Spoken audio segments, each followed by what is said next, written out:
calls case number 12, State of Hawaii versus Gerhardt Konig, 1 CPC-25-373 for further jury trial. Counsel, can I have your appearances, please?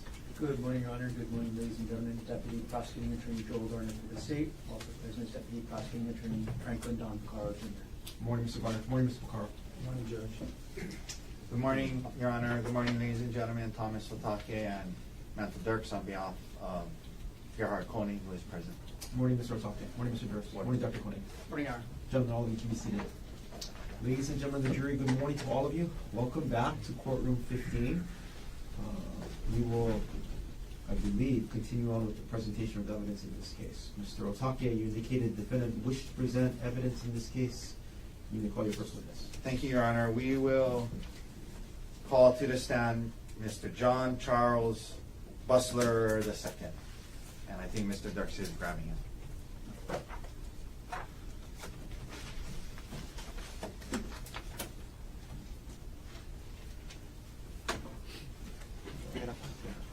Right up there, see right there. Thank you. And then she's gonna give you an oath. Okay. Thank you. You raise your right hand, please.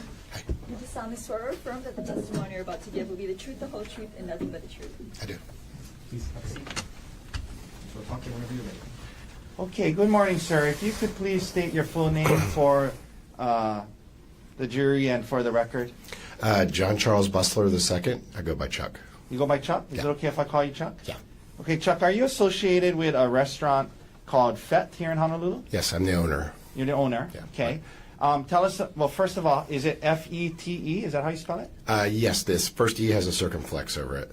Okay. So, But it's pronounced Fete. Fete. Yeah. And tell the jury, what kind of restaurant is Fete and where is it located? It's in Chinatown, New Onuan Hotel. It's farm to table, New American. My wife is also the chef there.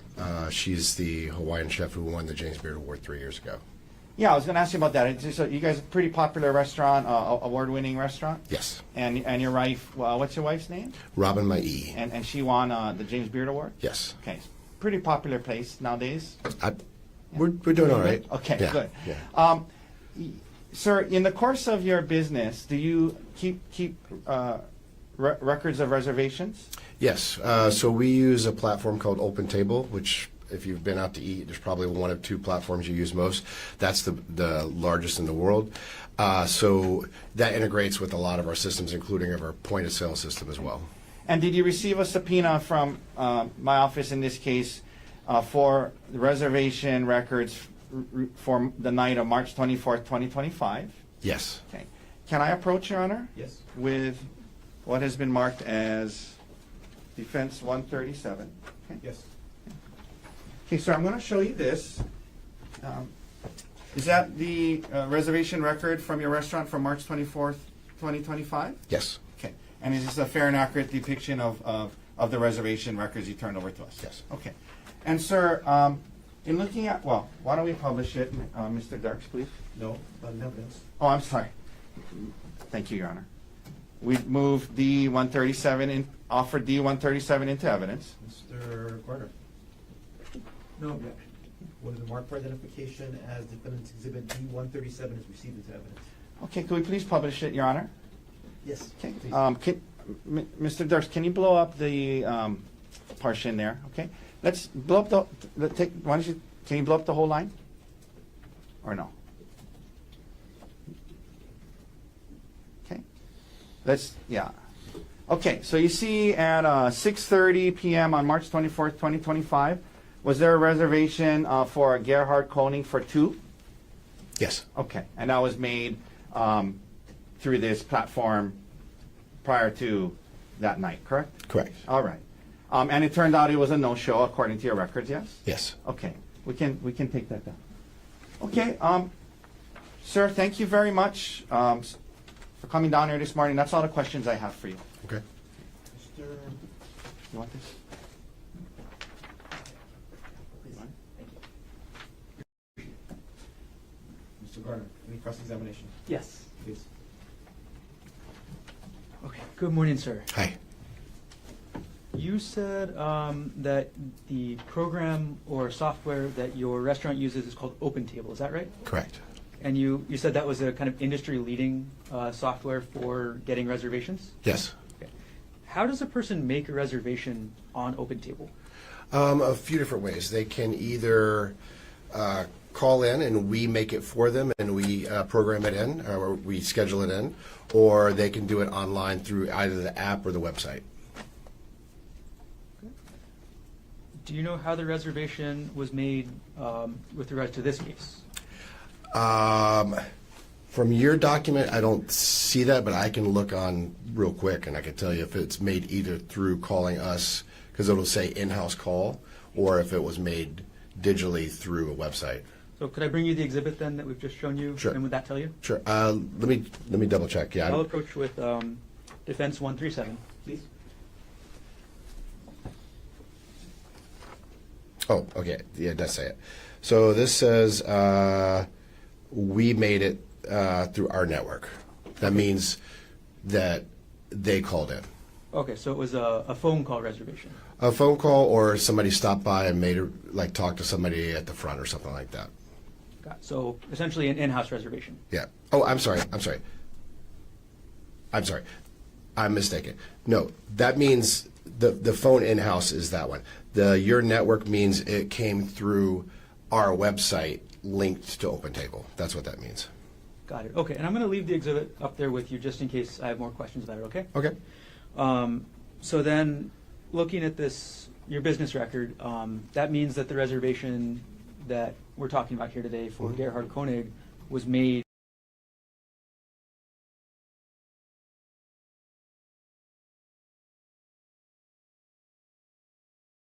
either on the one OpenTable app or the OpenTable website. And the reason why it distinguishes that is we're charged different amount. Your network, we're not charged. The other one is a random search, and they see that as marketing. Got it. Okay. And again, just sorry to keep clarifying this. So the reservation for Gerhardt Konig was, quote, your network. Is that right? Correct. Okay, that means that the person who made that reservation would have gone onto the website for FET. Is that right? It has to be affiliated somehow with FET, yes. Okay. How does somebody make that reservation through your website network? Is that right? Correct. Okay, that means that the person who made that reservation would have gone onto the website for FET. Is that right? It has to be affiliated somehow with FET, yes. Okay. How does somebody make that reservation through your website? What sort of information do they have to fill out? Let's say you are looking, you want to go to FET. You're like, oh, how do I make a reservation? Different people use different reservation systems. They click on our website. If you are on our cell phone version of the website, it'll say book now or make reservation or something like that. If you're on the desktop version, it has a button in a different place. But basically, they both say make a reservation. I'm really getting at here, sir, is it's easy to make a reservation, right? Yes. You want it to be easy for customers to make a reservation so that you can get more business, right? Yes. Okay. It only takes a couple minutes to make a reservation, right? Yeah. I mean, as long as you know how to use a computer, yeah. Gotcha. Yeah. Okay. And what is your cancellation policy? We don't have one. You don't have one? No. Okay. Does this reservation system you have send any confirmation texts or emails on the day of? It sends a confirmation email, I believe, the day before, and a confirmation text either the day before or day of, depending on how far in advance it is. And then it sends a reminder. And then for us, if somebody's running late, then we can actually manually send your table is ready quote to them. Okay. All right. I know you said you don't have a cancellation policy. Just to be clear, there's no like, you got to pay $50 if you cancel? No, we don't charge anybody to make a reservation. I hate that personally. I like people to want to come to our restaurant, and I feel like they're penalized if something comes up at the last minute, because it does happen all the time. Gotcha. Okay. Thank you for answering my questions, sir. You're welcome. No further questions. Just very brief follow-up. Go ahead. Sir, Mr. Gardner, the prosecutor, was asking about how it's pretty easy to make reservations and how you can do it pretty quickly. When we were talking this morning when you got here, were you able to, determine when this reservation was made? Yes. And was it, I think you told me it was like March 18th or something like that? It was a week before. Okay, Yes. thank you, sir. Okay. Any requests? No, thank you. Mr. Russer, thank you very much for being here. Okay, thank you. Watch that first step. Okay. Okay, thank you. We can go. Yeah, thank you. Oh, Mr. Otaki. I'll just.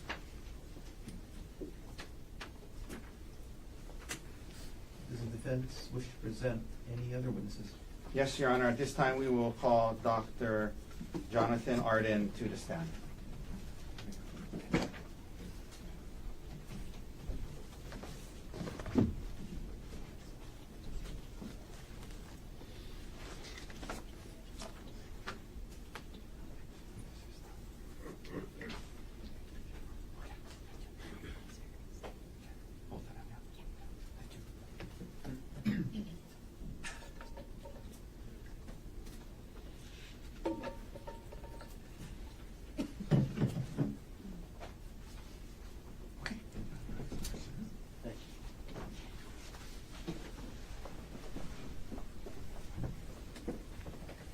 Could you raise your right hand, please? Yes, sir. Do you solemnly swear or affirm that the testimony you're about to give shall be the truth, the whole truth, and nothing but the truth? I do. Thank you. Have a seat. Thank you, Your Honor. All right. Good morning, sir. Morning. Could you please state your full name for the record and for the jury? I'm Dr. Jonathan Arden, A-R-D-E-N. And Dr. Arden, are you a medical doctor? I am Where do you reside? in Fort Lauderdale, Florida.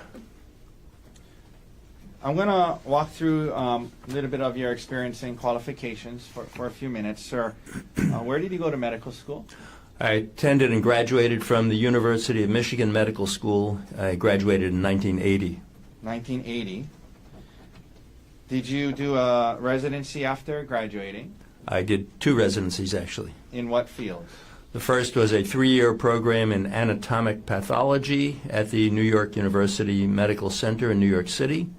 And the second was a 1-year program in forensic pathology at the Office of the Chief Medical Examiner for the state of Maryland. Okay.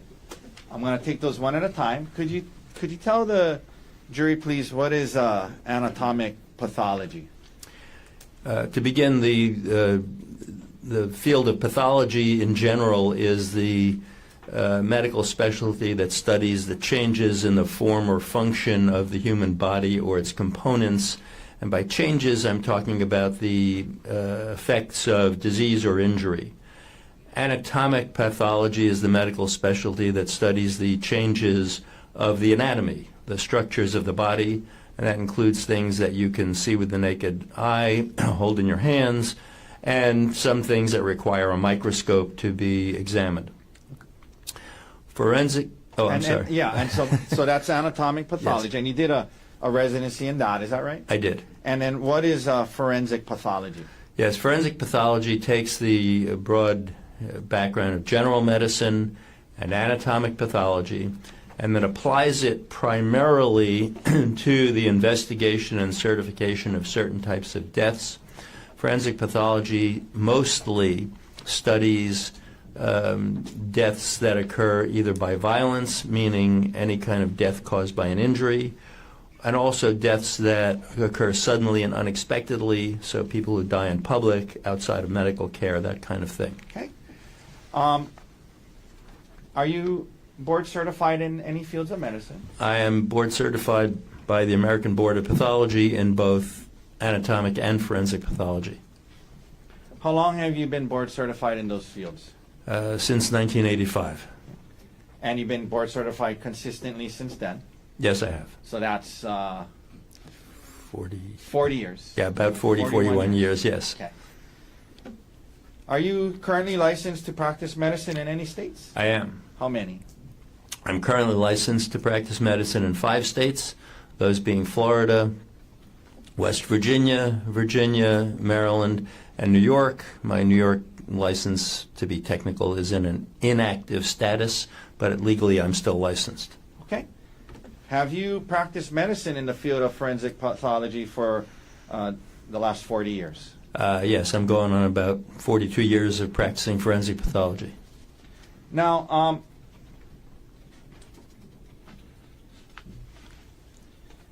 I wanted to ask you, you mentioned forensic pathology often dealing with people who have passed away. Is part of your practice as well as a forensic pathologist evaluating injuries for people who lived?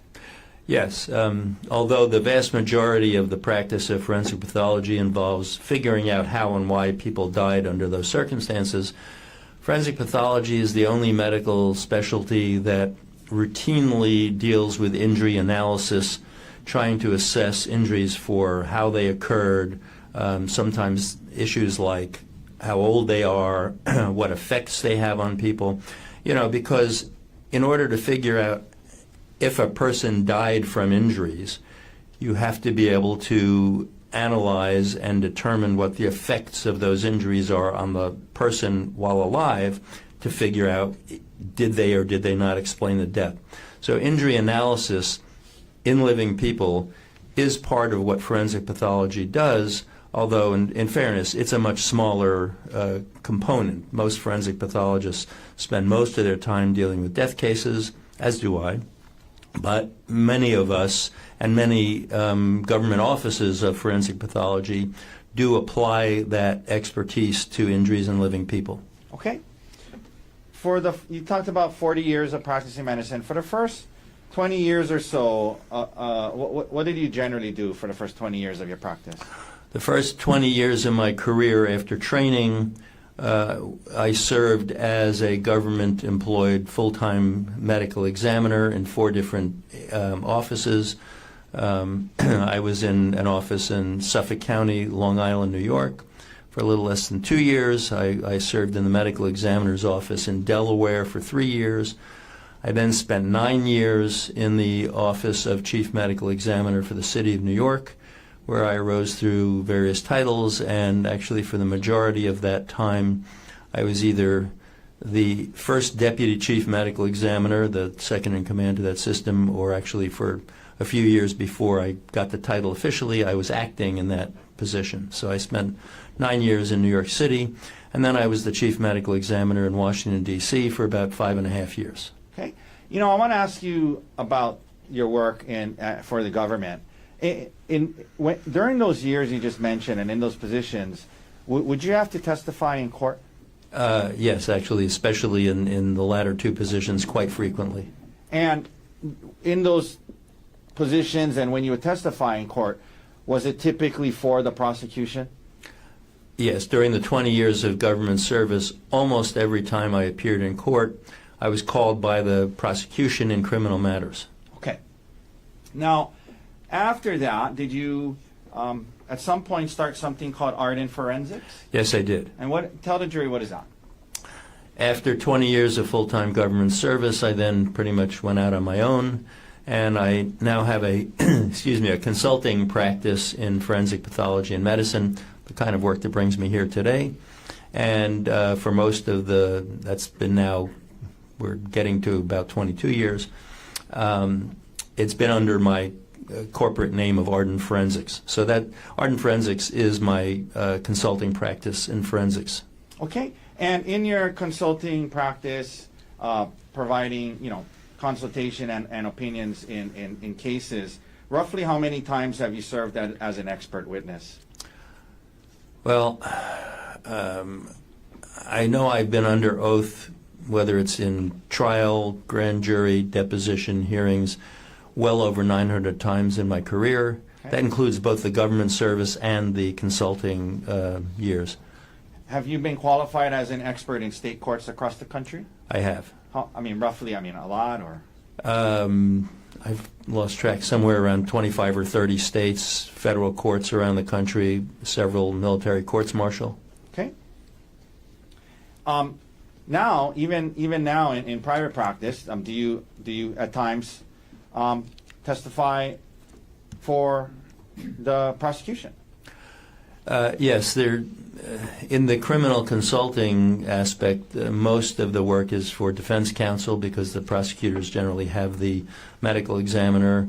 I do get consulted occasionally by prosecutors and then occasionally asked to testify. As recently as last month, I was called to the stand by the prosecution in the city of Portsmouth, Virginia.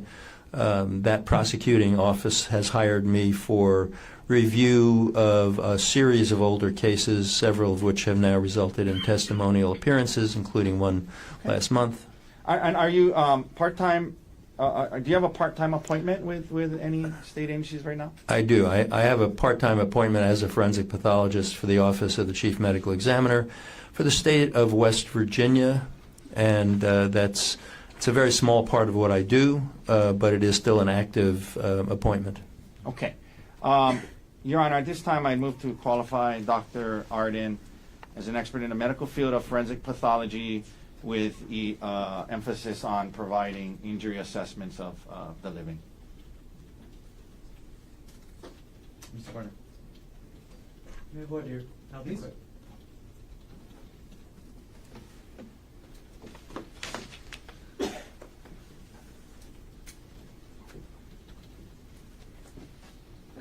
Dr. Arden, good morning. Good morning, sir. Okay, I want to ask a couple follow-up questions about the qualifications you were just talking about, okay? Yes, sir. All right, so you said that you primarily deal with death cases, is that right? Yes, sir. Okay, could you tell us, percentage-wise, how many cases, what percentage of cases do you deal with that involve death investigations? I don't have an exact number for you. It's a very high percentage. I mean, the death cases, both as a medical examiner in my career and as a consultant, somewhere in the high 90s in the percentage. Okay, so high 90s percentage for cases involving death. Yes, sir. Okay. Obviously, that means very low percentage of cases involving investigating an injury for a surviving person. Is that right? Yes, sir. And the second thing I wanted to ask, you were asked about your move to consulting, right? Yes, sir. All right. And since you've moved to consulting, you testified that you primarily testify for the defense. Is that right? Well, Your Honor, this isn't voir dire. This is cross. So if it's not to his expertise in the field of medicine, this should be handled on cross-examination. Overruled. Continue. Well, Can we approach? Sure.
Dr. Arden, just to take a step back since it's been a minute. You were asked to speak about your qualifications a couple minutes ago, is that right? Yes, sir.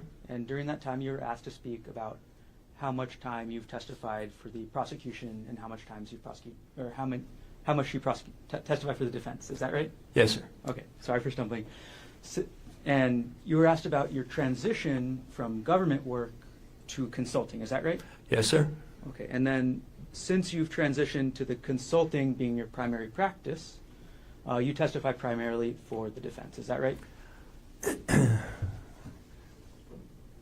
In half of my consulting. What didn't come out in the prior questioning is that my consulting work is split about 50-50 between civil and criminal work. So in the criminal side, half of my consulting work, I testify mostly, almost entirely, to be honest, for the defense because that's who needs to hire me most of the time. So yes, within that half of my consulting work, the vast majority is defense, not prosecution. Okay, thank you for clarifying that, Dr. Arden.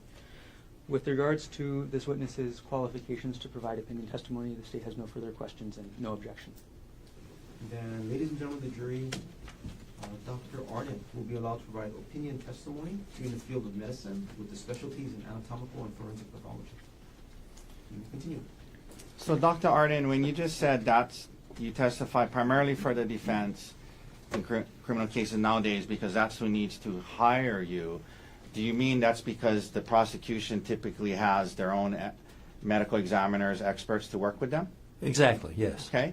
And for 20 years of your life and your career, that's what you did. You testified for the prosecution almost exclusively, correct?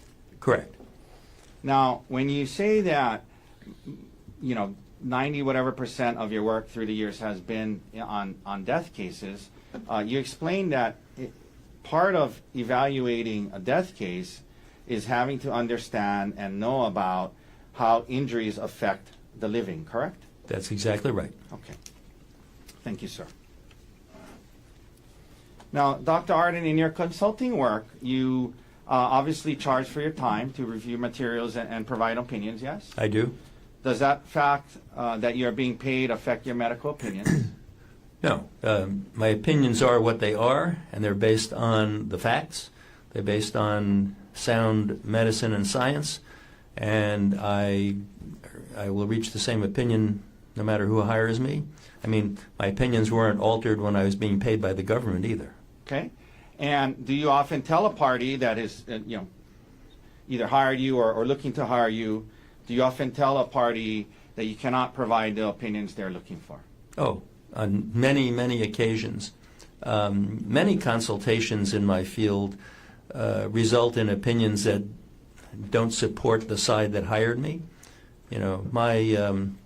My role is to try to help them as best I can, but again, strictly based on the facts and good medicine. So if the facts and the medicine are against them, I can advise them. I can help them deal with that, but I can't offer them an opinion that they want to put on the stand, for instance. And you are getting paid by the defense in this case, correct? Yes, sir. Now, in fact, over the last 20 years, you provided opinion and testimony in one other case that I was working on, correct? That's correct. That's about 10 years ago. Dr. Arden, when I reached out to you in this case, what were you asked to do? When you reached out to me for this case, I was asked to assess the injuries that Ms. Konig had and to compare them to the accounts of how the injuries occurred and to determine the nature and severity of those injuries and whether they did or did not match the accounts for how they occurred. Okay. In order to help you do that, did you review certain materials? I did. By the way, did you prepare a report in this case? I did. And are all the opinions that you're giving today and you gave in your report given to a reasonable degree of medical probability? Yes, they are. I'm going to ask you what you reviewed. Would it be helpful to see the list included in your report? It would. This is his report, which is Exhibit D85. May I approach, Your Honor? You may. Okay, I'm handing you D85, which is this your report, doctor? Yes, it is. Okay. And is I think on one of the pages, does it have the materials you reviewed? Yes, on page 2 of the report, it does include the list of materials I've reviewed. Okay, could you please let the jury know what you reviewed in this case before rendering your opinions? Yes, first of all, I reviewed various documents from the Honolulu Police Department. Those included statements and documents related to statements from a Sarah Buxbaum, an Amanda Morris, a statement of Gerhardt Konig. I then was also provided the transcript, the written transcript of recorded interviews of Ms. Konig. There were 4 of those at different dates. Also provided photographs of Ms. Konig and Dr. Konig and the scene and some of the evidence. And then there's a physician's report that was filled out by 2 of the physicians at the Queens Medical Center. That's actually a police document. There was also an investigation report from the prosecutor's office here. And then there were medical records for Ms. Konig, first from the Queens Medical Center, and then from her primary physician, that was the Kaiser Permanente physician. And then finally I was provided a transcript of the grand jury proceedings. Okay. Thank you, sir. I'll just leave a report. Is it okay if I leave the report up there with him, Your Honor? It is. All right. Excuse So, me. getting into your opinions in this case, doctor, I want to ask you a few questions. You saw in the documentation, and you referenced in your report, that Ms. Konig had a stellate laceration to her scalp. Is that right? That's correct. I want to ask you some general questions about stellate scalp lacerations first, and then get into the specifics of the injury, okay? Yes, sir. Doctor, one of the things you note in your report is that scalp lacerations are notorious for substantial bleeding. Can you explain this to the jury and why that is the case, and what you mean by scalp lacerations are notorious for substantial bleeding? Yes, to begin with, just in case terms have not been properly defined, laceration, by its very definition, is a blunt impact injury in which, by the nature of the impact, their soft tissue gets torn or split open. So a scalp laceration is therefore laceration of the scalp on the head. Now, you ask about the excessive bleeding. The scalp tissue is what we call, in medical terminology, highly vascularized. What do you mean by that? Highly vascular. Excuse me, that's fancy language for it has a great deal of blood supply. So, if you damage the scalp tissue, which has a great deal of blood supply, it will bleed excessively. In fact, scalp lacerations are notorious for bleeding tremendously.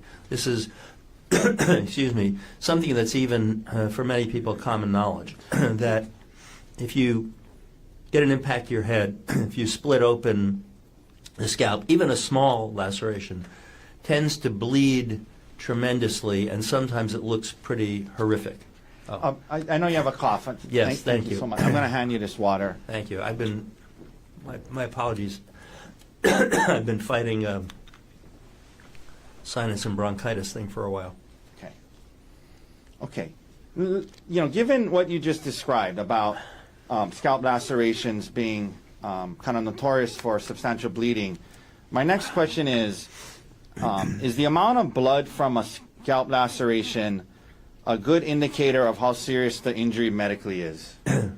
No, and in fact, that's exactly the point when I talk about excessive bleeding even from a small scalp laceration, namely that if a small one will bleed tremendously and there'll be blood on the head and running down the face, and it looks horrible, to put it simply.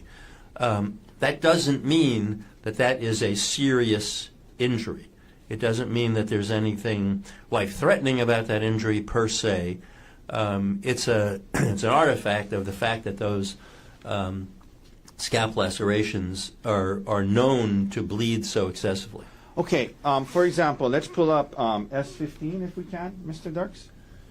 This is a photograph in evidence, and you see how, doctor, there's a lot of blood. It looks horrible. It does. Again, in this case, when you saw the photographs, but then also reviewed the medical records and particularly the information provided by Dr. Grosjean and Dr. Whitney and the Queen's medical staff. In this case, after you saw the bloody photos, in your opinion, does the amount of blood in this case accurately convey how serious the injury is medically? No, in my opinion, it definitely does not accurately convey the severity or the seriousness of that injury. Okay, thank you. We're going to get into that a little more in a second, but generally speaking, what is a stellate laceration?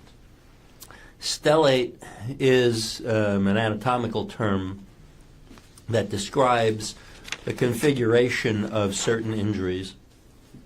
And the word stellate means star-shaped. So you can see this with some lacerations. Just as an aside, it's not related to this case, you can see this with certain kinds of gunshot wounds where you have, instead of a very simple laceration, which will look like a line. It's a line of interruption of the tissue or splitting of the tissue. Instead of that, the stellate laceration looks star-shaped, so it will have limbs of laceration extending in multiple different directions from the center. Okay. You had a chance to see the photographs of Miss Konig's scalp laceration, correct? I did. And did you also review the available medical records that was provided by the state to us? Yes, sir. Now, two Queen's doctors testified and also filled out an HPD form, Honolulu Police Department form, that Ms. Konig's scalp injuries in this case did not create a substantial risk of death and did not rise to the level of serious bodily injury. Do you, after your review, doctor, in your opinion, do you agree with the Queen's doctors in that regard? I do, very much so. And can you please explain why you believe that her scalp injury did not create a substantial risk of death and did not rise to the level of serious bodily injury? Well, the first question is the easier one because it's very straightforward. The scalp laceration that she had, even though it was stellate, even though it was fairly large in comparison to the front left side of her head where it was, only injured soft tissue. You think about the anatomy of the head. The scalp is basically a specialized form of skin and the tissue beneath it. Then you have the skull bone. Then inside the cranial cavity formed by the skull bone, you have the brain. And in her case, the medical records demonstrated quite clearly that all of the injury was to the scalp itself. You meaning the soft tissues? Exactly, the skin and the tissue underneath it. We all have a layer of fatty type tissue called subcutaneous tissue. Subcutaneous means under the skin. So the scalp is both of those, the skin and the subcutaneous, and that's all that was injured. The bone wasn't fractured, the brain wasn't injured, there was no bleeding around the brain, anything like that. So simply having a soft tissue injury that requires cleaning out and sewing up is not a life-threatening injury. Okay. Next, and again, you agree with the Queen's doctors when they checked off the part about it didn't rise to the level of serious bodily injury, correct? Right, because you'll see in that form the questions about the serious bodily injury had to do with prolonged or permanent disfigurement, prolonged or permanent loss of function of part of your body, and a soft tissue laceration, even a big one, doesn't cause any of those things. Okay. So it didn't rise to that level. Now, doctor, the Queen's doctors also both checked off the box that said she did not have a serious concussion. Did you also agree with that? I did. Now, doctor, were you also asked to provide opinions as to whether Ms. Konig's injuries were consistent with what she reported? Yes, I did arrive at such opinions. And did you review her multiple statements given to the police to do so? Yes, sir. And you mentioned the grand jury and things like that, right? Yes, I did. Now, in those statements, you noted she reported that she was hit with a rock up to 10 times, and at times she said full blast, 100% of his power, all over her head. As an expert in the field of forensic pathology, in your opinion, were her injuries consistent with her statement that she was hit up to 10 times full blast with 100% of his power? No, sir, they were not. And why not? Well, several reasons. First of all, the injury she has is largely localized. It may be stellate, but it's still largely localized. Almost all of the impact injury she has is localized to one area of the head. So it's not consistent with all over the head. Frankly, it's also not consistent with likely being up to or around 10 impacts. It's consistent with fewer impacts. And the other thing is the part of the element in your question about full blast, using all of his strength with the rock. That would very likely result in more severe injury. Okay. It would likely result in skull fracture. It would likely result in bleeding around the brain or brain injury itself. Okay. Now, you indicated, not consistent with, up to or close to 10 blows. In your report, did you say that, you say in your report that your opinion is that it reflects several impacts at most. If you can explain what you meant by that. Yes. What I intended to convey with that wording of several impacts is that, in my opinion, that stellate laceration is most consistent with being approximately 2 to 3 impacts with the rock. Okay. So possibly 2? Yes? But to be fair, you indicated that looking at it, possibly could be 3, right? Yes. My best estimate is approximately 2 to 3 as being most likely. Okay, thank you. And that's after looking at her statement. I mean, that's actually after studying the photographs and whatnot, yes? Correct. In the statements that you were provided, did you see where Ms. Konig was telling the detective that her back of the head was being bashed against the ground? Yes, she did state that. And did you find her injuries to be consistent with that statement? No. She had said being grabbed by the hair and having her head bashed into the ground, the back of her head.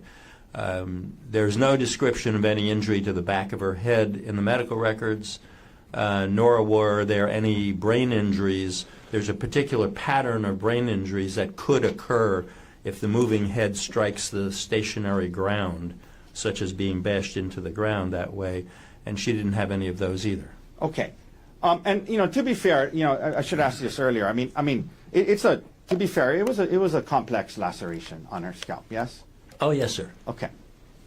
Now, you mentioned in your report an injury to her eye, and I want to ask you about. You made some comments about her eye injury. Are the orbital bones around the eye thin and fragile? Some of them are. The orbit is the eye socket. And some of the bones that form the eye socket, especially the roof of the eye socket, as we call it, those are very thin, fragile bones that can be easily broken. Okay.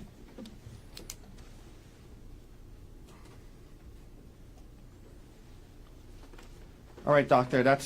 Have all the opinions you have given today been given to a reasonable degree of medical probability? Yes, sir. Okay. Thank you, sir. Thank you.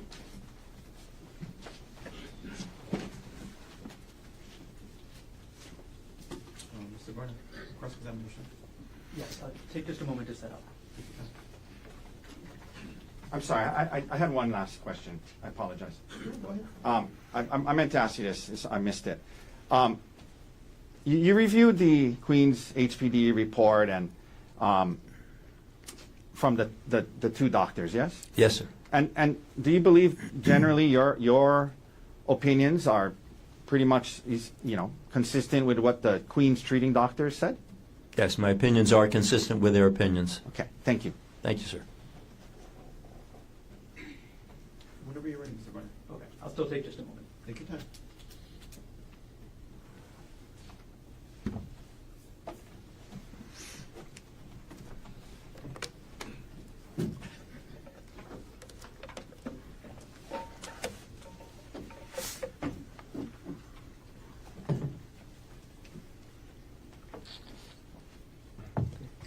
Dr. Arden, before I start with the questions in my cross-examination, I'm going to hand you a binder with several exhibits, including your report, your CV, the medical documents, the transcripts that you said you reviewed. So I'm going to approach you with that now, and previously shown to defense.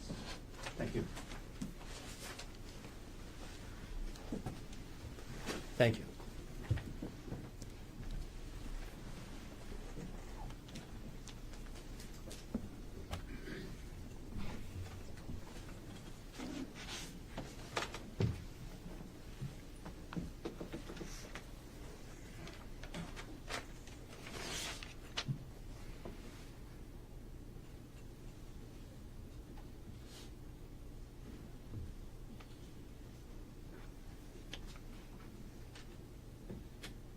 Can you turn it off?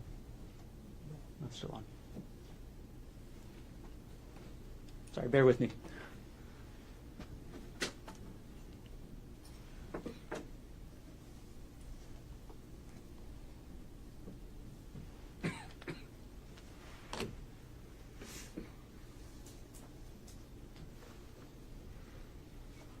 Okay. Ready? Yes, sir. Thank you. Good morning again, Dr. Arden. Good morning, sir. Right. I want to follow up on a couple things, but before I get further into your opinion, can I go over some stats with you? And this is from your CV. Sure.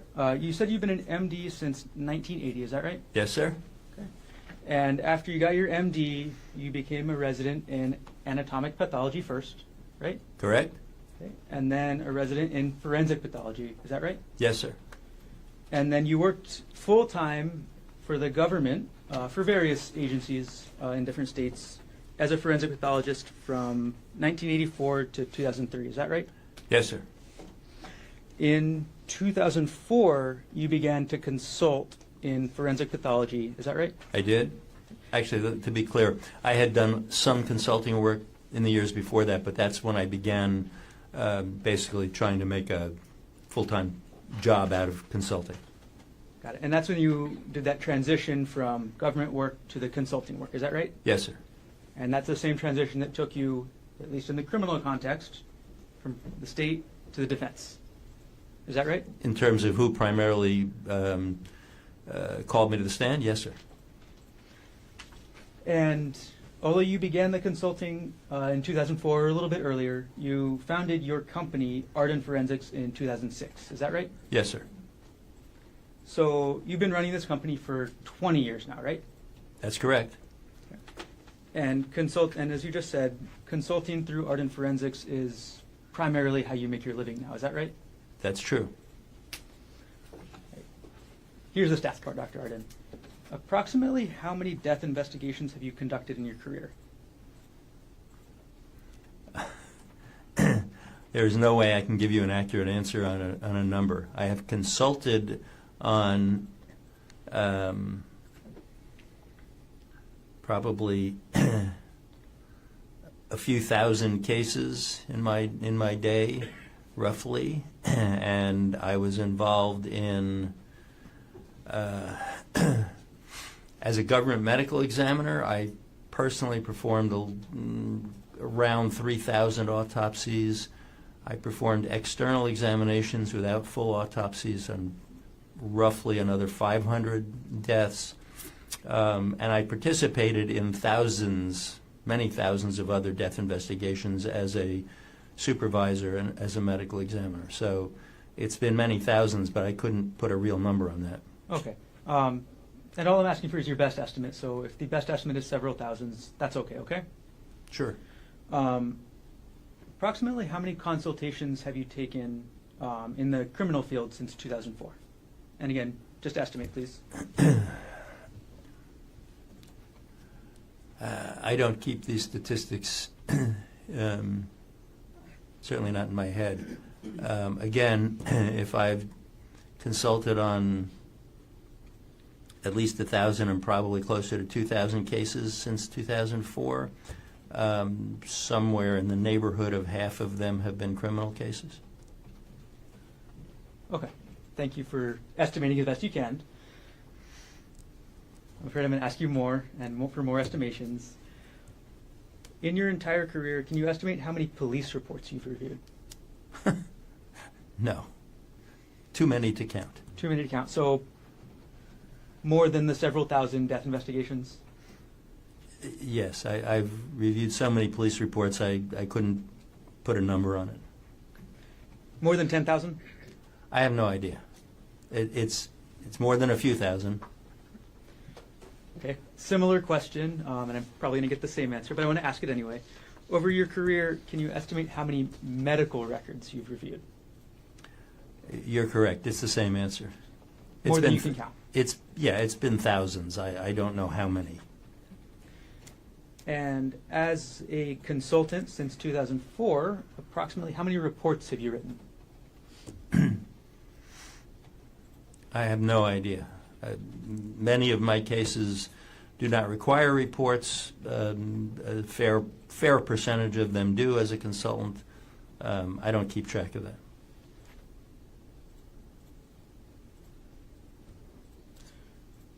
Okay.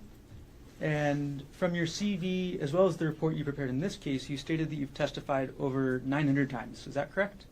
Yes, and I stopped updating that number some years ago. Your CV was from January 2025, is that right? Yes. So it's been at least a year and a couple months since you updated the CV, right? Right, but I've stopped updating that number. It's just, it got to a point where the number was big enough, it wasn't worth puffing myself up. Okay. So what we're all getting at here, Dr. Arden, is you are very experienced in reading police reports, right? Yes, You are very experienced in reading medical records, is that right? I am. You're very experienced in testifying in court, is that right? I am. In addition, there was a section on your CV about academic publications, is that right? Yes, there's a list of publications. And the most recent publication, as listed on your CV, was in 2021, is that right? Correct. If you want to look at your CV, it's under S227, I believe, in the binder in front of you, if you need to look at it. Okay. That most recent publication in 2021 was titled Cognitive Bias in Forensic Pathology Decisions. Is that right? Yes, sir. And that was published in the Journal of Forensic Sciences, right? Correct. That's a peer-reviewed journal, is that right? It is. It's actually very prestigious to be published in a peer-reviewed journal, correct? It is. And that was, I guess, sorry, that was the most recent academic article that you have published, at least on your CV, right? Correct. Okay. We'll come back to that article later. Now, we've already gone over that you prepared a report for this case, is that right? Yes, sir. Okay. And if I ask you to review the report while we're talking this morning, could you look at the tab S226 in the binder? I have it. Okay. And that is your report, right? It is.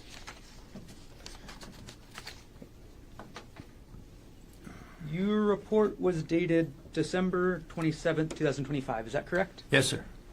When did you start writing this report? I don't track those things. Sometime fairly shortly before that. And the report is 4 pages long. Is that right? It is. And you said earlier you don't always prepare a report? Is that right? Correct. But in this case, you did. I did. And the report discloses your opinion well in advance of when you testify. Is that right? That's right. And that's a good thing, right? Yes, I guess so. It's a good thing because everybody then knows what your opinion is well before you take the stand, right? I think. Objection, Your Honor. This is argumentative. That's fine. Okay.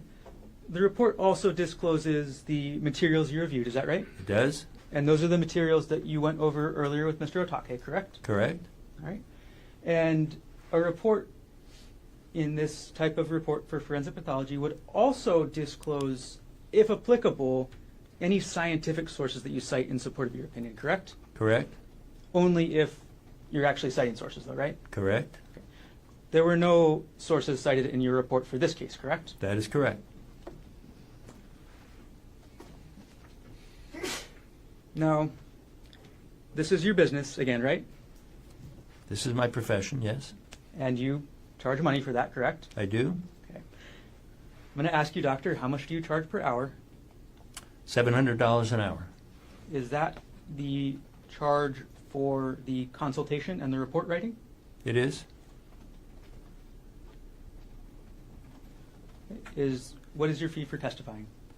For a court appearance out of town when I have to travel, it's a flat $7,000 for the day.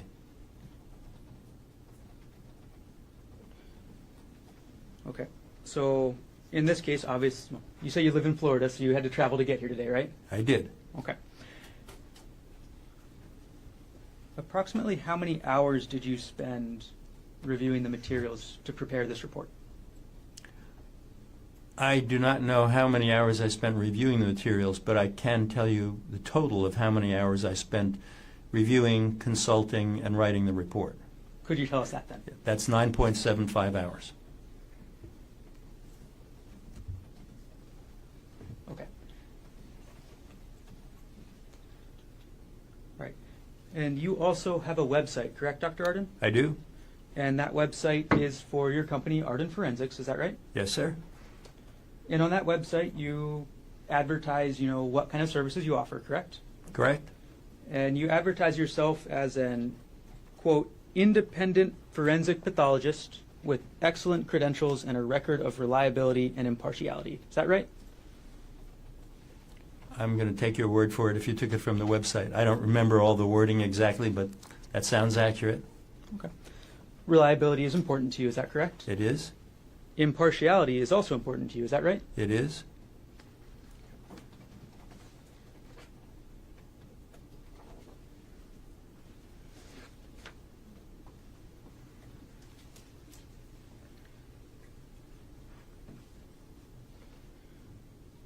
All right. Dr. Arden, I know you already talked about the materials you reviewed in writing this report, but I do want to clarify just a couple of them.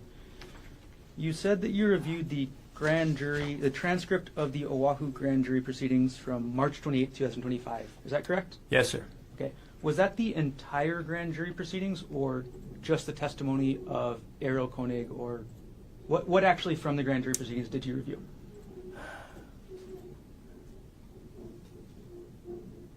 I am sure I reviewed the testimony of Ms. Konig. Honestly, I don't recall whether I was provided the entirety of the proceedings, but my recollection is I reviewed her testimony. And you mentioned that you reviewed some of the Honolulu Police Department reports. Is that right? Yes, sir. Okay. You didn't review the entire police reports, did you? I don't believe that I reviewed the entire file that they had, no. And Dr. Arden, you, in the next section of your report, after you talk about the materials you reviewed, you put a, quote, synopsis of pertinent facts. Is that right? Yes, sir. And that's where you describe essentially what you learned from reviewing the materials about the facts of what happened on March 24th. Is that right? It describes what I learned from reviewing the materials that I judged was pertinent to the opinions I was going to provide. I see. So it provided only what you judged was pertinent. Hence the name synopsis of pertinent facts, yes. So if you thought a fact was not important, you wouldn't include it. Is that right? It wasn't a matter of importance. It's a matter of whether it was pertinent. My opinions are limited to certain areas, and I do not provide an accounting or a synopsis of all the facts that I read about in a case, because many of them don't relate to my opinions. And the area that you were giving opinions on is Ariel's injury, correct? Yes, sir. So in your synopsis of pertinent facts, you gave all the facts that you thought were pertinent to Gerhardt Konig's injuries. Is that right? I gave all the facts that I thought were sufficient and pertinent for me to render those opinions.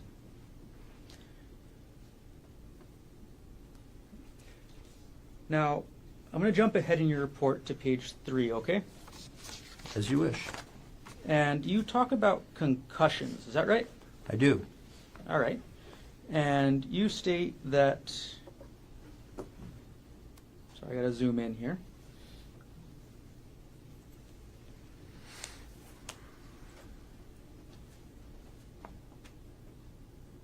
You have in parentheses, a couple sentences in this discussion about concussions as an aside. Is that right? Yes, sir, I found that. It's on Okay. page 3. And in this section, you're actually discussing an email Ariel Konig sent to her primary care physician. Is that right? Yes, sir. And that was an email in which Ariel Konig asked for consistency's sake, for the primary care physician to add concussion or TBI to her chart. Is that right? Yes, that's true. And based on the opinion you gave, concussion and traumatic brain injury are the same thing, right? Concussion and mild traumatic brain injury are equivalent terms. They describe the same entity, yes. So you saw nothing wrong with Ariel's email, right? Right. Well, objection, Your Honor. That's beyond the scope of his opinion testimony. There's something morally wrong with her email. This is cross-examination. And again, you We saw do object during cross-examination, so my objection is. Come on up.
And Dr. Arden, just to clarify one more time, you didn't see anything wrong with Ariel sending that email to her PCP, did you? I made no judgment about that email, right, wrong, or other. I made a comment on the substance of it and its meaning. Dr. Arden, in your opinion, it would be pretty disingenuous to try and ding Ariel for that email, wouldn't it? Objection, Your Honor. Sustained. That's argumentative. All right. Let's take a step back, Dr. Arden, to your ultimate, I guess, assignment with this case. And that was to compare the injury to the various statements she, meaning Ariel, made describing how those injuries were caused. Is that right? That was half of it, yes. That's what you say your purpose is in your report, isn't it? Yes, and as I testified here today, my assignment was to assess her injuries and provide consultation, and specifically what you just said, to compare her injuries to her accounts of how they were caused. And if you're comparing Ariel's injuries to her statements about those injuries, it's absolutely crucial to your reliability and impartiality to use accurate statements of Ariel, isn't it? It is necessary to be accurate, yes. More than that, Dr. Arden, it's necessary to use accurate statements from Ariel Konig. Isn't that right? It is. For example, if you take only parts of her statement, then your conclusions become unreliable, correct? Not necessarily. That's a possibility. If you exaggerate portions of her statement, your conclusions also become unreliable. Isn't that correct? That is likely.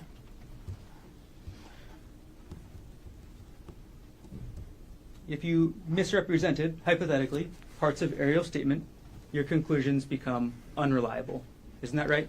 Again, not a guarantee, but that's a good possibility. Now, Dr. Arden, one of your major conclusions that you testified to and that you put in your report was that you do not believe that Ariel was struck in the head with 10 blows. Is that right? Correct. Dr. Arden, isn't it true that Ariel Konig never said she got hit 10 times in the head? Right. She said up to or about 10 times, yes. The number that she used in the descriptions was 10, but she didn't say absolutely it was 10. She said up to 10. So your conclusion about, oh, she didn't get hit 10 times is not actually based on what Ariel said, correct? Objection, Your Honor. It is based on what she said. I didn't say in my report that she said she was struck 10 times, and that was the only statement she made. But the only number that she cited was 10. And so that was kind of a landmark for me to respond to. That's all. And it's very clear from her statement that 10 times was an estimate, correct? Yes. And it was the maximum number, right? Yes. So her statement is not inconsistent with a lower number, is that correct? It is not inconsistent with a lower number.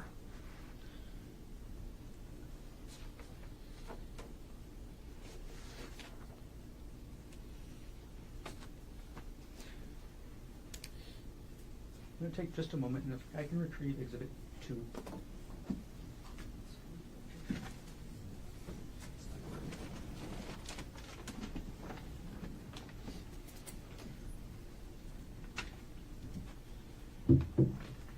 All right, Dr. Arden, let's move on to a little bit later in your opinion where you state that you would expect to see skull fractures if the defendant was swinging the rock with full force. Is that right?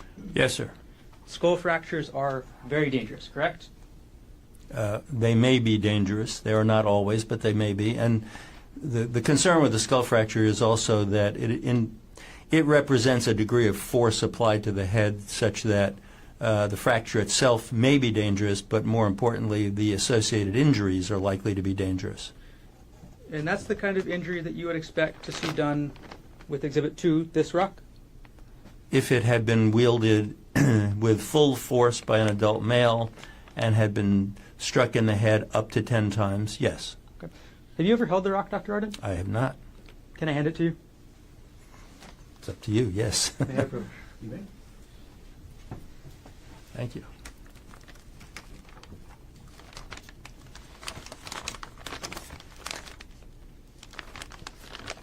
Yes, sir. Okay. Now you've had a chance to hold the rock. Yes. All right. It's dense, right? Yes. It's got some heft. It's solid. Yes. And your opinion is now still that an adult male using full force could cause, or you would expect to see skull fractures, correct? If there had been up to 10 blows with full force, yes. Let me put it this way. You phrased the question, I would expect. The better way to express an opinion is, in my opinion, it is likely that there would be some skull fracturing and likely some internal head injury. Your actual statement from your report is on page 4. Is that right, Doctor? Can you direct me where you're... Sure. It is the second to last paragraph where you state, had she been struck with that rock with extreme force, quote, full blast, it likely would have caused skull fractures and underlying brain injuries. And then you have a parenthesis, especially if she had been struck 10 times. Is that right? Yes, sir. So, you would expect to see brain injuries and skull fractures even if it wasn't 10 times. Is that right? Correct. And now that you've held the rock, you still have that same opinion, right? I do. Now, there are some assumptions to unpack when you make that statement. Is that right, Dr. Arden? Well, argumentative, Your Honor. I mean, So it's their yes or no. question. I mean, Overruled. It's a yes or no answer. well, it's vague. Doctor, you can answer it if you understand the question. I'm not sure exactly what you're asking about. What assumptions? Well, you had to make some assumptions to make that conclusion. Is that right?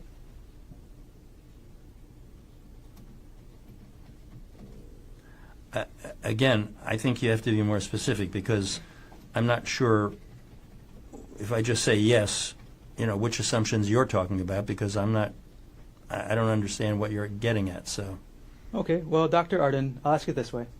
It's much, much easier to hit a stationary object, right?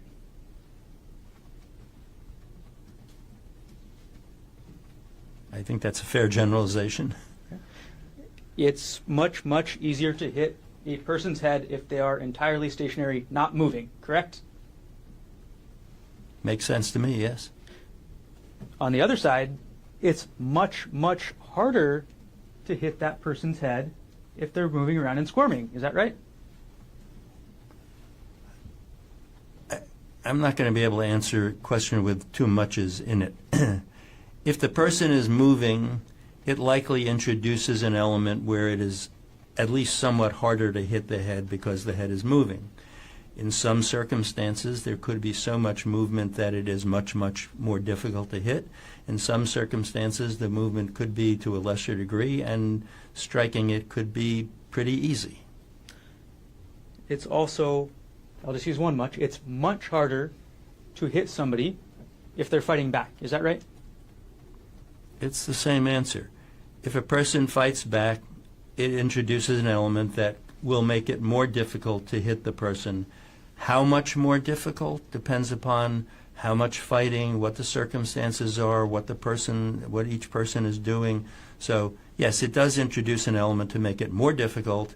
In some cases, probably much more. In some cases, not.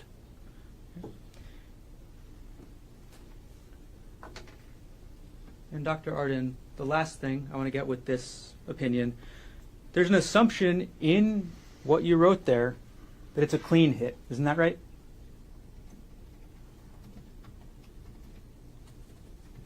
No. That's why I asked for clarification. It's not an assumption. I'm basing this on what was described about this rock, and I'm basing this on the evidence from her scalp laceration, knowing what it looked like and what its configuration was. So whether there's a clean hit or a clean hit and a not so clean hit isn't an assumption at all. I'm basing it on what actually happened, what resulted. You're basing your whole analysis off the results then, is that correct? Well, the result of what actually happened, the injury she actually had, is extremely important to my analysis, yes. You don't know how hard the defendant swung that rock, do you, Dr. Arden? I do not, that's correct. And you have no way of actually knowing that yourself, is that correct? Correct. You didn't include anything in your report about it being harder to hit somebody that's fighting back, is that right? Correct. You didn't include anything in your report about it being harder to hit somebody that's moving, is that right? That's also correct. So those factors which would make it harder to hit somebody, you didn't include those at all? I didn't include those because they weren't necessary to assess the actual laceration that she had.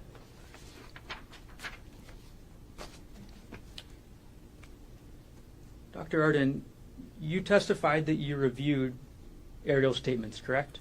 Yes, sir. You reviewed 4 of the transcripts of her recorded interview, correct? Correct.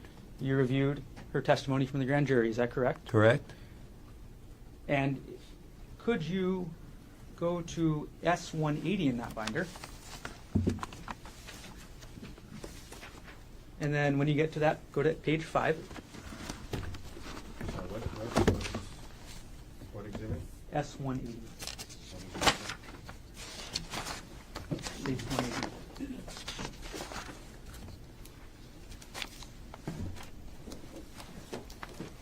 Are you at S180, Dr. Arden? Yes, sir. Okay, and can you go to Excuse page me. 5? I have it. Okay. And in that, there's a quote that says, "We kind of just kept wrestling," end quote, Can correct? you direct me to the line? Sure, I'll pull it up here. I won't put it on the screen or anything, but I'll pull it up on the iPad so we can go along together.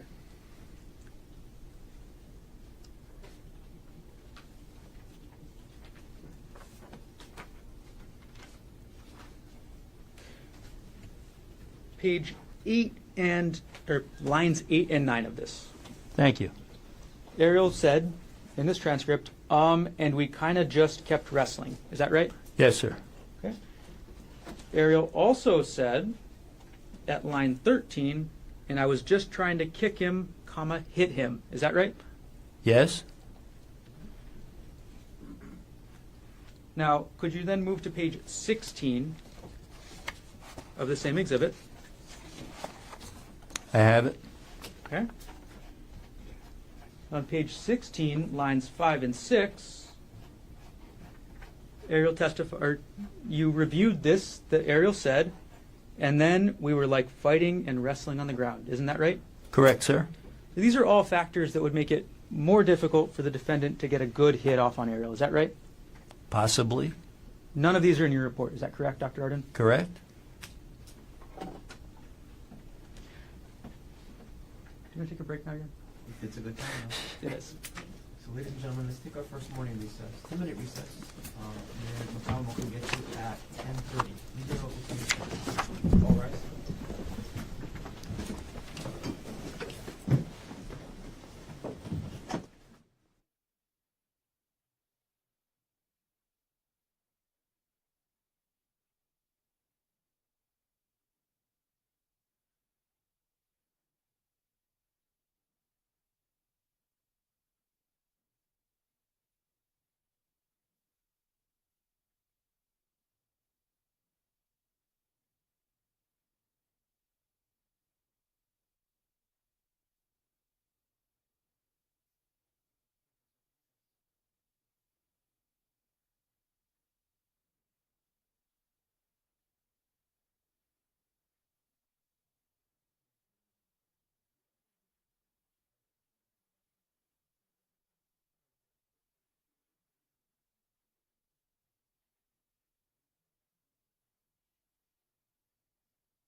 Read out 373. Dr. Konig is present in court with all 4 counsel of record. All jurors are back in the courtroom. Dr. Jonathan Arden is on the stand and still under oath. And Yes, Your Honor. And Mr. Gardner, whenever you're ready, you may continue on with the cross-examination. Thank you.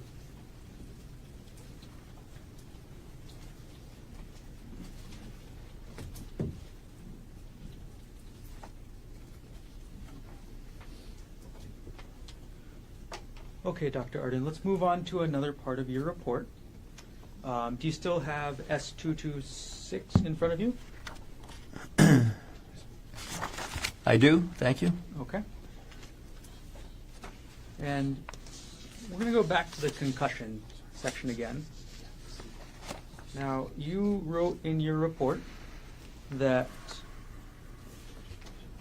you believed Ms. Konig's concussion symptoms were, quote, entirely self-reported. Is that right? Yes, sir. Okay.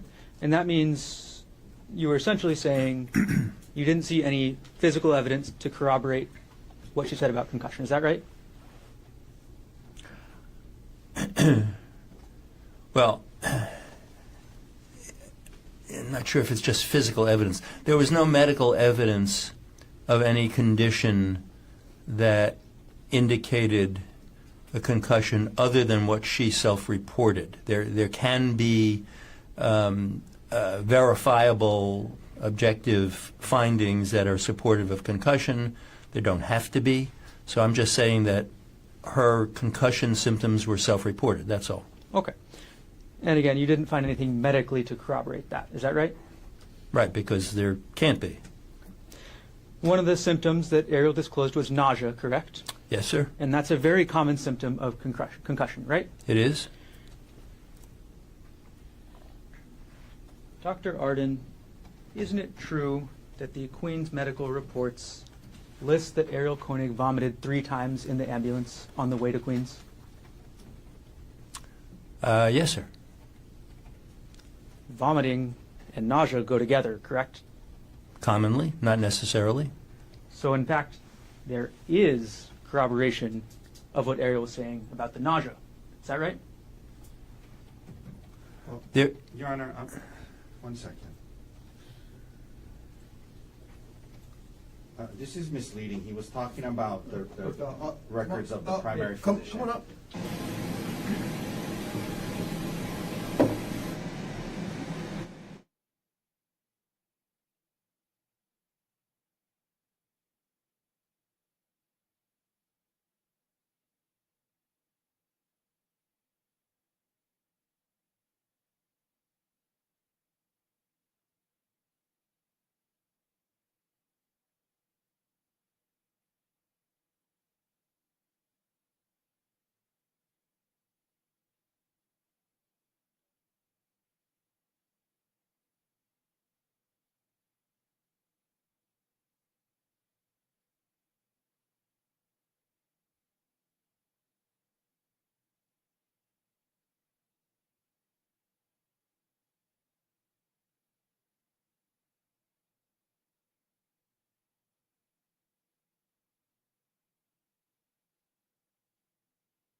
Dr. Arden, could you please turn to S212?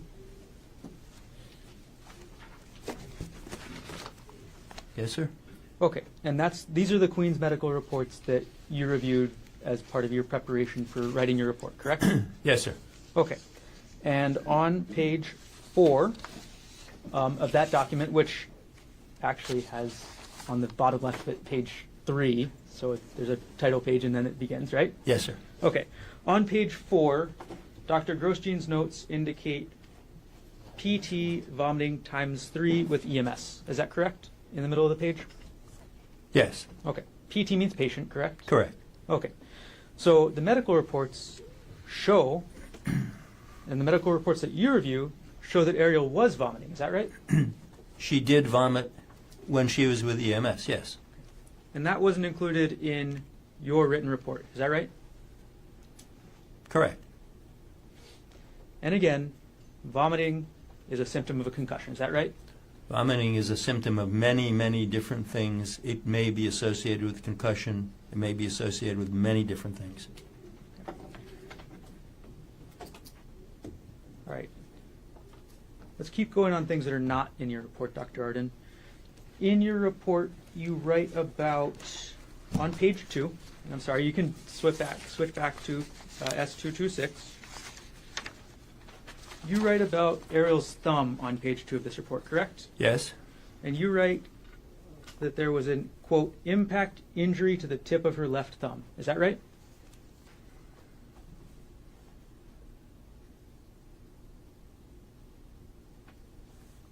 Yes, sir. Okay. That is the only time you mention any thumb injury in your report, correct? Correct. Dr. Arden, it's not in your report at all that this was actually a fracture, correct? Correct. It's not in your report that this is a distal phalanx fracture, correct? Correct. You didn't think that was pertinent, right? It wasn't pertinent to the opinions that I was offering, which were largely centered on her head injuries. And you're aware that a distal tuft or a distal phalanx fracture is also known as a tuft fracture, correct? It is? Okay. Is it okay if I call it a tuft fracture from now on? Sure. Just shorter. Okay, so you're aware that a tuft fracture is a, quote, crush injury. Is that right? Yes, that would be typical of mechanism of causation. You commonly see it in people who hit their hand with a hammer. Is that right? That's certainly one good explanation for it. And in the Kaiser records you review, this tuft fracture is referred to as a crush injury. Is that right? I believe so, yes. Let's go through it, Doctor. So that's going to be S215.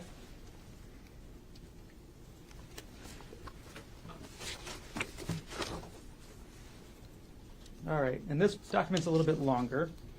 Could you go to page 25 of that? And it should be 25 in the bottom right-hand corner of the page numbers.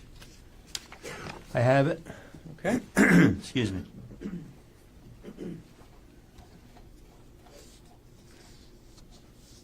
I apologize. I think I have the wrong page number. I think so. I'm sorry. Could you go to page 1 of S215? Yes, sir. All right. And there it is at the very bottom of the page, diagnosis number 8, left thumb distal phalanx fracture. Is that right? Yes. Okay. And going to page 4 of this exhibit, it lists this as a, quote, crush injury, correct? It does. You never used the word crush injury in your report, is that right? That's correct. I did not. The word crush injury is actually used throughout this Kaiser document, is that right? I haven't noted how many times it's used throughout or otherwise, but yes, it clearly does describe it as a crush injury.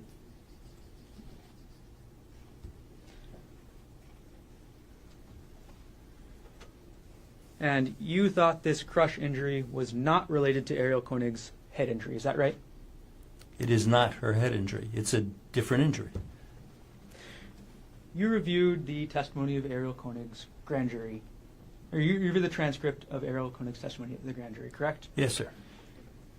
And isn't it true that Ariel stated at the grand jury proceeding, I also have a fractured thumb, you know, and finger lacerations from trying to keep the rock off my face so I could maintain consciousness?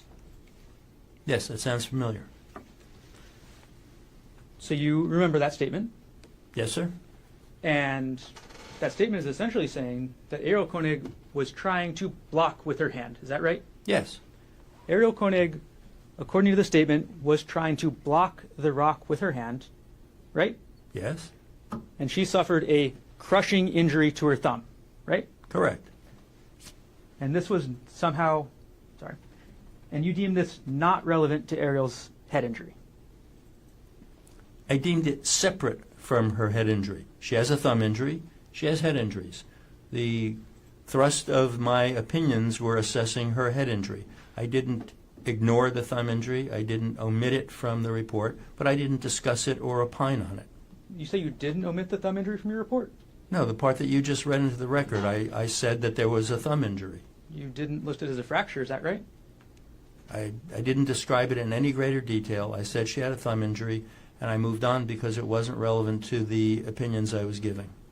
So, Dr. Arden, you don't think it's relevant that Ariel Konig held up her hand to block her head and suffered a crush injury on her thumb? I didn't say that. It wasn't relevant to the opinions I was offering.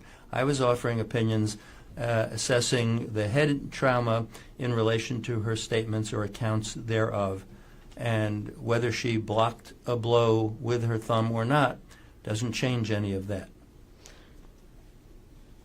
What this tells you, Dr. Arden, that Ariel Konig had a crush injury to her thumb while blocking, that tells you that there was enough force to break bones, isn't that right? There was enough force. Oh, That's right. there was enough force to break one very little bone at the tip of her thumb. Yes. And again, that mechanism is often seen when somebody gets hit with a hammer. Is that right? That is one good explanation for that injury. And you thought, and you again considered her holding her hand up to her head while a rock is swung into her head separate from her head injuries that she suffered. Is that right? They are separate injuries. I made no opinion as to whether the causation was related or not, or how she got it. Again, the real focus of my opinions was on the head trauma. It wasn't to ignore that, but that thumb injury is a separate part of her body. It's a different injury, and its relevance otherwise wasn't part of my analysis and opinions. You provided an opinion about the level of force you believe was used. Isn't that right? I provided an opinion regarding Ms. Konig's accounting of her description of the level of force, yes. And the fact that there was a broken bone did not factor into that opinion. Is that right? Correct. Even though that bone was blocking her skull, right? That bone is a couple of millimeters in size. Objection, Where non-responsive. Let him, he's answering the question, Your Honor.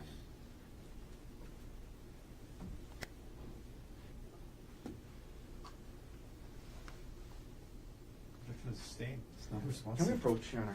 You wanna?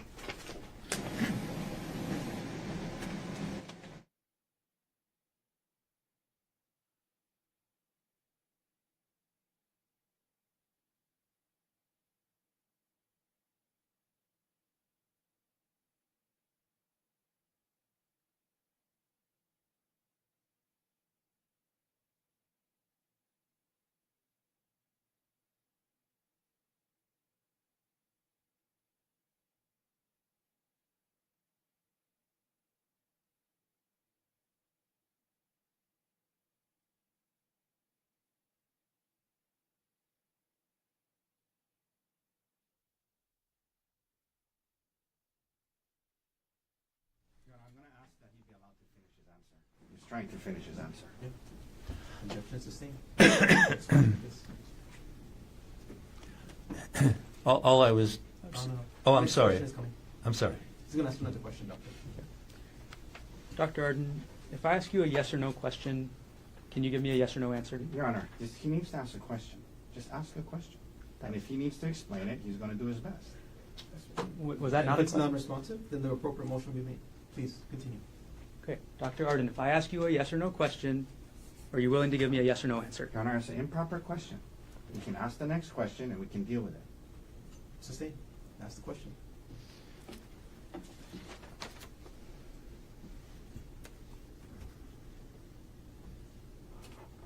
Dr. Arden, isn't it true that the fact that Ariel Konig held up her hand to block that rock is highly relevant to the level of injury she sustained? No. You say no. Okay. Hypothetical here, doctor. We've Can you talked. explain? Can you explain this answer? So, next question. You can ask and redirect. All right, doctor. It's very clear that a blocking hand is an interfering force, right? Objection. Objection. Argumentative. Phraseology of the question. Well, overruled. You can ask the question. A blocking hand is an intervening force. Is that right? No. You don't believe that a block is interfering with the defendant swinging that rocket, Ariel? It's not what you asked. Do you believe, or isn't it true, that Ariel blocking the defendant from that rock that's, I think, still in front of you, with her hand, is an intervening force? No, it is not an intervening force. Isn't it true that Ariel blocking helped protect her head? Can't answer it as yes or no. Isn't it true that blocking a hit with your hand protects what's underneath? The real answer is sometimes. And again, this is all things that you didn't think were pertinent to Ariel's head injuries, Asked right? and answered.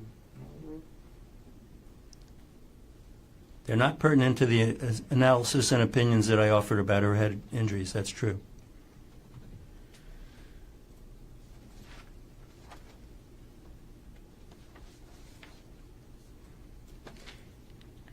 Dr. Arden, there's nothing in your report about the depth of Ariel's injury. Is that correct?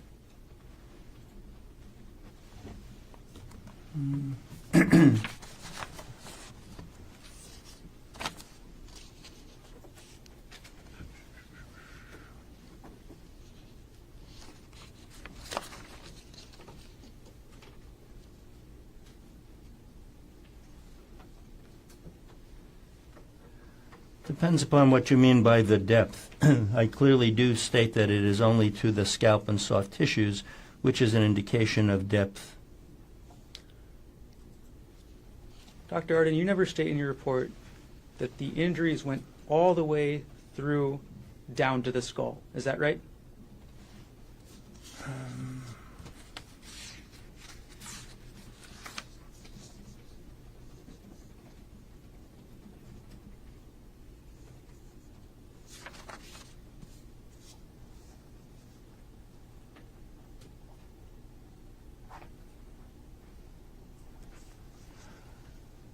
You are correct. That specific detail is not in my report.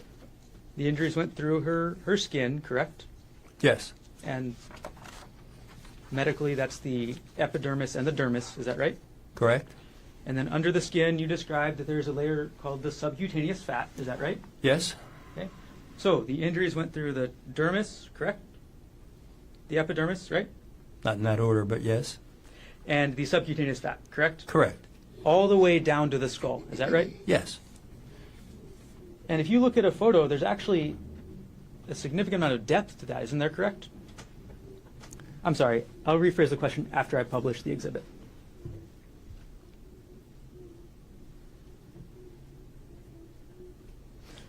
Okay. We're going to publish State's Exhibit 22, which is already in evidence.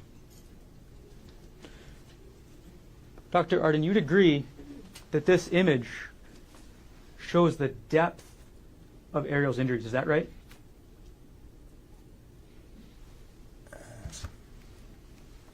Doctor, if you need to step down and get closer to the screen, please. Thank you, Your Honor. And if you'd like me to zoom in, I can also do that.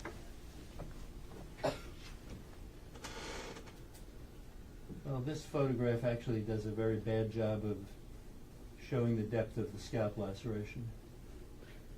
This photo shows a large chunk of her scalp missing. Isn't that right? Objection, Your Honor. This photo speaks for itself. That's an inaccurate Sustain. description.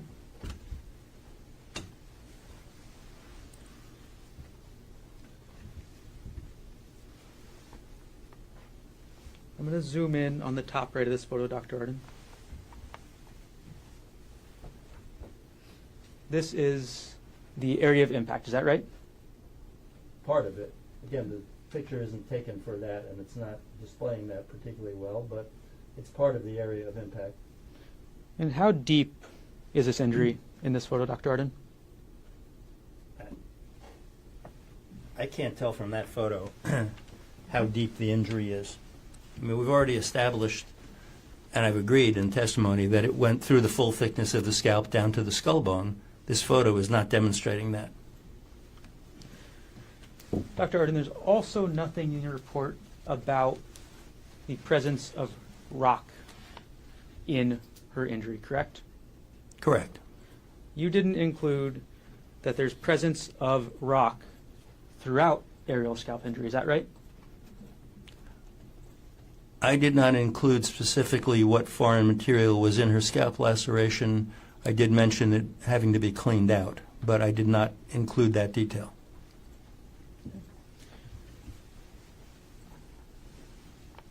And Dr. Arden, you testified earlier about a lack of injury to the back of Ariel's head, correct? Correct? You viewed photographs of the scene, is that right? I did. Okay. And you viewed photographs that included a pool of blood on the ground, is that right? There was blood on the ground, yes.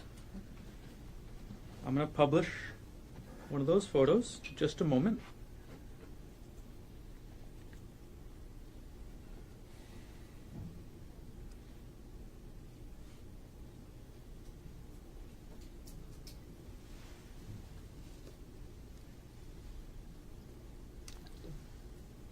All right, I'm going to publish States Exhibit 64. Dr. Arden, this is a photo that you reviewed, correct? Yes, sir. And you stated in your report that there were no injuries to the back of Ariel's head, correct? I did. You said nothing about the environment of where her head was hit on the ground, correct? Correct. You said nothing about whether the ground was rocky and hard, right? Correct. You said nothing about whether there was piles of brush on the ground underneath her head. Is that right? Correct. And either way, that would matter in your analysis, correct? The nature of the surface certainly could matter as to the likelihood of injuring or how the head would be injured in the rear of the head. It doesn't really affect my analysis because my analysis basically pointed out that there was no such injury. Well, the surface could be a reasonable explanation as to why there isn't such an injury. Is that right? It's a possibility. But you didn't do that analysis. Fair? Correct. The bottom line was there were no injuries to corroborate that aspect of her account, and that was what I was commenting on. Now, looking at the ground in this photo, Dr. Arden, it's not rocks. Is that right? Correct. It's brush and what looked like straw. Is that right? Excuse me, what? It's brush and what looks like straw. Is that right? What is, I'm sorry, what's, I- I don't know what's wrong. Anyway, go ahead. It looks like the ground, there's some vegetation. I have no idea if that's straw or not, but there's grassy looking stuff and there's some leafy vegetation, and it's the ground, the earth. This is a softer surface than concrete, correct, Doctor? It is. This is a softer surface than lava rock, right, Doctor? It is. This is even a softer surface than compacted dirt, right, Doctor? Yeah. That's a maybe. Well, you see the picture, right? I see the picture, but I really am not an engineer. I'm not going to be able to comment on this earth versus compacted dirt. You take the exhibit down.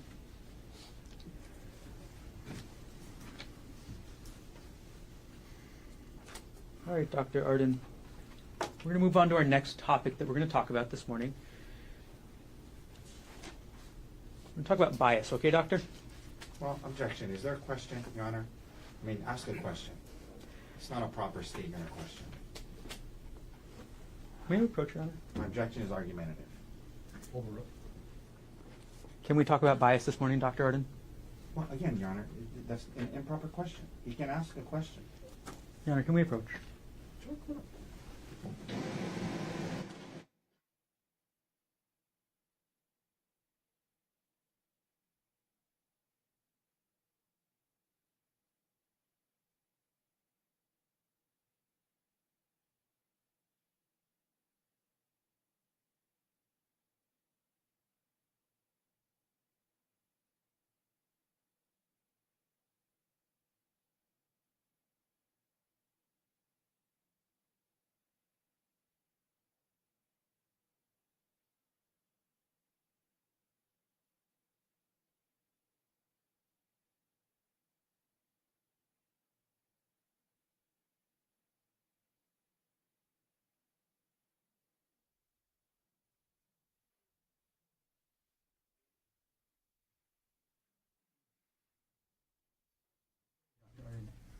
Are you ready to talk about bias? Objection.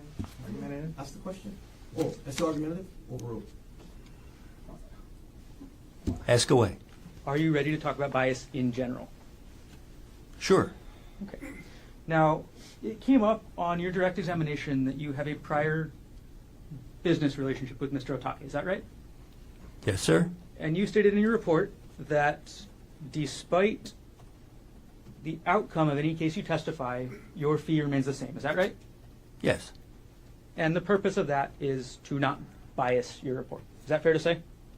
It's a combination. It is a statement about not being biased. It's also a kind of a blanket statement that I don't get paid more if the side that hired me wins.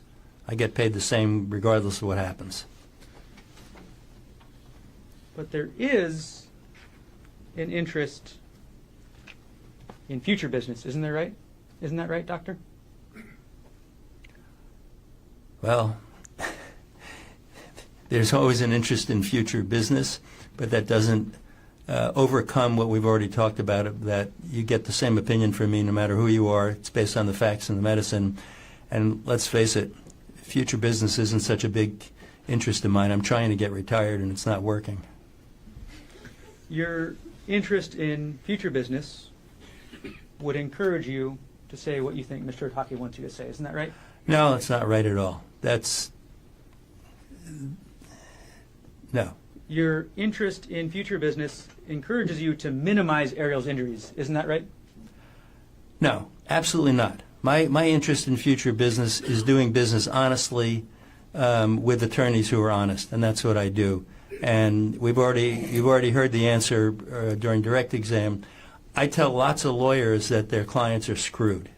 And, you know, that's what happens. Sometimes the truth hurts, but that's what they get from me. Dr. Arden, your interest in future business encourages you to ignore the facts that are bad for your conclusion. Isn't that right? No, not right. Now, I asked you earlier about an article that you co-authored in 2021, correct? Yes? And that was an article titled Cognitive Bias in Forensic Pathology Decisions, right? Yes. Okay. And again, this was peer-reviewed, correct? It was? And you obviously care about bias since you wrote an article about it, right? I do? One of the main points in that article was that forensic pathologists should not be considering irrelevant non-medical information. Is that right, Dr. Arden? That is correct. Because irrelevant non-medical information can cause known biases, correct? It can? It can cause unknown biases, right? Well, at this point, I need to know what you mean by known and unknown. It can cause unconscious biases. Is that right? Yes, that's correct. Okay. So sometimes when a forensic pathologist looks at irrelevant non-medical information, it can cause a bias that even the forensic pathologist doesn't know about, right? Right. And that's what an unconscious bias is. Correct. And you write, and this is actually a fairly lengthy article, is that correct? Yes. And you write, there should be transparency about if and what contextual information was relied upon. That is, if the pathologist's report explicitly state what non-medical contextual information was known and used in their decisions. Is that right? It is. And you think that's a good practice, right? I do. You think it's a good practice for when a forensic pathologist reviews irrelevant, non-medical information to disclose first what they reviewed, correct? Yes. And second, you think it's important for them to disclose how it impacted their conclusions. Is that right? Yes. And generally, it's not favored under this article that you wrote for a forensic pathologist to be looking at irrelevant non-medical information at all, right? Correct. It's not best practices, correct? The article doesn't define things in terms of best practices. It is something that should be avoided.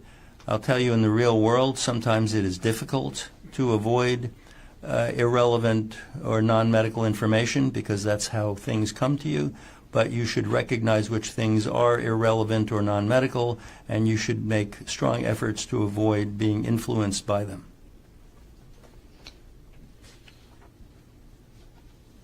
Dr. Arden, in this case, you reviewed Ariel Konig's third interview transcript. Is that right? I did. And that is S-184. Is that right? I don't know, but I'll find out.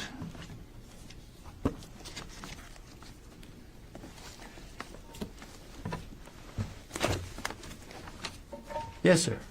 Okay. So this S-184 that you're looking at is the transcript of the third interview of Ariel Konig. Is that right? Correct. Okay. And this is a document that you reviewed to prepare your report, correct? Correct. Dr. Arden, isn't it true that this interview is not talking about anything related to Ariel's injuries, right?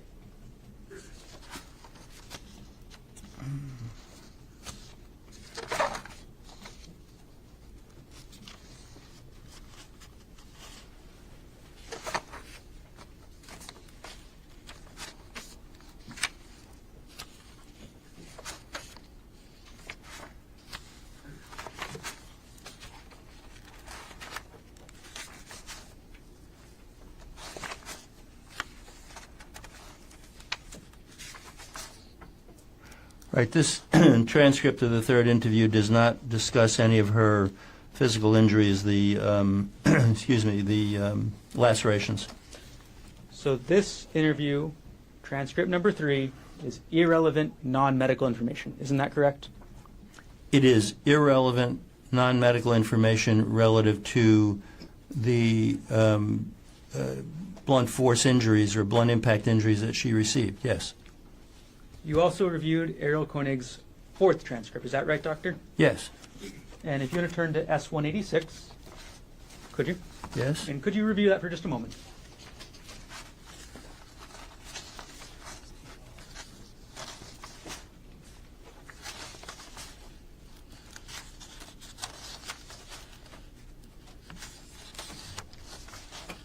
Yes, sir. There's no medical information in this fourth interview about Ariel Konig's head injuries, correct? Correct. This is irrelevant non-medical information. Is that right? Correct. On which I did not rely for my opinions. You testified earlier that you reviewed it, right? I reviewed it. I review many things. There are many facts and features in medical records that I review that don't become part of my opinions either. Dr. in just a moment, you agreed with me that the forensic pathologist shouldn't even be reviewing irrelevant non-medical information. Isn't that right? I said that you shouldn't be relying on it. And I said that in real life, sometimes it comes to you whether you like it or not. I was presented with Ms. Konig having made 4 statements to the 4 interviews with the police, and I wanted to be sure I hadn't missed anything, so I reviewed all of them. But you'll notice that in my opinions, there's nothing from statements 3 or 4, or interviews 3 or 4, excuse me, that I relied upon or used in reaching my opinions. Dr. Arden, you didn't follow the recommendations in your own paper. Isn't that right? No, not really. It's not right.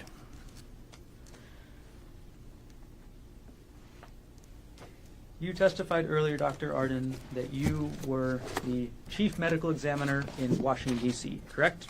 Yes, sir. And that was from, I'm going to pull up your CV so I get the dates correct. And your CV is 227 in there if you want to go along with me. Yes, sir. Okay. You were the chief medical examiner in Washington, D.C. from April 1998 to October 2003. Is that correct? Yes, sir. Normally, that's a 6-year term. Is that correct? Objection, Your Honor. Can we approach?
The office of the chief medical examiner in Washington, D.C. after 5.5 years, correct? Yes, sir. Okay. Before you left, there was an audit from the Office of the Investigator General of the City of Washington, D.C., correct? Not the Investigator General. I'm sorry. Is it OIG? Yes. And that's S230 with you, right? Yes. I'm sorry, it's the Office of the Inspector General conducted this audit, correct? Correct. Okay.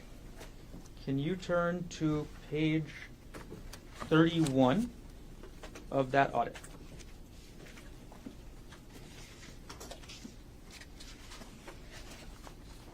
Yes, sir.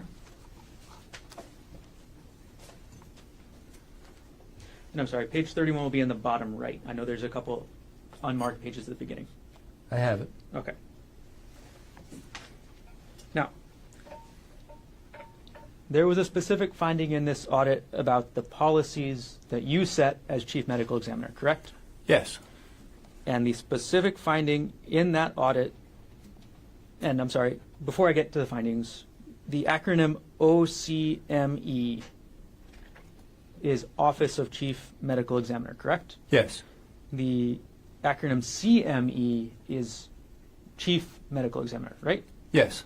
So if I use the word CME, I'm referring to your position, right? Correct. There's also an acronym NAME, is that right? Yes. That's the National Association of Medical Examiners? Correct. Okay. So there was a specific finding in this audit about, I'm sorry, before I get to the finding, the way this audit was done was the Office of the Inspector General interviewed the medical examiners, correct? They interviewed many different staff members throughout the agency. And they made a finding that medical examiners say autopsy procedures lack important criteria and some contradict the CME's verbal instructions. Is that right? Can you point me to where you're reading from? At page 31, near the bottom of the page, under subsection A.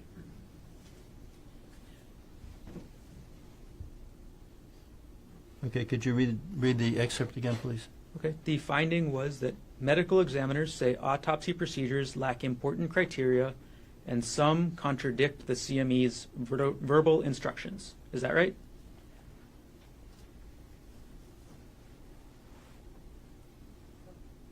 Yes. And the CME again is you. Is that right? Correct. And they explain that finding in the next paragraph, correct, Doctor? Yes. And they say the medical examiners also stated that many of OCME's written procedures differ from the standard operating procedures used in surrounding jurisdictions and from NAME standards. That's the finding in the audit, correct? That's what the medical examiners claimed, yes. You wrote the procedures for the DC Office of the Chief Medical Examiner, is that correct? Some of them. The audit, or the finding further states that these medical examiners stated that some procedures contradict verbal instructions that they have received from the Chief Medical Examiner. Is that right? That's what they said. They go on to say that the decision on what procedures should be followed is at the discretion of the Chief Medical Examiner yourself, correct? Yes. Who is inconsistent in the criteria he uses and does not conform to established best practices. Is that right? That's what they claimed. This is the finding in the audit by the Office of the Inspector General of the City of Washington, D.C., correct, Dr. Arden? Right, reflecting what the medical examiners claimed. There's a conclusion sentence at the end, right, of this paragraph? Sorry, hang on one second.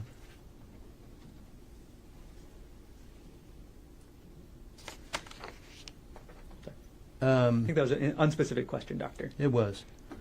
There's a statement at the end of that paragraph we've been going through stating, the medical examiners believe that because they were not included in developing these procedures, autopsies are not as timely and cost-effective as they should be, and their integrity cannot be assured, correct?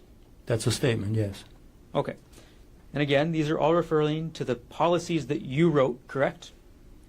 This is referring to criticisms from employees about policies and procedures that I implemented.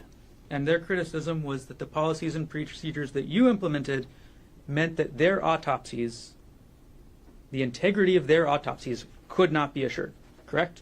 Again, that was a claim made. That's not a fact, and I disagree with it. Okay. This is, if you go to the top of the page that we're looking at, it says key findings, correct? Yes. This is a key finding of the audit by the Office of the Inspector General of Washington, D.C., correct? Yes. Well, objection, it's misleading. The findings are in the Right. headings. There's a summary after it.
the top of that page we've been looking at says key findings, correct? That's the section of this report. The multiple pages say key findings. And everything I've been reading is from this same page, correct? Correct. Everything from this section titled key findings, correct? Yes. Dr. Arden, you also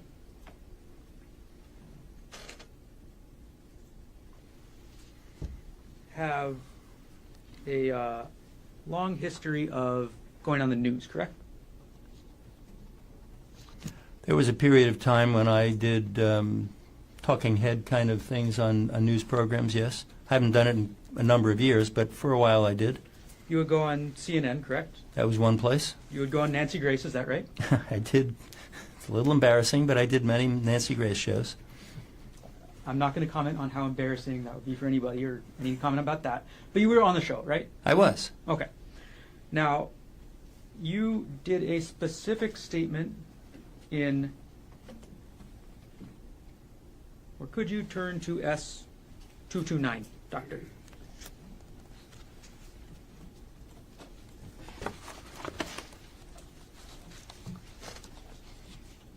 Oh.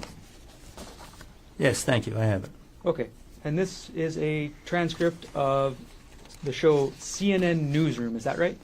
It is. Okay, and the date is October 5th, 2007, is that correct? Correct. Okay.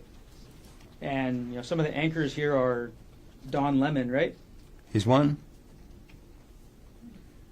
Okay. And you actually provided a statement in this TV show, correct? I did. Okay. I'm going to direct you to the page because I think it's kind of further in there.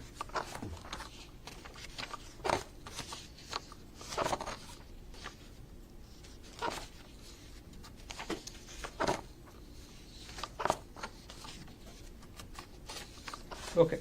Dr. Arden, could you go to page 11 out of 15? I apologize. There may not be page numbers. There are no page numbers, but I think I was there.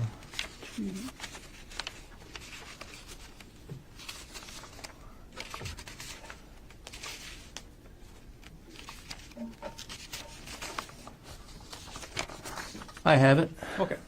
And you made a statement to CNN about the Maricopa County medical examiner releasing information, correct? Yes, not the police. I'm sorry. It was. Excuse me. Take a moment. Let me know when you're ready. Thank you. I'm ready. Okay. So you gave a statement about the Maricopa County medical examiner's office releasing information, correct?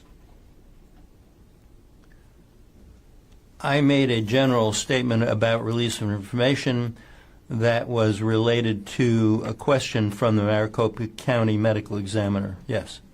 And the statement you made was you really need to be particularly careful about the release of information, not to look like you're hiding something, not to give anybody the false impression or any impression that they're not getting the full story. Is that correct, Dr. Arden? That's correct. And you still believe that statement today, correct? I do, especially in that context. You believe it's important to not hide information, right? Correct. You believe it's important for people to get the full story, correct? Correct. Dr. Arden, isn't it true that you deliberately suppressed the fact that Errol Konig had that tuft fracture on her thumb from your report? No, it is not true that I deliberately suppressed that she had a tuft fracture.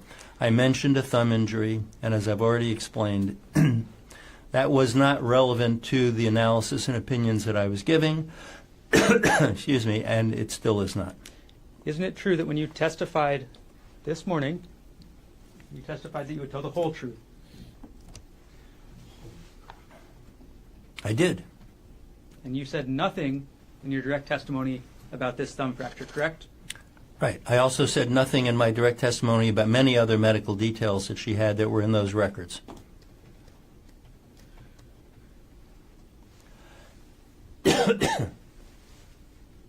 One last section, Dr. Arden. I'm going to publish what's been entered into evidence as States Exhibit 236. It'll be up on the screen next to you. It's not Oh. in your binder. Thank you. Excuse me. Okay, you put on the screen States Exhibit 236, Dr. Arden. Objection, Your Honor. Can we approach? Sure, come on up.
I'm going to put that photo back up on the screen, States Exhibit 236. Okay. You did not review this photo as part of your preparation, correct? Excuse me. I do not recall seeing this photo. I may or may not have, but I do not recall this photo. And you were not asked to provide any opinions, and I want to clarify, I'm not asking you to provide any opinions, but you were not asked to provide any opinions about what you see in this photo, correct? Correct. The only opinions you were asked to provide were about Gerhardt Konig, is that right? Correct. Okay. And I'm going to publish now States Exhibit.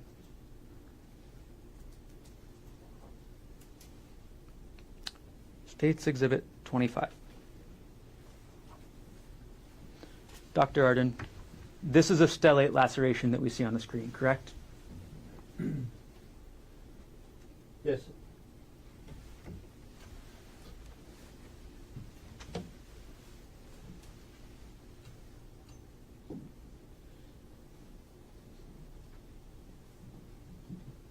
Okay. I'm going to take the exhibit down. I have no further questions.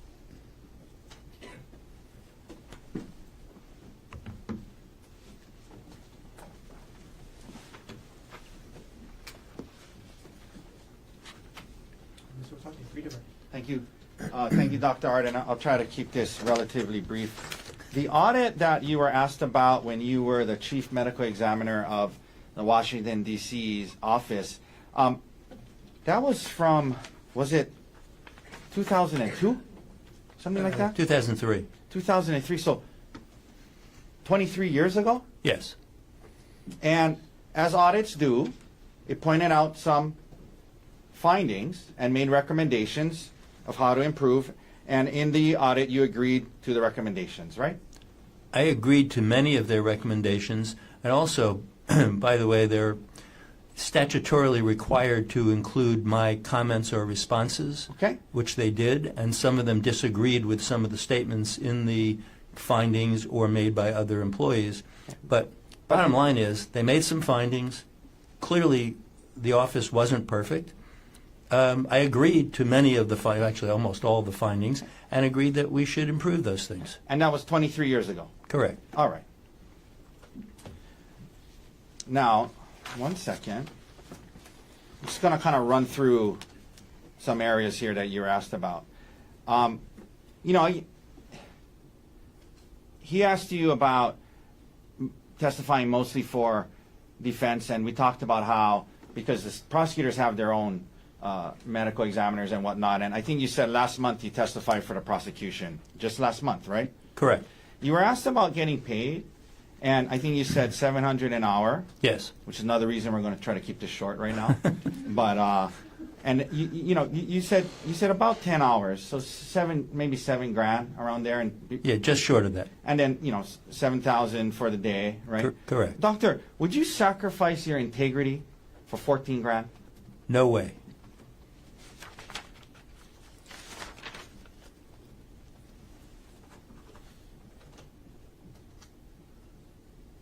You were asked about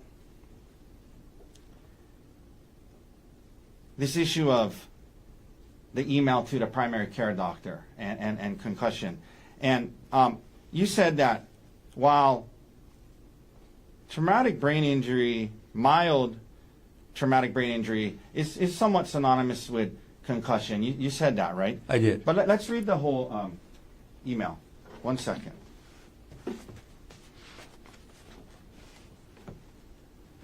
One second, I had it here somewhere.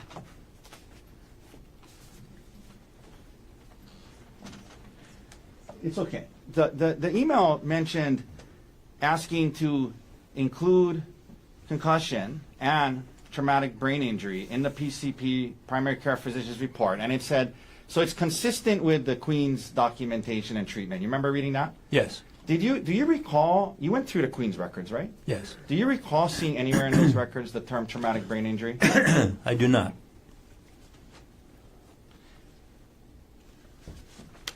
You were asked about the statements gave by Ms. Konig where she said up to 10 times and, things like that. The only number she mentioned was 10, correct? Sorry.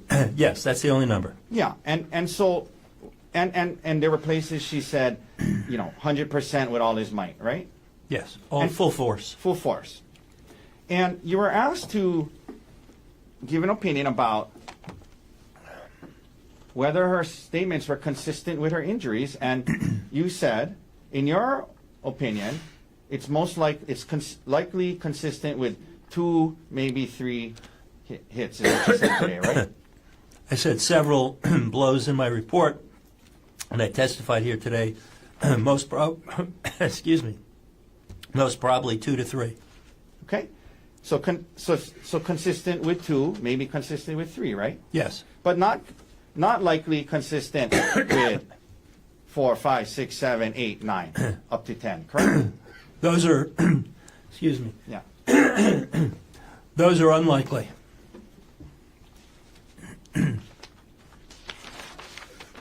You were asked if you held the rock before today, but you surely had photos of the rock that you were provided. Is that right? Correct. Now, you were asked this questioning about if somebody's head was moving around, would it be harder to hit? And if they were wrestling and whatnot. First of all, if somebody was hit up to 10 times, like 5, 6, 7, 8, you think maybe at full blast, doctor, maybe after the first 2, they might be not moving as much. The next 3, 4, 5, 6, 7 would be easier to have impact? That's certainly a possibility.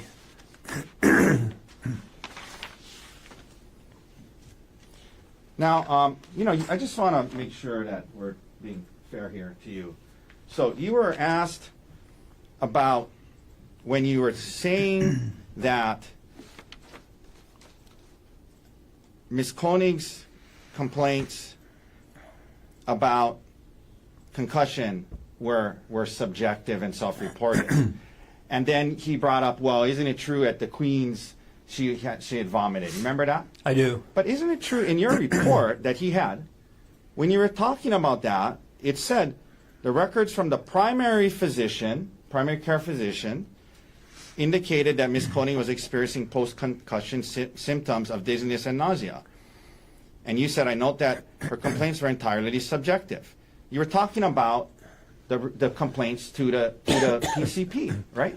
Correct, at a later date. Yeah, you weren't trying to say that there was no vomiting at Queens, right? Correct. You're talking about her complaints to the primary care, right, in your report. That's correct.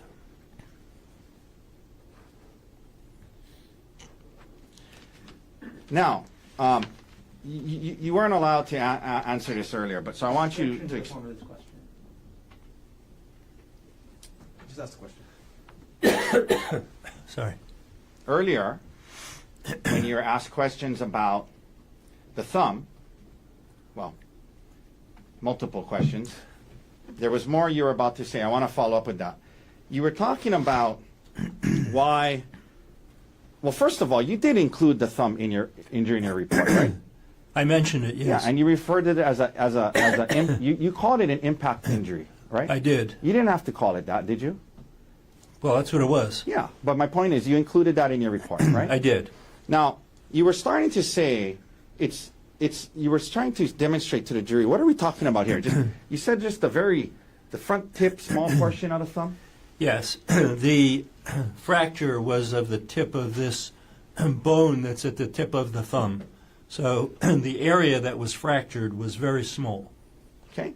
And is the rock still there with you? Or? I have it. Okay, can you hold up the rock? Excuse me. Yes. If somebody was, full blast with that rock, hitting somebody on the head, do you think that little tip of the thumb would make a big difference? But the rock is a lot bigger than that tip, yes? Right. The rock is much bigger. The rock has heft. If the tip of the thumb got caught by a blow, it's not blocking much of the impact or the effect. Okay. And the injury wasn't she didn't have broken hand bones or anything like that. Just the very tip of her thumb, right? Just the tip of the thumb. Excuse me. Is that what you're trying to explain earlier? Yes. You were asked multiple times about what was in your report and what wasn't. You remember that? Yes. Doctor, you reviewed hundreds of pages of documents in this case? I did. Okay. And your report is 4 pages long, right? Correct. And in your work as a consultant, is that common, not just for you, but have you also reviewed other expert reports in the course of doing this work? Many. And isn't it true that the report is just a summary of your thoughts and opinions, correct? Right. It's not the recitation of the entire material that I saw.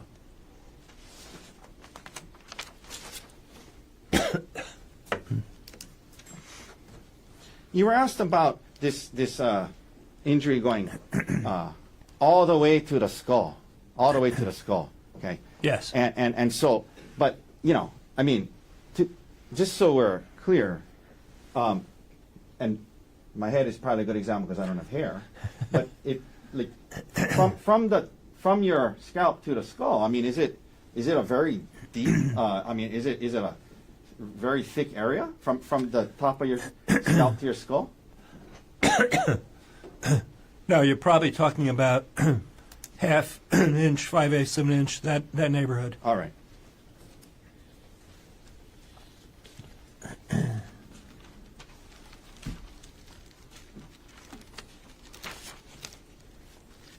You were asked about the lack of injury to the back of her head, and I guess photo of. First of all, do you know if that photo he showed where that blood was? Do you know if that's where Miss Konig suggested her head was bashed on the ground? I do not. Okay, but even assuming could a head being bashed on the ground multiple times on dirt or a trail, could that cause injury to the back of the head? Sure, it could. Objection beyond the scope. Move to strike. He asked about this very subject. Approach. Go ahead.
the medical doctor, do you agree that bashing someone's head on the ground, even if it's, dirt or a mountain trail, could cause injury? Yes. Yes, it could. And you did not see any any notation of injury to the back of her head, right? Correct. Okay. 1 second.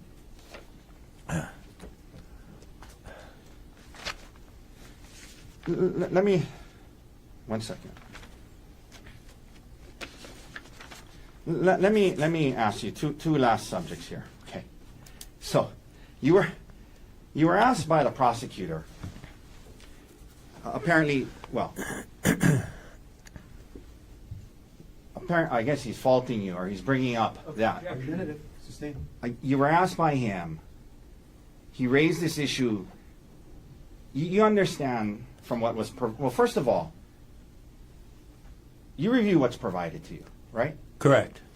And you understood Miss Konig gave 4 statements to the police, right? Yes, And you were provided all 4 of those statements, right? I was. And you reviewed all 4 of her statements that was provided, and the parts that were helpful and mattered, you included, and the parts that weren't about medical, you didn't, right? Correct. Okay. Now, as an expert through the last 20 years, have you ever had an occasion where an attorney would question you about something that you weren't provided everything? Objection. Sustain. Why? Why?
So, doctor, in your practice, when you're asked to compare what somebody said to the injuries, it's good practice to review everything they said. Yes.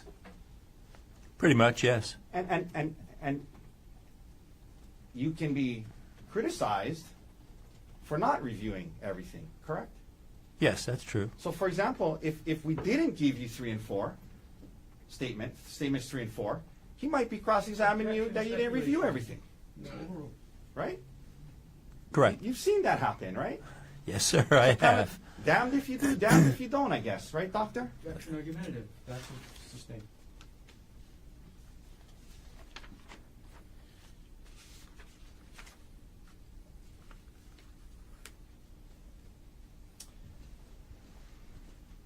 The one prior case you provided opinions on for me one time over 10 years ago, prosecutor indicated that was a business relationship. Just to be clear, we've never been in any business together, but you were retained once before over the last 10 years, correct? That's right. You were then asked about future business and how something about, isn't it true, essentially you would say things that aren't true to get future business. Do you remember him asking that? States the question. No, overall. Do you remember him asking that? I do. And first of all, again, is that offensive to you? Highly. Apologize for asking this question, but how old are you, doctor? No embarrassment. Well, this month I'll be 72. Okay. And you mentioned that you're trying to retire, trying to slow down, right? Trying. Not succeeding so well, but I'm trying. But do you need more work, doctor? No, I'm turning down plenty of work right now. You're in a position where you pick and choose the cases you want to work on, and the attorneys you want to work with, right? Yes. Are you concerned about getting future business? No, I'm not. As I said, I am currently turning down a substantial number of cases that come to me. And your wife, who traveled with you, how does she feel about you taking on your cases? Well beyond the scope. Sustain. This goes to his lack of need for future business. I'll ask it a different way. Please. Is it a goal of your wife and yourself to slow down and enjoy yourself a little more? Yes, Spend time with family? correct. So nowadays, it's not about future business, but it's you want to work on cases and you want to work with attorneys that you mentioned are ethical attorneys, right? Yes. Objection. It came out on he asked the question on the record. Absolutely not. Objection sustained? We can approach. And it has to move to strike. Well, let's approach. There's nothing to strike, there's no answer.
Dr. Arden, thank you for your time today. So as far as this idea that you would say things, for whatever to get future business, it's true that you're in a point in your life and your career where you don't need the work, but you choose to work on the cases that you want to and work with the attorneys that you want to, right? Correct. Thank you, sir. Thank you. Mr. Garner, any recross based on what was asked on redirect?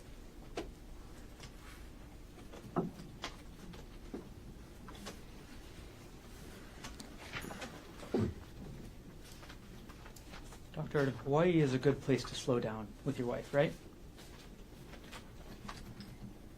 You're talking about living here? Visiting. Visiting Hawaii is wonderful.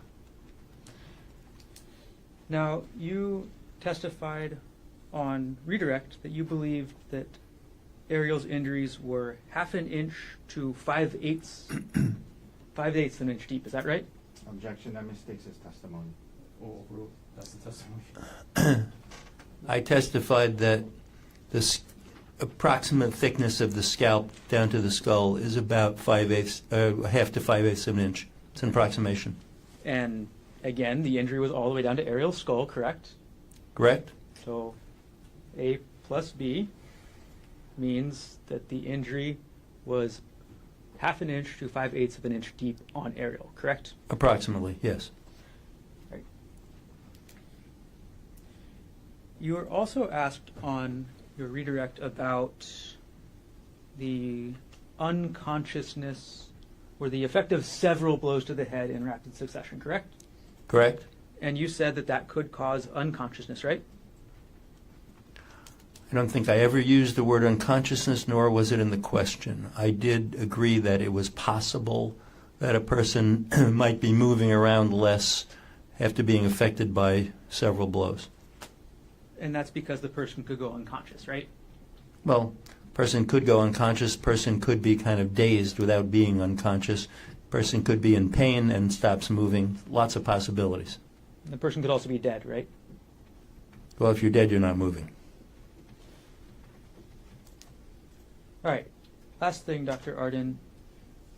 You testified on your redirect that you now believe, or you're consistent with your report that you believe that it was at minimum several blows, correct? That missed.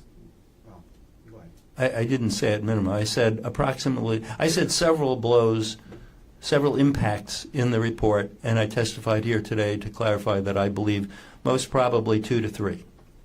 And as we've been very clear with your cross-examination, Dr. Arden, you're not counting Errol Konig's thumb fracture, correct? Correct. You're not counting the damage to her face, correct? Correct. That's separate. You're only counting her scalp, is that right? Correct. Thank you. No further questions. Thank you, sir. Nothing further. Thank you, doctor. Thank you. Dr. Arden, thank you. You can step down. Appreciate you being here. Watching that step. Yes, thank you, Your Honor. Council approach off record. Turn some of these.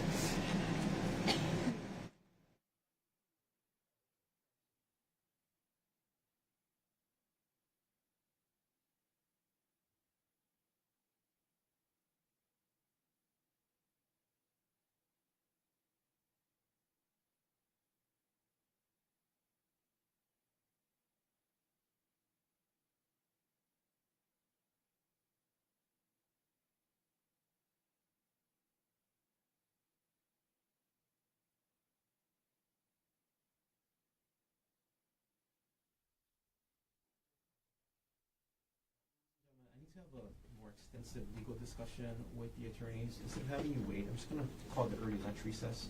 Have you come back at 1:15. Leave your notebooks on the chair. Don't talk to anybody about this case. Keep an open mind. Do not try to learn about this case outside of the court. All of you, have a good lunch. See you at 1:15. All rise.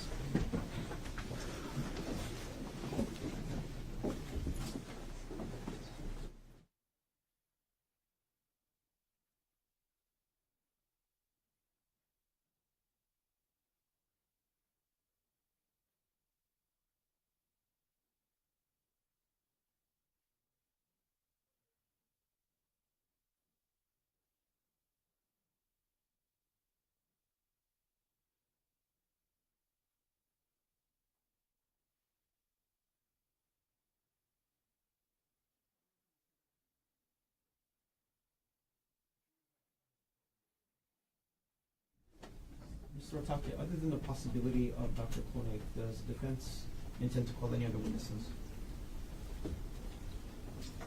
Well, not before he testifies, but maybe after. Understood.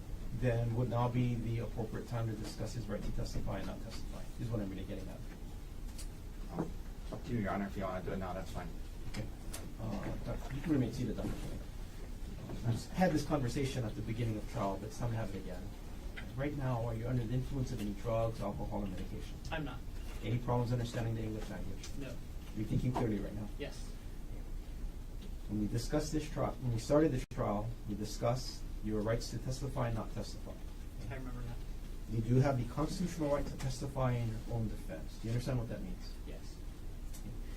You should consult with your lawyers about your decision. But this is your decision. And if you want to testify, nobody should stop you from testifying. Do you understand that? I understand. And if you choose not to testify, the prosecutor will have the opportunity to cross-examine and question you. Do you understand what that means? Yes. And just so we're clear, if you do choose to testify, just like all the other witnesses, you would come up to the stand, you would take an oath to tell the truth, and you would first be asked by questions by either Mr. Otake or Mr. Dirks. When they're done asking their questions, the prosecutor, probably Mr. Garner, will have the opportunity to question you as well. Unless I sustain an objection or stop any of the questioning, you would have to answer all of the questions that are put to you by all of the attorneys. Does that make sense? I understand. Do you have any questions about what happens if you choose to testify at trial? No. And you also have a constitutional right to not testify and remain silent. Do you understand what that means? Yes. And I want to make sure I get this correct. Again, it's your decision. Okay. about whether or not to testify. And if you don't want to testify, nobody should pressure you, and you should not feel pressured or coerced in any way to testify. Does that make sense? Yes. If you choose not to testify, the jury will be instructed that it cannot consider your decision to not testify as well as your silence in any way when it decides the case. You understand what that means? Yes. I'm going to read exactly the instruction that I would give to the jury if you choose not to testify. And this is what it states. If you don't testify, the court will instruct the jury that the defendant has no duty or obligation to testify, and you must not draw any inference unfavorable to the defendant because he did not testify in this case, or consider this in any way in your deliberations. Did you understand the instruction that I read? Yes. Now, do you understand what happens if you choose not to testify? Yes. You have a choice to make, Dr. Konig. Did you discuss this decision and your choice with your attorneys? I did. Were they able to answer all of your questions? They did. Do you need additional time to talk with them about this decision? I do not. Then I'm going to ask you, what is your decision, Dr. Konig, to testify or not testify? I'd like to testify. Thank you for answering my questions. You can have a seat. You as well, Counsel. Counsel, before the lunch recess, is there anything else we should take up on record? Nothing from the state. We're still talking. No, Your Honor. Then we will recess for lunch. Again, have everybody back at 1:10. Thank you.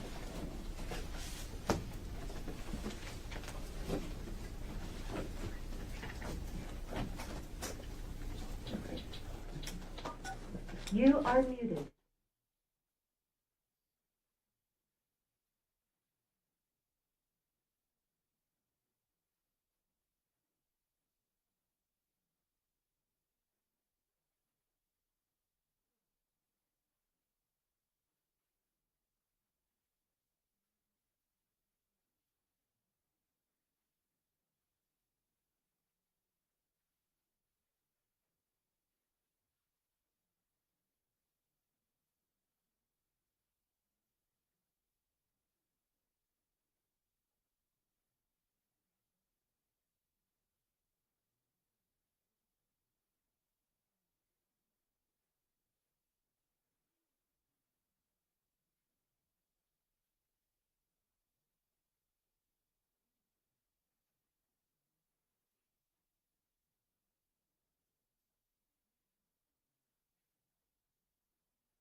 continuing with case number 12, State of Hawaii versus Gerhardt Konig, 1 CPC-25-373. Dr. Konig is present in court with all 4 counsel of record. All jurors are back in the courtroom. Thank you for your patience, ladies and gentlemen. Mr. Otake. Thank you, Your Honor. At this time, we'll call Dr. Gerhardt Konig to the stand. Doctor, please.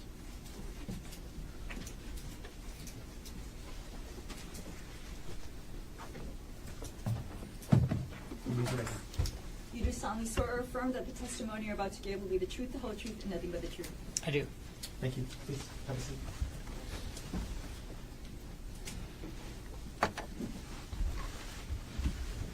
Okay. If you could please state your full name for the record and for the members of the jury. Gerhardt Konig, Gerhard, how old are you? 47, Where were you born? South Africa. And were your parents from South Africa? Yes. What are their names, and are they still alive, and are they still married? Yeah, Peter and Anwell, they're alive and married. Okay. And they've been here, is that them here in the front row today? That's them. Where do they live now? San Diego. Growing up, what did your parents do for work? My dad's a pharmacist, and in South Africa, my mom didn't work. How long did you live in South Africa, or maybe a better way to ask that is, how old were you when you moved from South Africa? I was 14. And where did you move to at that age? San Diego.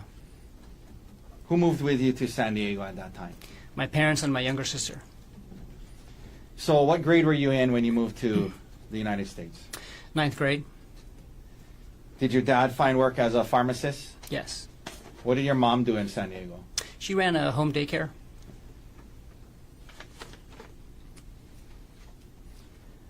Siblings? Yes, 2 older brothers and a younger sister. What year and what high school did you go to, and what year did you graduate? I went to Rancho Bernardo High School, and I graduated in 1996. By the way, was growing up in South Africa, was English your first language? No, What was? Afrikaans. Okay. After graduating from high school, did you go to college? I did. And where'd you go? UC San Diego, What did you major in? bioengineering. Now, the jury has heard about how later in life you married Ariel Konig. Was that your first marriage? No, Okay. Were you married before that? I was, yeah. And to who? Jesse Patella Ray. Okay. How old were you when you and Jesse got together? 16 or 17, 11th grade in high school. And then how old were you when the two of you got married?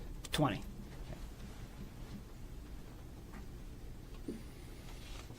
After graduating from college, what did you do? I worked as a bioengineer for 5 years. Okay. Doing what kind of work? It was a biotech startup company. We were doing tissue engineering. Okay. We don't need to get into exactly what that is, but it's in the field of bioengineering. Yeah. So specifically, we were growing tissue-engineered blood vessels, and so we were taking skin cells from a person and culturing them in the lab and growing large diameter blood vessels specific to them so they can use it for hemodialysis access or cardiac bypass grafts. And where were you living when you were doing this work? In Marin County, just north of San Francisco. Okay. In California, but up by San Francisco. Yes. Did you and Jessica have kids while you were working and living in San Francisco? Yes, 2 kids. What are their names? Ophelia and Emil. And what years or how old are they? Ophelia is almost 25, and Emil is 20. Now, the jury has heard that you're a medical doctor. After doing this work in tissue genesis for a while, where'd you go to medical school? At the University of Pittsburgh, in Pittsburgh, Pennsylvania. And is that a good medical school? It is. It has a really good reputation, yeah. So Ophelia and Emil were born before you started medical school? Or Yes. Okay. Yeah. Why did you choose Pittsburgh? Because of the reputation of the school and because the cost of living in Pittsburgh was low. Okay. And you had the yeah. 2 young kids. They had two young kids, and I wasn't going to make any money, and it was a great place to go to school. Did you graduate from medical school in 4 years? Yes. What year did you graduate from medical school? 2010. After graduating from medical school, what did you do? I did a 1-year internship and then I did a 2-year research fellowship. What was the research fellowship in? It was an NIH-funded fellowship at the University of Pittsburgh, and I did mostly blood transfusion research. Specifically, I was working on autotransfusion. It's when you take a patient's own blood that they are losing in the operating room, and I was figuring out ways how to give it back to them safely. Okay. Did you and was that in the Pittsburgh area? Yes. Did you eventually do a residency? Yes. And in what field did you do your residency? Anesthesiology. If you could explain to the jury, what is anesthesiology? I mean, we all kind of know what it is, but generally, how do you define anesthesia? Yeah, anesthesiologists are, it's a specialty of medicine, and we're trained to acutely treat organ system failure and techniques to limit pain and awareness. And so basically what we do is we take care of patients that are either very ill or injured, and we keep them alive until they can get patched up. And we make sure that they don't feel or remember anything. Okay. And why did you choose anesthesiology for your residency, and did you enjoy it? Oh yeah, I loved it. It's all hands-on, which is kind of what my personality is and my background in engineering. So I like that about it. Okay. And yeah, I mean that was So you enjoyed it. yeah. Now, what years were you doing your residency in anesthesiology? 2013 to 2016 And where was your residency at? in Pittsburgh. Now, you mentioned your residency 2012 to 2016. Did you at some point you and Jessica got divorced? Yes. Or approximately when was that, or when did you get separated? We separated in 2014. Yeah. During your residency. Mm-hmm. Yeah, after 15 years of marriage, and we tried to make it work. We got married very, very young. Okay. Did you after that you guys were both living in Pittsburgh, Yes. and were you involved in Emil and Ophelia? Oh yeah, 50-50 custody. 50-50 custody. Mm-hmm. You finished your residency in 2016. What did you do for work when you were done with your residency? I was hired as an anesthesiologist by UPMC. I worked at UPMC McGee Women's Hospital, and then I was also hired by University of Pittsburgh as a part-time assistant professor. As a part-time what? Assistant professor. Okay, so in terms of your work that you were you doing clinical work, actually treating patients in the hospital? Yeah. So 4 out of 5 days, I was doing clinical work, anesthesiology, and basically 1 day a week. So 20% of my time, I was doing teaching and research. And so teaching. Who were you teaching? Anesthesiology residents, mostly at the hospital. And for the last 3 years that I was in Pittsburgh, I was the site director for the anesthesiology residency at my hospital. So I was in charge of the teaching of the residents at the hospital there. And that was all in Pittsburgh? Yeah. Okay, now, after separating from your first wife, did you at some point start dating again?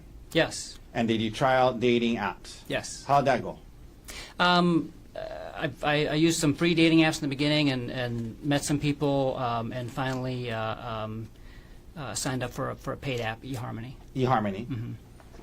And after you signed up for eHarmony, is that how you met Ariel? Yeah, she actually found me on there, and we connected on there and chatted on there for a little while. And I think we connected in February of 2016, and then we met in the bar at the end of March 2016. Your first time you met her, first date-ish, what you want to call it, was at a bar? Yes. In Pittsburgh? Mm-hmm. Okay, and then did you guys continue to see each? Yes. Is that a yes? Yes. Okay, sorry, I should correct you. And after that, did you guys continue dating? Yes. I think you said you met in 2016? Yes. Okay. When did you and Ariel get married? 2018. Between 2016 and 2018, where were you living? We were both living in Pittsburgh in like kind of different suburbs of the city. She lived north of the city, close to where she worked, and I lived kind of to the west of the city. We were about an hour apart, but so we spent 1 week at my house with the kids when we had the kids, and then we'd spend 1 week at her townhouse up Okay. north And that was in Pittsburgh. in Pittsburgh. Okay. Yeah. And you were working in the job you just described to us. Yes. Now, after your first divorce, you had 2 kids. Did you want to have more kids with? I with, did. With Yeah. Ari? Yeah. Okay. Yeah. I had that in my profile on online dating and. That you wanted to have more kids. Yeah. Okay. And did you and Miss Konig have kids together? Yes, 2 kids. And what are their names? And tell us when they were born. Olin was born right in the middle of COVID, May 2020. Okay. And Vigo was born just a few weeks before we moved to Maui in 2023. Just a few weeks before Maui? Yeah. Okay. In 2023. Yeah. So you guys are still living in Pittsburgh when, well, at least Olin, 2020, you guys are in Pittsburgh. Did there come a time when you and Ariel decided to make a move and move to Hawaii? Yeah. Tell us about why that came up and what was the interest and if it was a joint decision. Yeah, it was a joint decision, and this is something that we kind of bonded over ever since we met, and we both love Pittsburgh and love the city and the town and Steelers fans, but we wanted to move somewhere where the weather's a little nicer, and she knew I had family in California, and so we had talked about that for a while. And then after we started having kids, we started talking about it some more and realized that actually our main priority is safety and just finding kind of a place where we can raise our kids in a safe environment. What do you mean by safety? Just like the random gun violence, like school shootings and things like that, were really concerning for us. We wanted to go to somewhere where that's relatively rare or less of a concern. How did you guys decide on Maui? I came to Oahu actually once during residency, when I was doing my research fellowship, and just kind of fell in love with the atmosphere. There's just kind of a joy to life here, and the tempo is just different than anywhere else that I've been in the United States. Okay. So you guys decide on Maui. Well, and then we went to Maui for our honeymoon, Okay. and our friend's honeymoon too, and that's kind of how we got introduced to Maui. Got it. Now, you said that it was a joint decision about kind of putting the kids first and safety. Yeah. Was it gonna moving from Pittsburgh to Maui? Was it going to have an impact on both of your careers? And let's start first with yours. Tell the jury if it was it gonna. How was it, if any, gonna affect your? Yeah, it was gonna have a big impact on my career. So I was gonna have to give up the teaching and the research completely. And my job in Pittsburgh was at an academic medical center, and even when I wasn't working for the university, I was interacting with students and residents and things like that. And on Maui, Maui, it was just going to be like a clinical. Community hospital, and so kind of very, very different. And what about the research part of your job? Yeah, so I have to give all that up. And you're willing to do that? Yeah, we were basically committed, both of us, to going somewhere where we could focus on the family and slower pace of life, at least until the boys were out of high school. Okay, so now you just shared about the effect it's going to have on your career. What about Ariel's career? Explain to that. She talked about being, at least for a while, in the nuclear industry. So when this decision was being made about moving, what was going on with her career, and what was her how was this going to affect her? So by the time we made the decision to actually move, which was like in the summer of 2022, it actually didn't affect her career that much. If we had made that decision earlier, it would have had a much bigger impact. Why wasn't it going to affect her career that much at that point? So she was working. So before COVID, she was working 100% in-house, full time, and then during COVID, her job went remote, like most people's jobs did. And then during COVID, we also had Olin, and she realized at that point that she didn't want to go back to working in person again. Okay. That she felt she could accomplish a lot more at home, working and just be much more efficient. And it also allowed her to just be home more with the kids and the family. Was she still? And was she still in the nuclear industry when you guys decided to move? No. So and then she actually quit her job a few months before we started talking seriously about moving. Okay. And she was applying to jobs at software companies and other industries and nuclear as well. And then we decided to move, and so this was all kind of happening at the same time. Okay. And was she able to get this job? She talked about a TerraPower that allowed her to work virtually? Yes, and so she was actually hired, I think, like as I was interviewing in Maui, she got hired at TerraPower. So she started her job at TerraPower while we were still in Pittsburgh. Okay. But they were going to allow her to. And then after the move, yes. So she got a fully remote job based out of Pittsburgh for this company that's based in Seattle. And then we moved to Maui, and then she kept working for the same company. Okay. I want to ask you, Emil. So Ophelia is older than Emil? Yeah. Okay. So when you guys start thinking about moving, how old was Emil, and how did that factor into the timing of when you were going to move and if? So Emil is actually the reason we moved when we did. Okay. So, Explain that. Yeah. So Ari and I had talked for a while about moving out of Pittsburgh, and the trigger was going to be when Emil graduated high school. You guys are waiting. You guys are going to wait till he graduates. Yeah, because we didn't want to leave Okay. him, and we didn't want to ask his mom to, if we could take him. So what happened? He basically talked us into letting him ask his mom, and because he's like, if you guys are going to go somewhere sunny after high school, I want to go with you, and I want to go before high school is over because I want to move somewhere earlier so I can make friends and kind of get connected to the community. And I said, I don't think your mom's going to let you leave. And he said, let me just talk to her. And after months of that, I said, okay, if you want to ask her, you can. And he asked her, and she actually said yes. And so that triggered us to kind of say, oh shoot, now we can move now. We can move earlier. And so let me ask you about that. So at this point, Emil was about what age? 15. Okay. Yeah. And so he talked about how you were married and while he was growing up, and then how old was he roughly when you guys got divorced, you and his mom, roughly?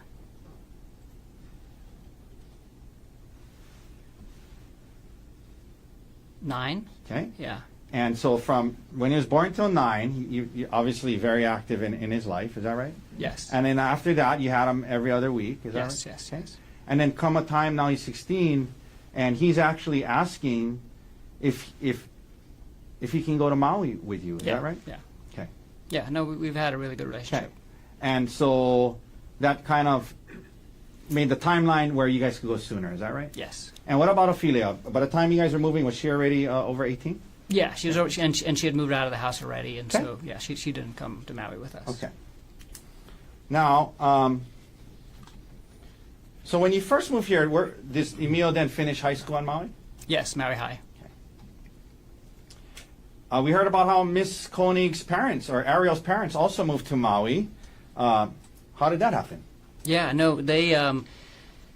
That was really nice, actually, how it worked out. But because we didn't have any family here, Okay. and two young boys. But when we told them we're moving to Maui from Pittsburgh, and they were living in Florida at the time, they said that that's too far, and they To be actually decided away from you guys. Yeah, and so they decided they're going to move to California because they didn't want to move to Hawaii, but they had never been to Hawaii, and so they had this trip planned where they were going to go look at a few different places in California, and we convinced them to come to Hawaii too for a few days, Okay. just to basically, visit with us. Yeah. We're trying to see if they like it. We just told them, just come visit with us, and we'll show you where we're going to live. Yeah. This was right before we actually moved, and Did they like it? in less than 24 hours, they were like, "We're coming here." Yeah, And that was okay with you? Yeah, it was great because they ended up buying a house just down the street from our house, and we see them. We would see them all the time, and they're a big help with the kids, and it was just nice to have family on the island. So you, when did you guys move then to Maui?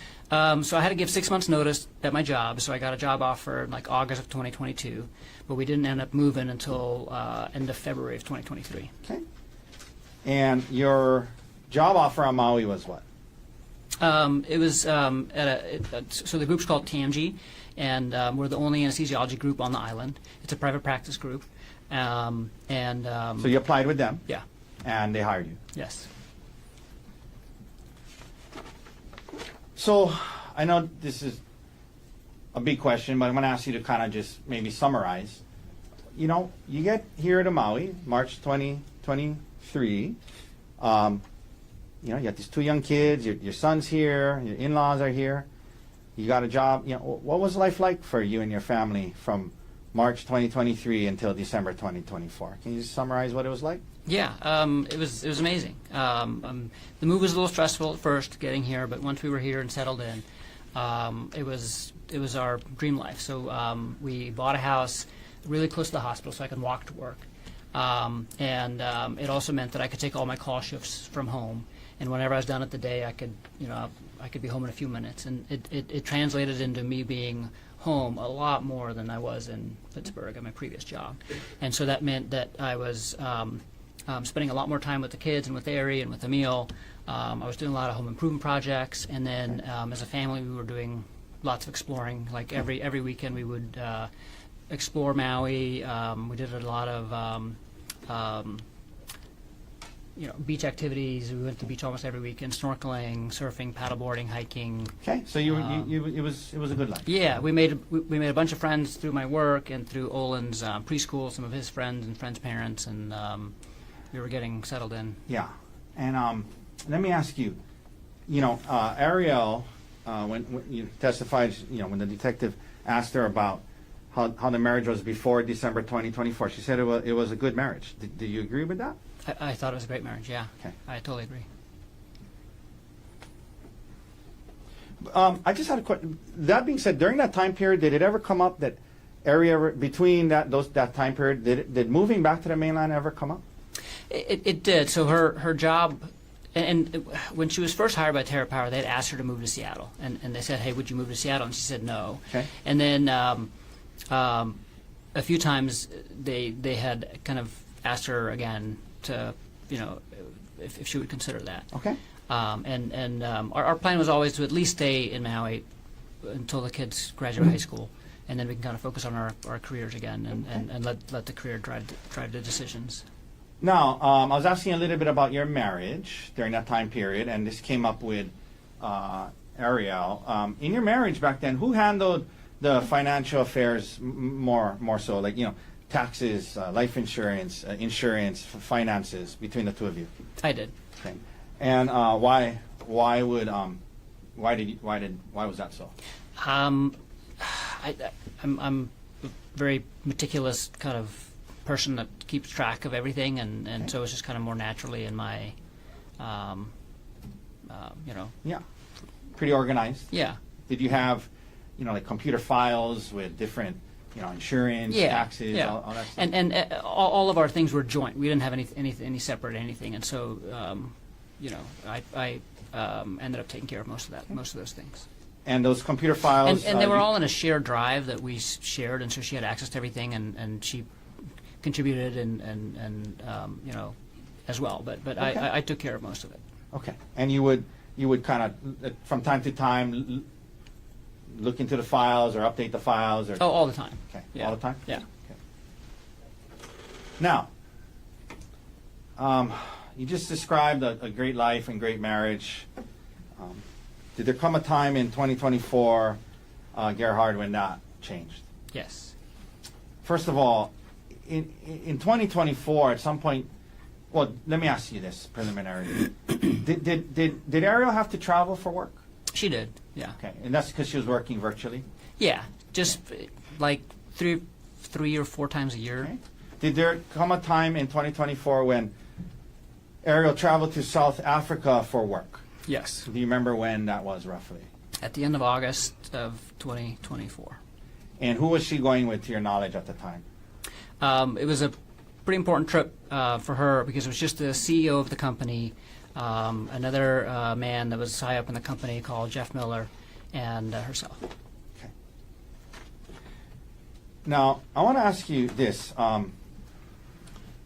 By the way, when you guys were on Maui working, and she was working virtually, like, where was she actually doing her work? Like, when she was working? Yeah, she had a home office set up, but it was in her house. In our house, Okay. but it was in our bedroom. So, and there was no divider or anything between it. So her desk was basically right next to our bed. So like a third of the space in the bedroom was taken up by her office. And when what were her hours? Was she on Seattle time? She started? Mostly West Coast time, sometimes East Coast time. So she would usually get up Early. either 4 or 5 a.m. and start work around there, and So- then work until around 2 p.m. So were you, because it was in your bedroom, were you exposed a lot to A lot. her yeah. work and her things she was doing and the yeah, people? she has a huge monitor on her desk. She has one of those desks that can go up and down. Okay. And it's facing into the room, and all of her meetings are on speakerphone. Okay.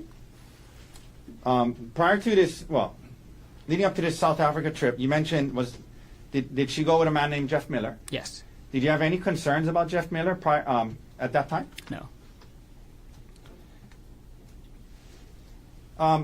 You know, I know you mentioned no concerns, but was there anything weird on that trip, behavior-wise, that you took notice of?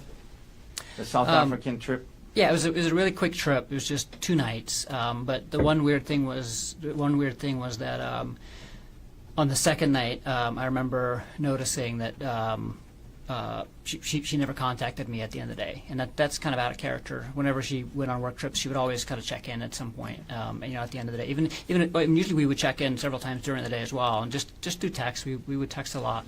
Okay. And the one night on that trip, she never reached out. And I was at work, and by the time I got home and realized that she hadn't reached out, I knew she was asleep, and so I didn't reach out to her either. But, but normally she would reach out to me when she's done with her work day. Did you think much of it at the time, or? No, Okay. I took note of it, and I asked her about it, and she just said, like, I'm so sorry. We got back late from dinner with the hosts that were hosting us, and I'm sorry. I should have texted, but I didn't. Now, she returns from South Africa. Later on in 2024, did you and your family go on a trip to Kauai? We did, yeah. When was that, roughly? In October, I think it was October. Yeah, we told Emil as a graduation present we'll take him to one of the other islands that he hasn't been to yet for a little trip, and he picked Kauai. He picked Kauai. Now, did anything happen on this Kauai trip that made you become concerned to a degree about Mr. Miller? Yeah, a little bit. What happened? Tell the jury what happened. Yeah.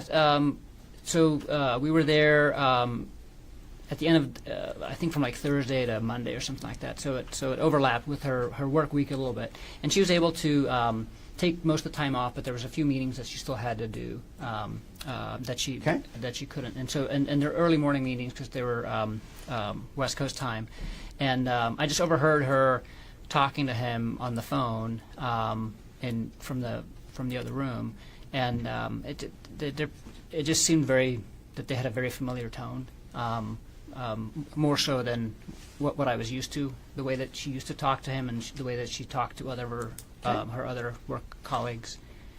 Now, you get back from Kauai after the trip.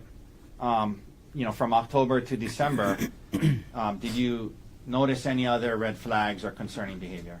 Yeah. So what happened? The biggest, the only thing that I noticed was that she was constantly on her phone. She was just constantly on her phone. Was that more so than usual? Yeah, much Okay. more than usual. And she would hide the screen from me. So What do you mean by that? Like, if you're sitting next to somebody and they're on their phone, like, you can just notice that they're sitting in a way. They're constant. They're always just like moving their. What if you walked moving their into a room screen. when she was on? Yeah, when I walked in the room, she would turn the screen off or turn her phone upside down. Did you ask her about it? I did several times, And what- and she would always say, "I'm talking to Gianna. I'm talking to Gianna," which is her best Who's friend. Gianna? Gianna's her best friend. Okay. So you did ask her about it a couple of times, Yeah, And- more than a couple. and you continue to see this concerning. Well, was this behavior concerning to you? Yes, And I was just I was curious. Okay. I was concerned. You're right. And did she told you it was, don't worry, it was just Gianna. Yeah, and she was like defensive about it. Okay. Um, Now, what did that lead you to do in early December? All this yeah. behavior, red flags. No, when she kept doing it and she kept being defensive, I unlocked her phone. Okay. And while she was sleeping. Now, do you recall when you did this? There's been talk about a San Luis Obispo trip, right? Were you guys going to go on a trip in December? Yes, And with who? with our friends Brant and Gianna. And so what day of the week were you going to leave for the trip, if you recall? So Ari and Gianna were going to be there on Wednesday, Okay. and Bryant and I were going to join them on Thursday. So the And then girls we were going first. Yeah, to and then we're spend- all staying there until Sunday. The girls were going to go spend a night together. Yeah, so they had like a girls' day planned, and they wanted to just go for the first day. The trip was mostly for Gianna's birthday. So that was going to be on a Wednesday. When did you look into her phone? On Monday night. Okay. Right before the trip, a couple days before the trip. Yeah. So tell the jury what you discovered. So Monday night, when I looked at her phone, I went to the screen time application on the iPhone, and then I noticed that the app with the highest usage was an app called WhatsApp. And I was What is really- WhatsApp? WhatsApp is a communications app. So it has texting, it has voice calls and video calls. So instead of using your phone's built-in texting or voice or video, you go through WhatsApp. Okay. And it's separate from the phone. So then once you saw that? Yeah, so then Well, first of all, I mean, was that surprising to it you? was. I had not seen her on WhatsApp at all over the Okay. previous months. And so I was very surprised about that. And then I also saw that she had turned off all the notifications for WhatsApp, so she had everything silenced for Okay. WhatsApp. And it wasn't like on the main screen. It was like a couple pages over in a folder, so it was kind of hidden. So did you open the WhatsApp? Yeah, so I opened the WhatsApp. What did you see? And there were 2 conversations with Jeff Miller. And the way WhatsApp works is that your account is always linked to a phone number. And so the one conversation was a conversation with his work phone, and the other conversation was a conversation with his personal phone. Okay. And so let's talk about the conversation with his personal phone. Tell the jury what you saw. Yeah, it was. So what I saw. So this was Monday night. What I saw was that the messages from Monday and from Sunday, so the previous 2 days, it was like a full-on conversation the entire day long, and it would start day long? off. Yeah, and it would start off at like 2 a.m. Hawaii time. So and Jeff Miller lives in Maryland, and he travels extensively for work. Like he probably travels 3 out of every 4 weeks, and I know this because I'm always hearing them on the phone and Okay. talking about that. So basically, wherever he was, he'd be texting her good morning, but it wasn't just like a good morning text. It was like 5 or 6 texts. It's like a whole like a good morning. I had a great, I slept great. I'm looking forward to the day. I hope you're sleeping great. And then at like 5:45 a.m., her good morning. She would be responding. She would respond, and then the whole day long, like, this is where I am. This is what I'm doing. This is what I'm thinking, until good night at the end of the day. And that was for Sunday and Monday. Okay. So for the 2 previous days. So Sunday is a weekend, right? Right. Yeah. So you Yeah, saw on so a it was- Sunday. We saw the text from December Yeah, she's 1st. I'm at work. I'm on call for the weekend, and she's at home decorating and hanging out with the kids and texting him all day. Texting him all day. Okay, And then go ahead. when I scroll back past that, it's very strange because then between so the thread was created on June 4th or something like that, because WhatsApp puts when the thread was created in the app. Okay. And there was no messages between June 4th and August 30th, which was like a few days after the South Africa trip. And then between August 30th and Sunday, it was very strange because there was like fragments of conversation or little short things, and then mostly just pictures and songs and links. And it was basically Jeff sending her a bunch of pictures of himself, a bunch of song links that she had saved, and her sending him like a bunch of pictures too of Did you, when you said it was strange because there was things missing, did it seem to you like things were being deleted? Well, yeah, because obviously that was. I mean, there was an abrupt cutoff between, like, what's before Sunday and Monday and that conversation and everything else that was Okay. on there. Let me ask you this. Seeing all of that, here you are, a couple of months now, you had some suspicion, some red flags. Asked her about it a couple of times. She denies it, defensive. Now you open it up, and you see this. Yeah. Tell the jury how you felt. How did it make you feel? I was devastated. There's obviously something going on, Okay. So I didn't know what to do. okay. So what did you do? So I had actually started using WhatsApp myself when we moved to Maui, because that's the main communication platform that the anesthesiology group uses, and so I was using it every day, communicating with the rest of the group and during our business meetings. And so I knew that WhatsApp, since even though it's primarily an app on your phone, there's a web interface. You can log into WhatsApp on your computer through the browser as well, and it'll basically just duplicate everything that's on your account. And then what did you do the next day? So I took her phone upstairs to my computer, which is in the hallway upstairs, and I logged into her WhatsApp on my computer. So you could watch her. So I could activity. see, because Okay. You mentioned being devastated. I mean, prior to this, did you have any, aside from we talked about the red flags, but marriage-wise, I mean, everything seemed okay? everything seemed fabulous. Okay. We were we were very happy together. No red flags in terms of the marriage Okay. itself. Okay. So now, you want to learn more. You go into what do you call it, like detective mode, kind of? Yeah. Okay. So now you logged on and you're able to watch her. And did you do so the next day? Yes. Excuse me. Yes. Tell the jury what you saw the next day? So the next day, it was basically the same type of thing that they were doing on Sunday and Monday. So they start off by saying good morning, and then just wasn't communication the entire day. But this day, she started deleting messages, and so one of the first things that she did is she deleted all of the messages from Sunday and Monday. Okay. So when you went, make sure you put the mic a little closer. So when you saw the messages the night before. Yes. And now you're looking at it on the computer next day, and those messages you saw the night before are deleted? Yes. Okay. And then what?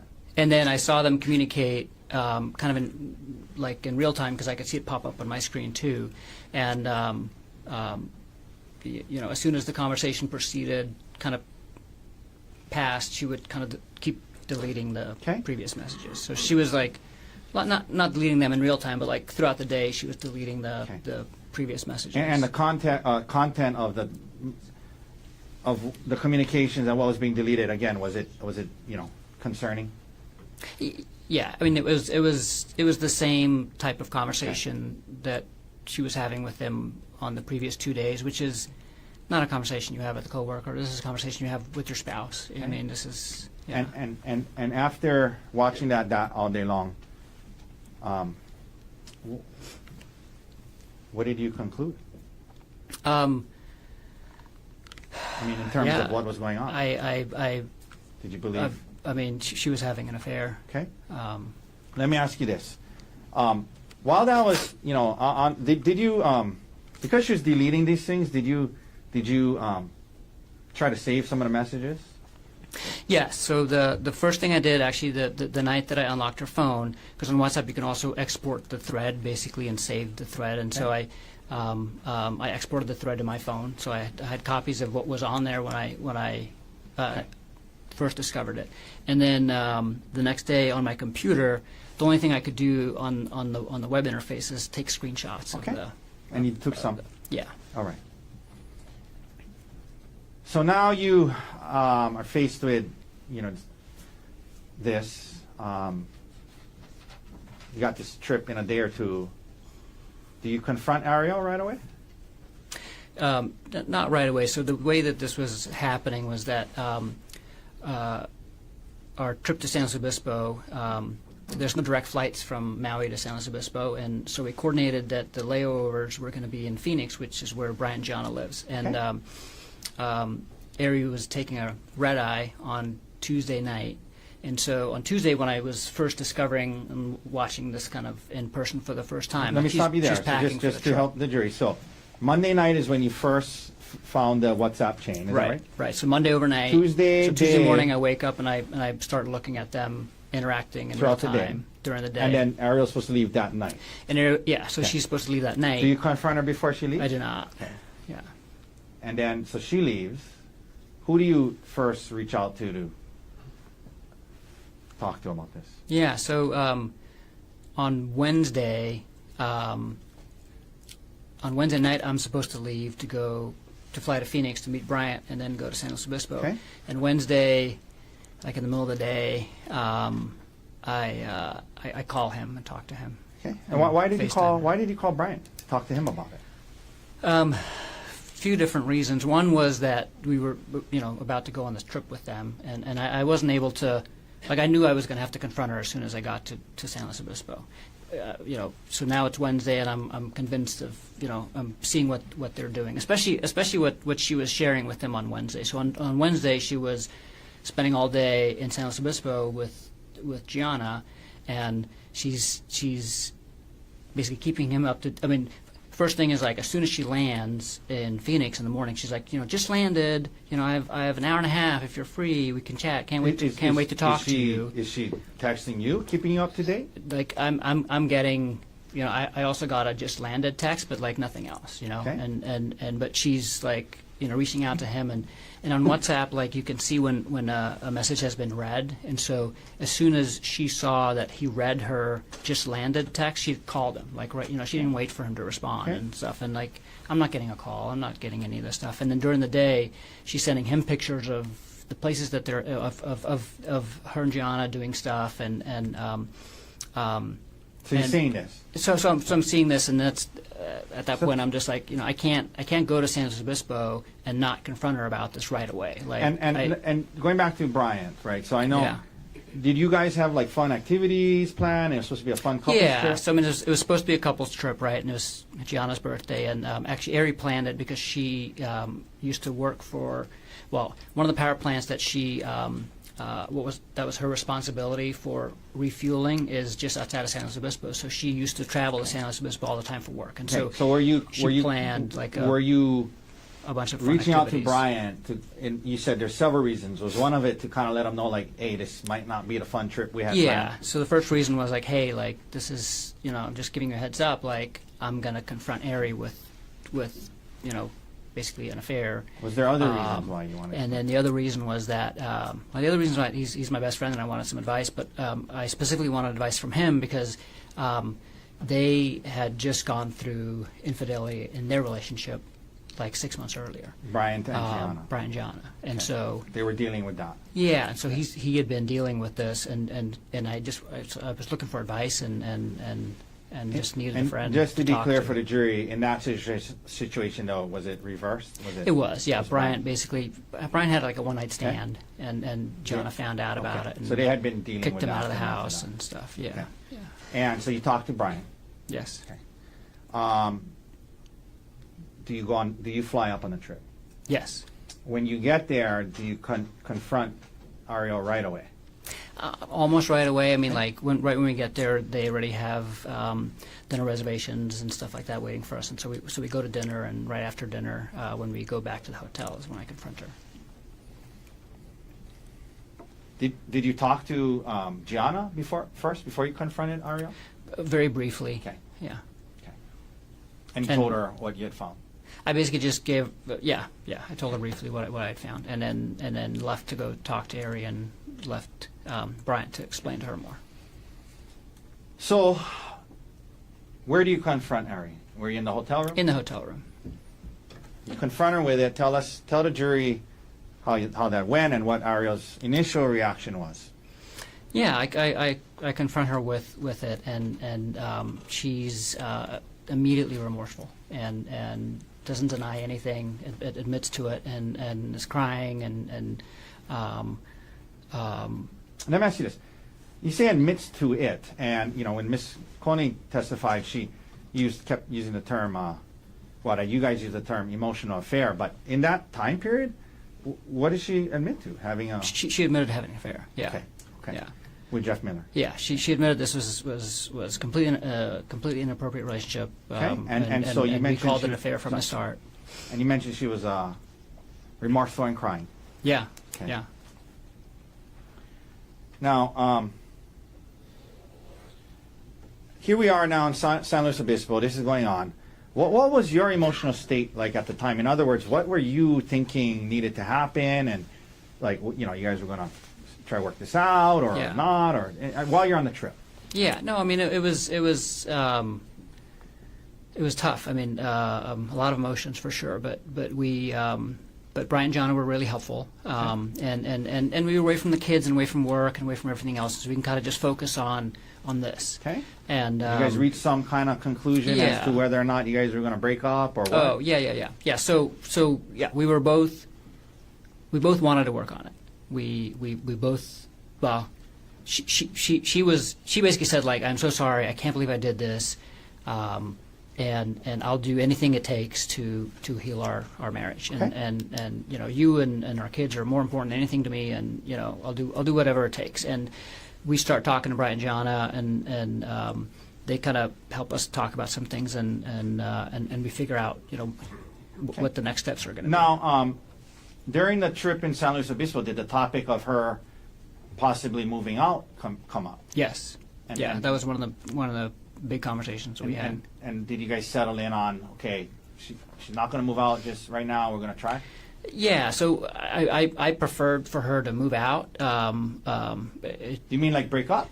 No, we were both committed to working on the marriage, but and this is what Brian and Jana did too. So Brian ended up living in a hotel for like 3 months, and it helped them just focus on the affair and healing from the affair, and then they kind of moved back and kind of Okay. start working on everything else, and I felt that was an ideal solution. Did she want to do that?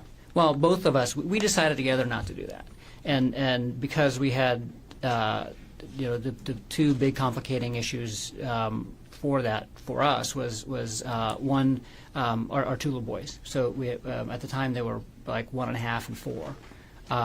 So at this time when she was having this relationship with Mr. Miller, how old were the boys? 1.5 and 4. Okay. And you're saying, obviously, if she moved out, it would have been traumatic on them. Yeah, so we didn't want. Okay. So you guys, it's okay. You guys decide to not do that then. Yeah, we didn't want them harmed. Okay. But So let me ask you this: in order for her to not move out, to avoid that harm. Sorry. May I approach you? thank you. Excuse me 1 second.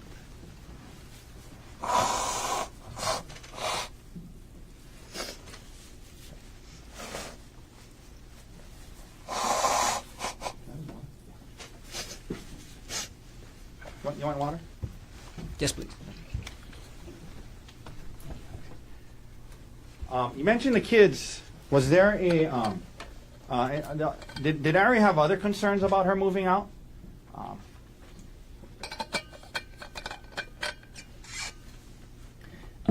Yeah, and the other concern, and again, this is a joint decision, is that we wanted to protect her reputation with family and friends, and so Bryant was able to move out, and really nobody else knew. It was just Ari and I actually that knew, and that was it. So in other words, if Ari moved out on Maui, you talked about you guys had formed a pretty good, close group of friends. Her parents. We did, and everybody lived right there, and it's a small community, and I mean, people were going to know that she moved out and would ask why, and So that was part of the joint decision. yes. So you guys are up there, San Luis Obispo, decide that we're going to try. It's not going to move out. What about, were there some talk about if we're going to do that, at least initially, was there some talk about what was needed to happen as it related to Jeff Miller and her job? Yes. What was that? Tell the jury about that. Yeah, so I mean, she obviously needed to terminate the affair immediately, but also to terminate all contact with Jeff Miller, and that would involve her quitting her job and getting a new job. Initially, what did she say? I mean, was that something she was agreeable to initially? Absolutely. Okay. And so we decided that was the plan. And she said she just needed a little bit of time, and so she didn't want to quit her job right away, but that she would limit contact with him. And so she actually sent him an email through work, like a work email, and said, basically, hi Jeff, from this point on, all of our communication needs to be in email only. If we do meet, because they would have virtual meetings all the time, if we do meet, it would have to be with one other person present. And she did this without talking to me, but showed it to me afterwards. Said, hey, this is what I did. Is that okay? And I said, that's fine. So the plan was that she was going to quit her job and maybe find a new job, but in the meanwhile, for sure she was going to quit her job and find a new job. Okay. But in the meanwhile, there was going to be some boundaries related to her interactions with Miller. Yes. Okay. Was she supposed to go on another work trip with Jeff Miller soon after the San Luis Obispo trip? Yes. To where and when? So the San Luis Obispo trip ended on Sunday, and then on Sunday I was going to fly back to Maui to take care of the kids, and she was flying to Seattle, and she had a week-long business trip in Seattle starting right after this Oh, right trip. after? Mhm. She was going to go straight? And Mr. Miller was supposed to be there? Yes. Did you later learn anything about the hotel situation related to that? Not even later. It was. I mean, so while we were in San Luis Obispo and while we're still talking about all these things, she, I told her basically, I'm not okay with you going to Seattle. And she said, no, I totally understand. And she said, I'm going to cancel that trip. And she admitted that she had changed her hotel from the hotel that she was supposed to stay in with her primary team that she works with at Terra Power to the hotel that Jeff Miller was in, and they already had dinner plans for Sunday night. Okay. And then she canceled that trip. But she canceled all of that. So she told work she had a family emergency and couldn't go, and so we flew back together to Maui on Sunday. You get back to Maui on Sunday, and you there was some kind of initial conversations about what needed to happen with her job and whatnot. When you get back to Maui, are you still kind of just trying to figure out how to deal with this whole situation? Yes. Did you tell anyone other than Gianna and Brian? No. And was that for the reasons you talked about earlier about Ariel's reputation? Yes. But you did. We saw the email that you sent at some point to Mr. Miller's wife, right? Oh, yeah. And Yeah. I did that in San Luis Obispo. Yeah, and that was in San Luis Obispo. Okay. Mhm. Yeah, that's the day that I found out. Yeah. And Well, I why'd mean, you, that's not true. That's the day that I confronted her Okay. about it. and why'd you do that? I just felt that if I was in her shoes, I would want to know. Okay. Okay. So now you get back to Maui, and to your knowledge, immediately after was as far as you knew, Ariel limiting contact with Mr. Miller? Yes.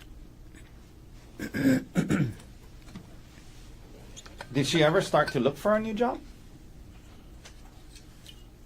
Yes, right when we got to Maui, she was updating her CV and her LinkedIn profile and looking for jobs. All right. At some point, did you start listening to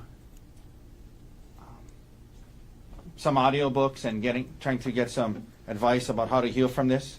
Yes. And what did you learn from those books about what, was necessary if you guys were going to even have a chance at this? Yeah. Listen to several books and talk to Bryant a lot, and there's a lot of different things that the books recommend. But the five main things are basically, the first is always to terminate the affair, obviously, and terminate all contact with the other cheating spouse. Okay. And all the books talk about, and if this is something at your workplace, you need to quit your job or move departments or something like that, because it's something that's commonly happens between coworkers. And then the second thing is that the cheating spouse needs to put in the work to understand all of the damage that they've caused to the relationship, and because it's not immediately apparent,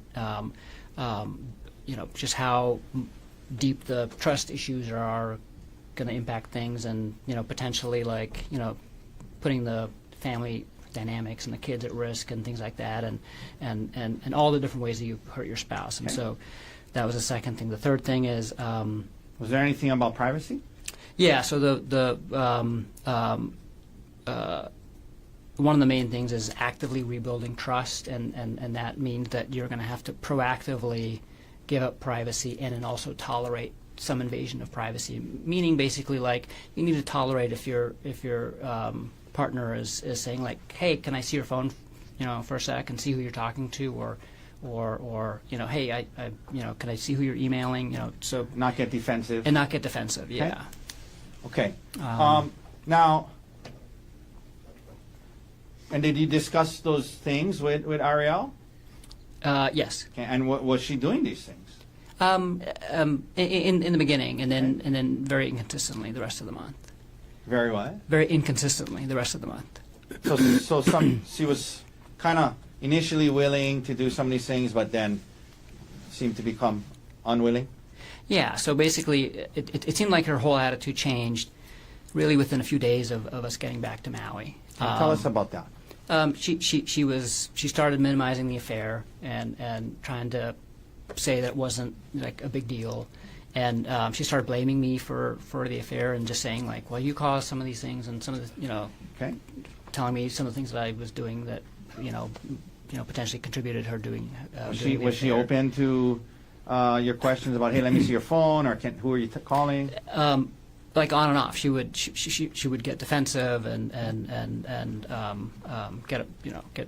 get irritated at me, basically asking those things. So when she was kind of now backing off of some of the things you guys initially had agreed to, did that cause you to kind of go into detective mode again and look into, try to obtain more information about the extent of her relationship? Yeah. Okay. And Yeah. what new information, if any, did you learn at that point? I mean, I was trying to talk to her about the affair and just trying to get more details, because we didn't talk about it in detail in San Luis Obispo. We were just kind of talking about big picture. Are we going to stay together? Okay. Are we going to move But out? she admitted all to these it, though, things. right? Yeah, she admitted to it. And then later, a few weeks later, I was looking, and the two main things that I found out. Let me just back up. So I was trying to ask her more questions about the affair, and she wouldn't basically engage Okay. and answer questions. And so everything that I found out is I basically found out on my own. And I found out that when they were in South Africa on our phone bill, actually, there's records of them texting just through regular text, like up through past like 10 o'clock on that night that she never got back to me. Okay. And then again, like a 1-minute phone call at 5:30 the next morning, local time, and I was like, that seems odd. And then Okay. in that combined with in the work thread that they had on WhatsApp, not the personal one, the work one, the next morning they're talking about work stuff, but then they're also talking about how they can barely stay awake and they're both so tired and So that made things. you wonder. Yeah, I just Okay, what that else did made you me, learn? What else new things did you learn? concerned. And then the other thing was just the sheer scope of the number of deleted messages, because I saw that WhatsApp has a statistics area where you can go to for the app that shows you how many total messages have been sent or received since the last reset So what did of you the see? app, and she had deleted over 10,000 messages Over- during that time. Over what period of time? I'm assuming during, Okay. So the thread was created on June 4th, and I'm not sure when. She said that the affair started after the South Africa trip, is what she admitted to Okay. me. So it was either over 3 months or 6 months. Okay, you just start doing some But it's like, rudimentary math 50 in your to head. 50 to 100, or like 60 to 120 messages a day. Okay. During that time if it's averaged throughout the whole day, and then Okay. 19 hours of phone and video calls too. Okay. This is probably a dumb question, but did that make you feel better or worse about the situation? No, it made me feel worse, and I was just feeling worse about the whole situation overall, because it takes some time to kind of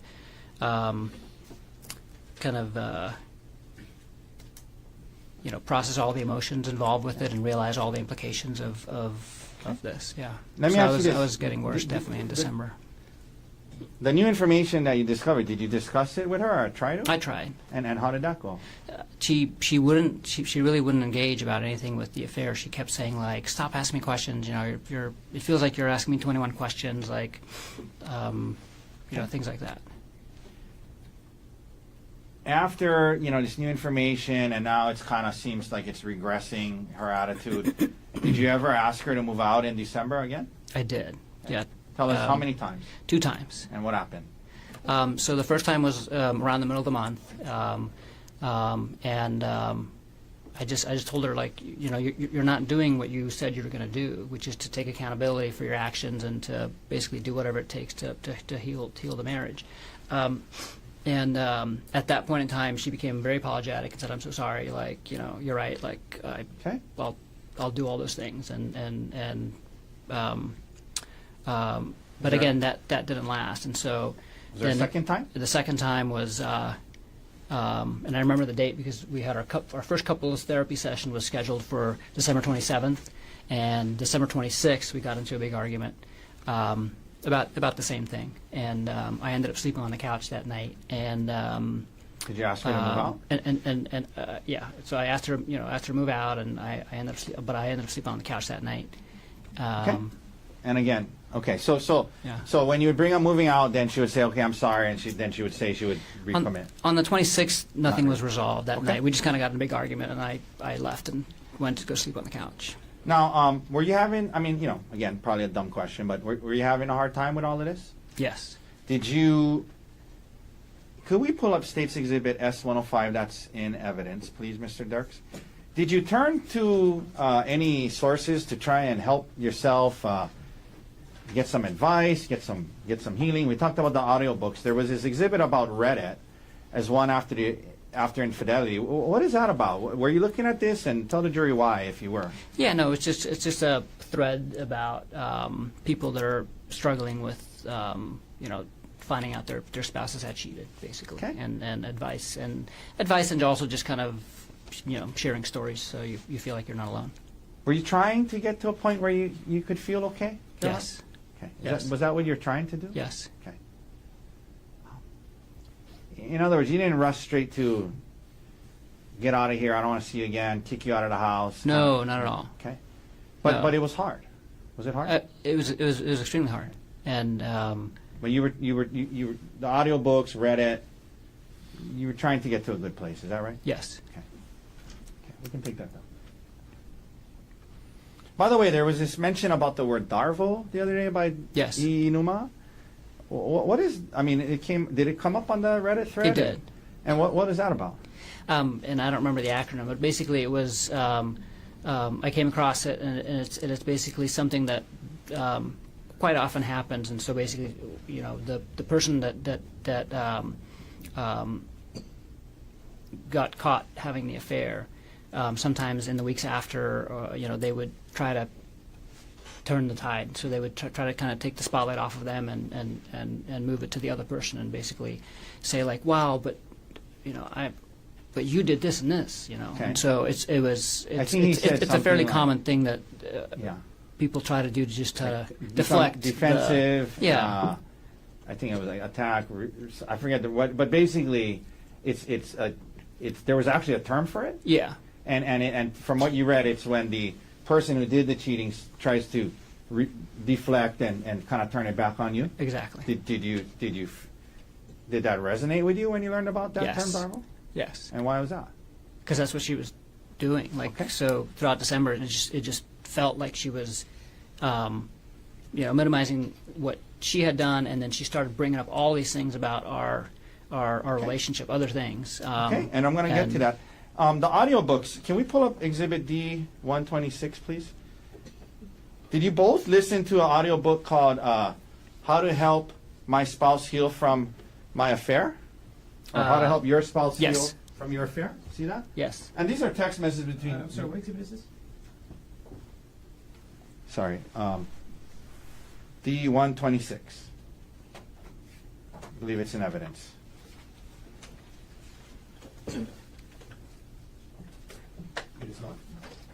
It is. No. 1 second. Take your time.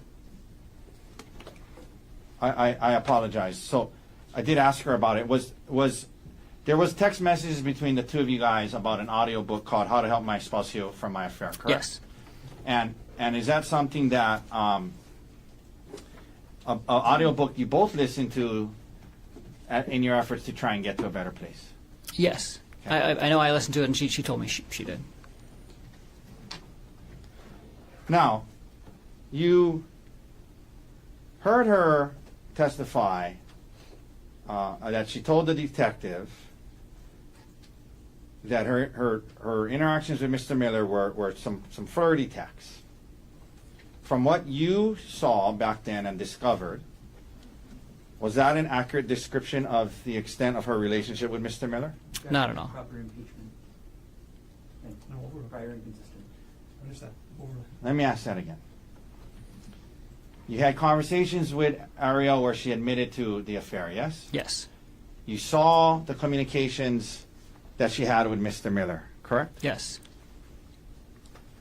There was all this stuff you just talked about. You heard her say, and when the detective asked her about it, she said there was no affair, and she described it as flirty texts.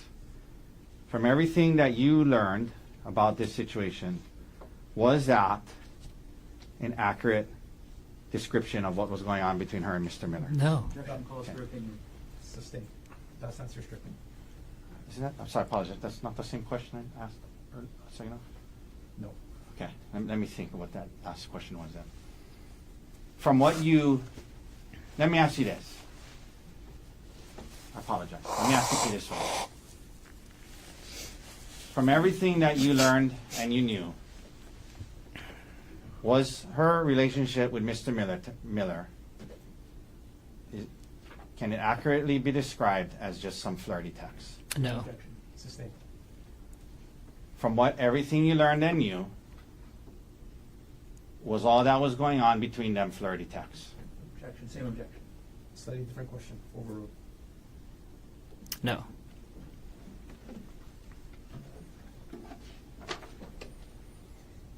Mr. Talkie, whenever there's a convenient break, we'll take our. I think we're almost to a good place. You just let me know. Yeah, maybe 5-10 more minutes. Okay, if everyone's okay with that. Anybody? Okay. Okay.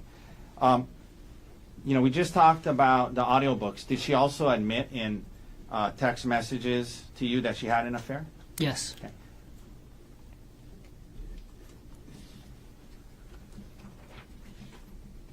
Now, at some point, do you guys start counseling? Yes. And what did you want counseling to be about? About the affair. Okay. And what did counseling turn into? Mostly other things in our relationship. Okay. Also a little bit about the affair, but mostly other things in the Okay. relationship. This might be a good time for a break. Okay. Ladies and gentlemen, let's take a 15-minute recess. Ms. McCallum can get you at 2:40. Leave your notebooks on the chair. All right.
case number 12, State of Hawaii versus Gerhardt Konig, 1 CPC.25.373.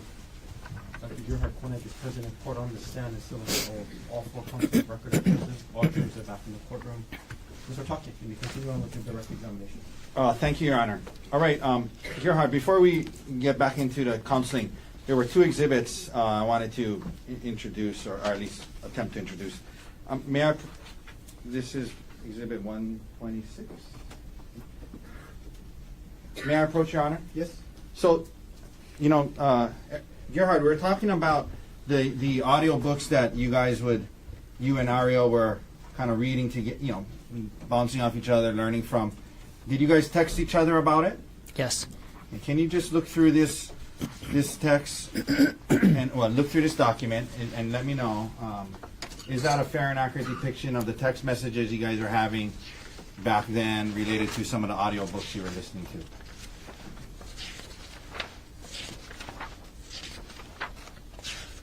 Yes. Okay. Your Honor, move to admit 126. Mr. Garner? No objection. What is your mark for identification as defendant's exhibit D-126 is received as evidence? Mr. Dirks, could we please now publish the first page? So if we can blow up this top part here, how to help this one here, Mr. Dirks, please? Yeah. So one of the books that she was willing to listen to was called How to Help Your Spouse Heal from Your Affair, yes? Yes. All right, we can take that down. I was asking you about if she admitted to you in text message about a secret affair. May I approach with 125? Huh? Yeah, there. May I approach her? Yes. Okay. I want you to just quickly thumb through that and take a quick look at it. Is this a fair and accurate depiction of the text messages between the two of you on December 9th about the affair? Yes. Okay. Your Honor, move to amendment 125. Mr. Garner? No objection. What has been marked for identification as defendant's exhibit D-125 is received as evidence? Can we, Mr. Dirks, publish it starting on the second page for now? Okay, can we blow up the top part? Just that first message. Okay. So this, Gerhard, was this a message that you sent her? Yes. You engaged and continued an elaborate secret affair instead of coming to me and asking to work on our relationship. Okay, can we take that down? And then at the bottom there, Mr. Durst, can we blow up the response? And did she respond to you? If anything, I learned how stupid it was this time and know how to make sure it doesn't happen again. Is that what she texted you back? Yes. Okay, we can take that down. Now, Gerhard, you mentioned starting counseling and how it was kind of, about the affair, but kind of turned out to be more about other things in your relationship. There was evidence the other day about this recording device. Did you purchase this audio recording device? I did. And why did you do it? So, what was going on? Some of what was going on in December, and it kind of came to a head on that morning, right before our first counseling session. Okay. Is that she said that, basically she's so upset about other things going on in the relationship that she wasn't sure if she wanted to stay with me, and that. And then she kind of blurted out that Gianna thinks I'm a monster, and she had talked to her mom, and her mom also agrees that this isn't a big And then deal. what And happened? so I was really concerned and suspicious that she was basically lying to them and telling them a completely different version of what was going on in our relationship, and then also what the affair entailed. Okay. And so the audio device was what? So I was like, I have to catch her in a lie, basically. And so it was me like thinking like kind of like an engineer. How do I fix this? And I was like, I fix it by getting more evidence. And so so I bought that in the hopes of basically. So I was going to use it to record conversations that we would have, and then the two of us. And then if things weren't moving in the right direction, I can be like, listen, this is what you said. Listen, like this is what she's telling me, because if she's telling a different story to her mom Judy and to Gianna, Okay. then I could basically catch her in a lie. Did you end up actually using it? I tested it and figured out how to use it, and never actually used it for that purpose. We ended up not ever talking about the affair at home, and that was kind of one of the other things that she was able to do through therapy, is that we were not allowed to discuss the affair at home anymore. Okay. And back at that time, were you just your head was kind of just spinning, and were you just trying to figure out how to get through it? Yes. Okay.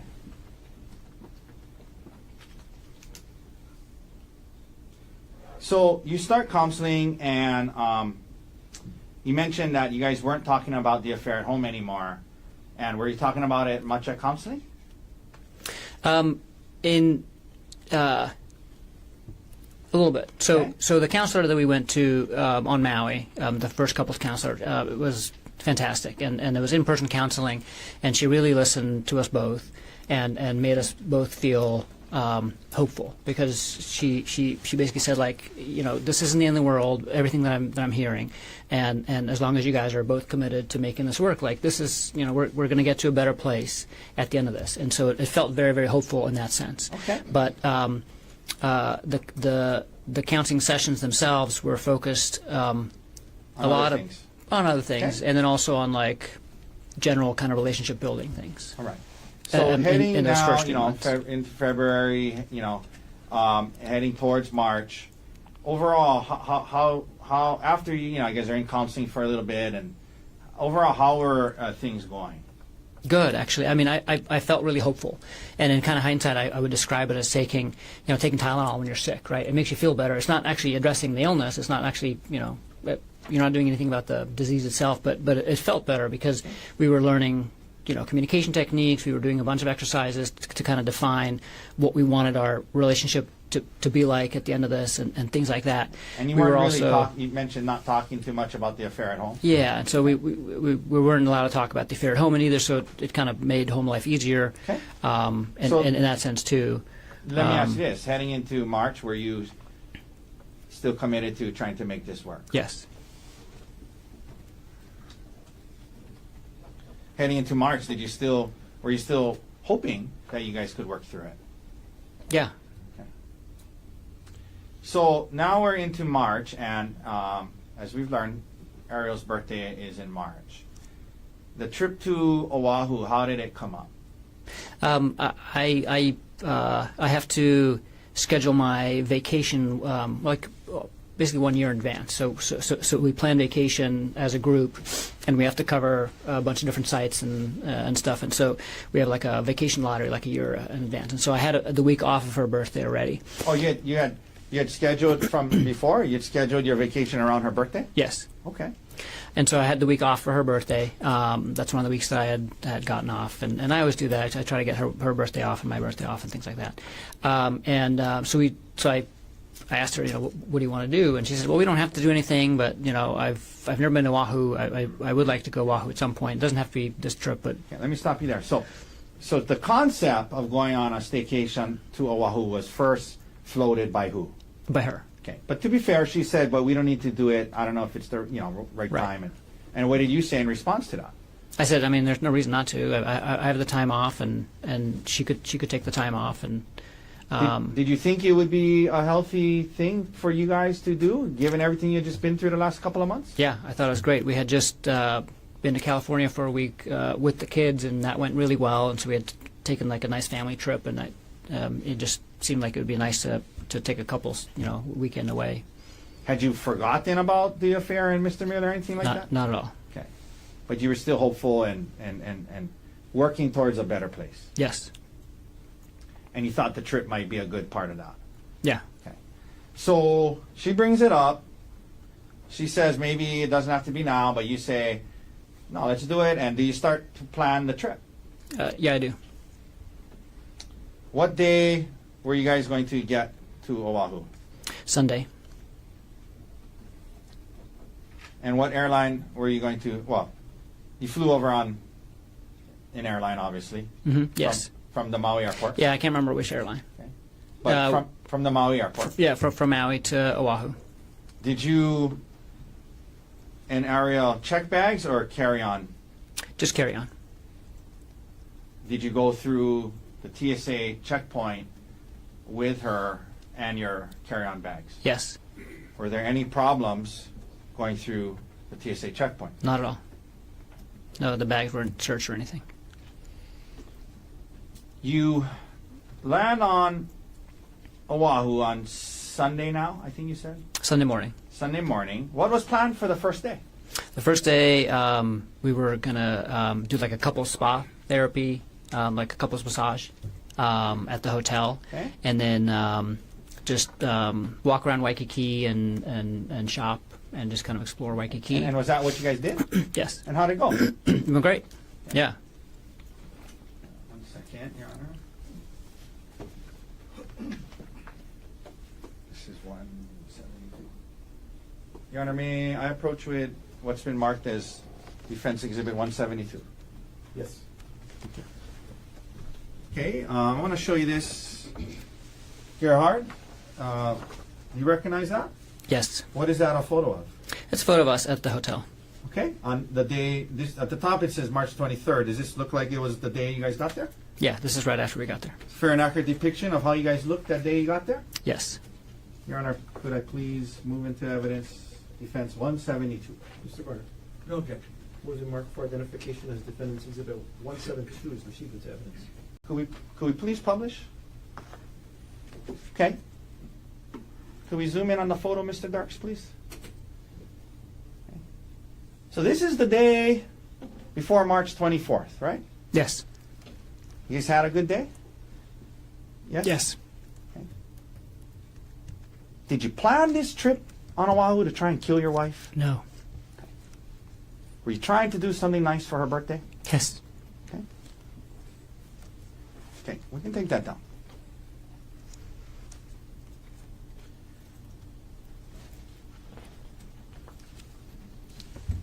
Let me also approach, please, or may I please approach with Exhibit D 173. Okay, may I approach, Your Honor? Yes. I'm going to show you this. What is that a photograph of? That's a photo of us in the hotel room. Okay. On the 23rd of March. Yes. With a fair and accurate depiction of how you guys looked the day before this incident? Yes. All right. Your Honor, I'd move to admit D-173. Mr. Garner.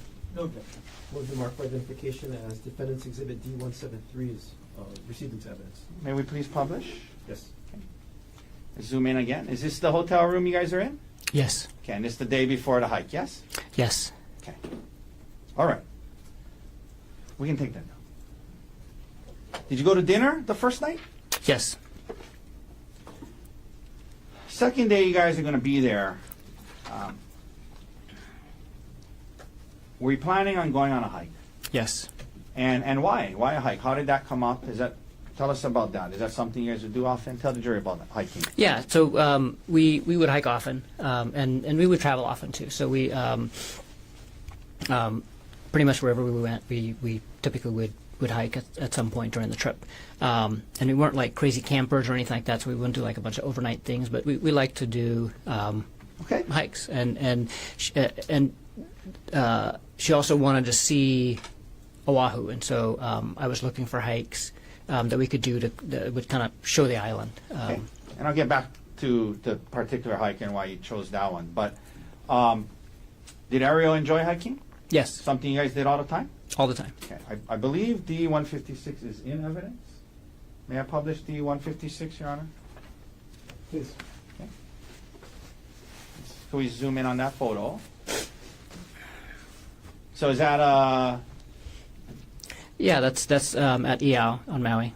okay? And that's a hike you It's guys like would do. it's like a secret hike behind the Iao monument that you can Okay. do if you know where it is. Some steep cliffs here and there. A lot of them, yeah. Okay. All right, we can take that down. You know, there was testimony about how the hikes that day on the Palipuka Trail it made her feel uncomfortable. Ariel, had you guys been on hikes or activities before with equal or greater heights and cliffs? Definitely. Did you guys ever go bungee jumping? We did. Okay. Tell the jury about that, where that was, and what that was like. Yeah, so we got engaged in South Africa. We did a 2-week trip there and met a lot of my family and friends and did a lot of sightseeing and got engaged. And as part of that trip, was the bungee jumping?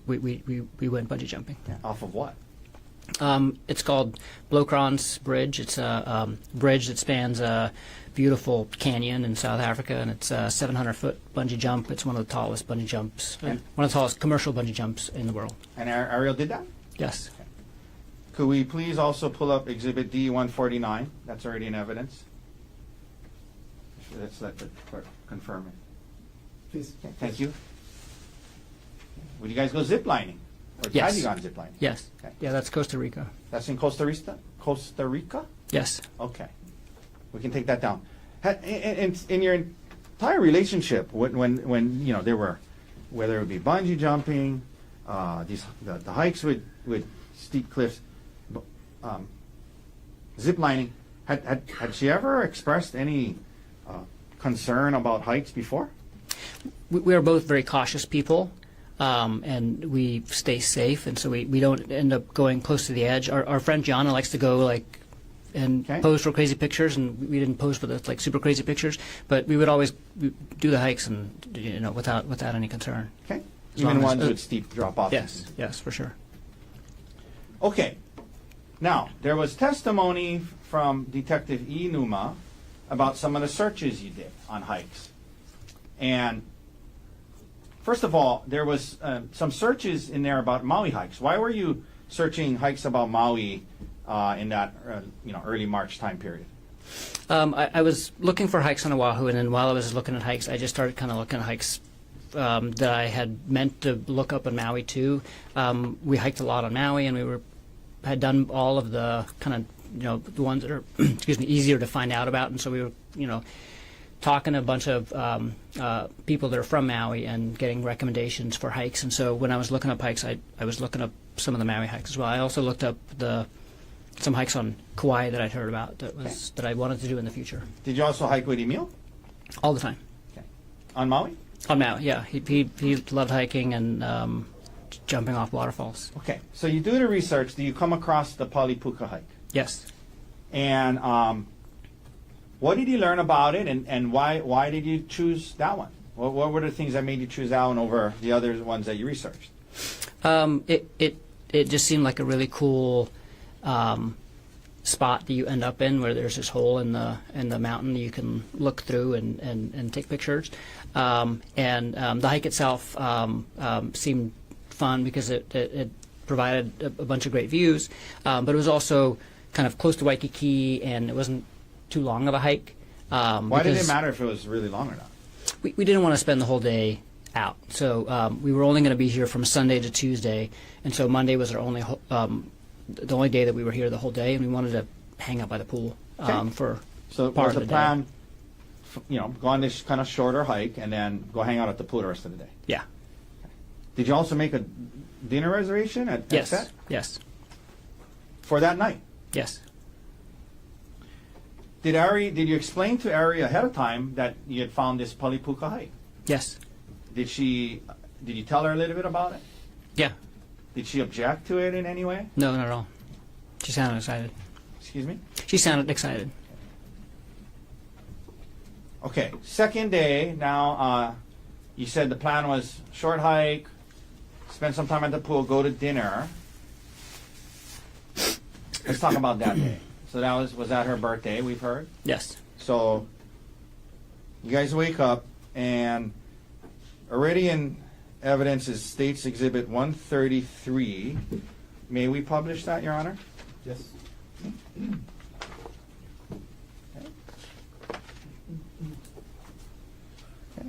Did you give her a birthday card that day? Yes. Yes. Okay, we're not going to read the whole thing, but did you mean the words you wrote in there? I did. Okay. Did you? We can take that down. Did you also get her a birthday present? I did. What did you get her? It was a necklace, like a Koa wood silver necklace. Okay. You wake up. What do you do before heading out to the hike? We had breakfast at the hotel, and then next door to the hotel was a bakery where we got some coffee and some pastries. Okay.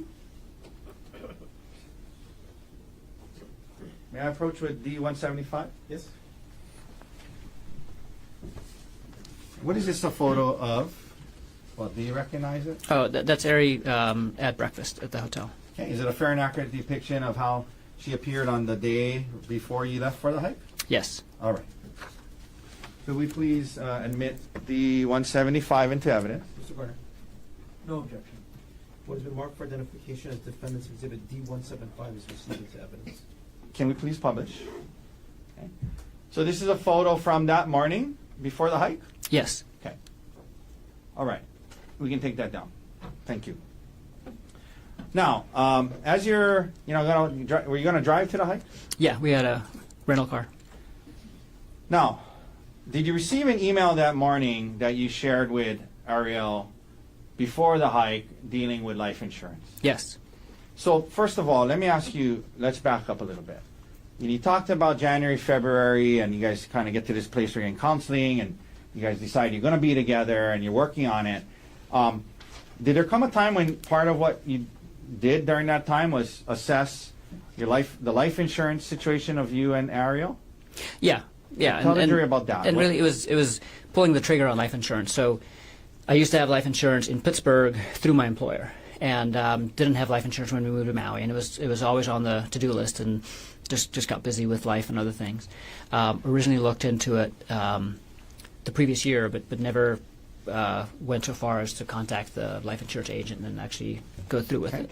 And in January, we were kind of working on big picture relationship things, and I was like, oh shoot, we still have to get life insurance. Okay. And so I talked to Ari, and we both applied for life insurance at the same time at the end of Did you January. get the same amount? No. Why not? The idea was that if one spouse would die, the other one would be able to continue on and live in the same house. And so it was, since I made significantly more money than she did, it was basically enough money that she could pay off the house if I would die. So what so what was the plan in terms of the amount you were trying to get on your life for her? 1.5 million. Okay. And then when you guys did the analysis of what, if something happened to her, you would still have your salary to pay for the house and whatnot. That's right. So what was the amount that was decided for her? $250,000. Okay. And the 1.5 million that you were trying to get on your life, was she the beneficiary? Yes. Okay. And vice versa? Yes. Okay. So 250 if something happened to her, but 1.5 million to her if something happened to you. Is that right? Yes. Now, when you went about securing the 1.5 million on your life for her, did it happen in two parts? It did. And so the first part was for how much? 1 million. And when did that roughly get approved in relation to March 24th? A few weeks before. Okay. The morning of March 24th, did you receive an email about the other 500? Yes. And what was the email? That policy had gone through, and I needed to DocuSign the final documents to make it effective. And did you DocuSign it that morning? Yeah. Your Honor, can I approach with D116? Yes? Dr. Konig, I'm showing you D116. I want you to look at it, and there's a lot of pages to it, but just the first page. Tell me what is D116? This is the email from AAA Life that is asking me to DocuSign the policy. Okay. And what date and time did you receive? Well, I received it on Monday, March 24th at Monday, March 24th, 2025 at 8:02 a.m. okay. And is this a fair and accurate depiction of the email and attachments you received on the morning of the hike? Yes. Your Honor, I ask to move it into evidence. Mr. Gardner? No objection. What has been marked for identification as defendant's exhibit D116 is received into evidence. Could we please publish the first page, Mr. Dirks? Okay. So let's look at this, okay? So, Gerhardt, at the top it says, please DocuSign. It has your name. It has the AAA life insurance. I guess that's AAA. Is that who you did? Yes. Is that who you got your life insurance from? Yes. And the date there is March 24th, 8:02. Is that right? That's right. And this was for the extra 500 you were adding on to the million of life insurance you got for her a few weeks before, right? Yes. Okay. did you discuss this additional 500 that went through with Ms. Konig, and that the email came in and you DocuSign? Did you tell her about that before the hike on March 24th, 2025? I did, because we were in the parking lot after the coffee shop, and I was on my phone. I was like, oh, you know what, my, the last of my life insurance just went through. They're asking me to DocuSign it, and so I was doing that. All right, we can take that down. Just want to let her know that I'm not like just texting or something, like, because we were out together. And, Okay. So you were telling her what it was that you were looking at. You're nodding your head, is that a yes? yes. Thank you.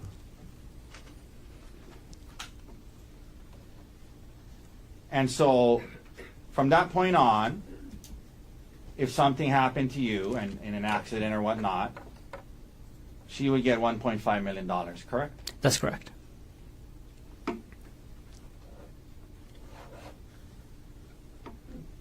You guys drive up to the Poly Lookout after that? Yes, You get to the parking lot. Was it crowded when you got there? it was. Did you guys go? What did you guys do first after you parked? We went to go. Actually, I think she went to the restroom first. And the porta potty?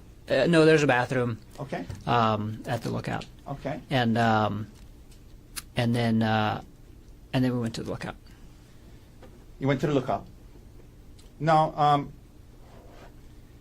Ms. Konig testified about this thing about how it looked like they were hikers trying to find a trailhead, and then you said, oh, wait, we want to be alone. Did that happen? No, How hard is it to find the trailhead? it's not hard if you know where it is. It's not marked with a sign or anything, but it's right behind the bright blue porta potties, and there's a permanent rock wall, and it's like rock, like kind of almost like an altar right there. So if you know what to look for, it's really easy to find. After looking at the lookout, did you guys start the hike? Yes. You head up the trail, and as you're heading up the trail, did you guys stop and take any photos?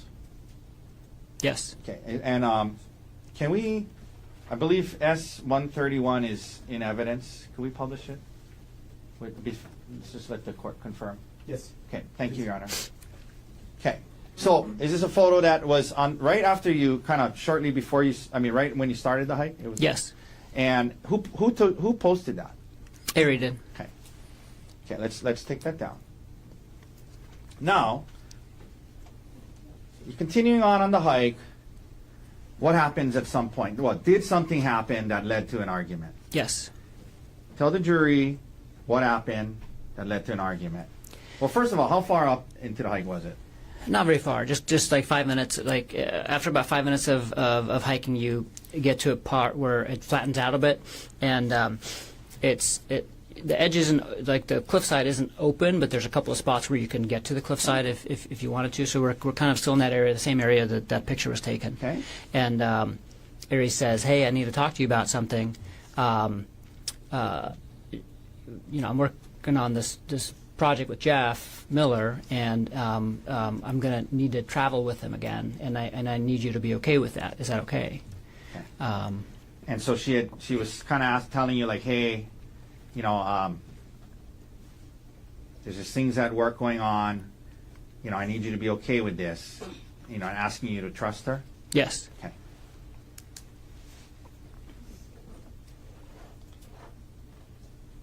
And again, you mentioned you guys weren't talking about the affair at home anymore because of counseling, correct?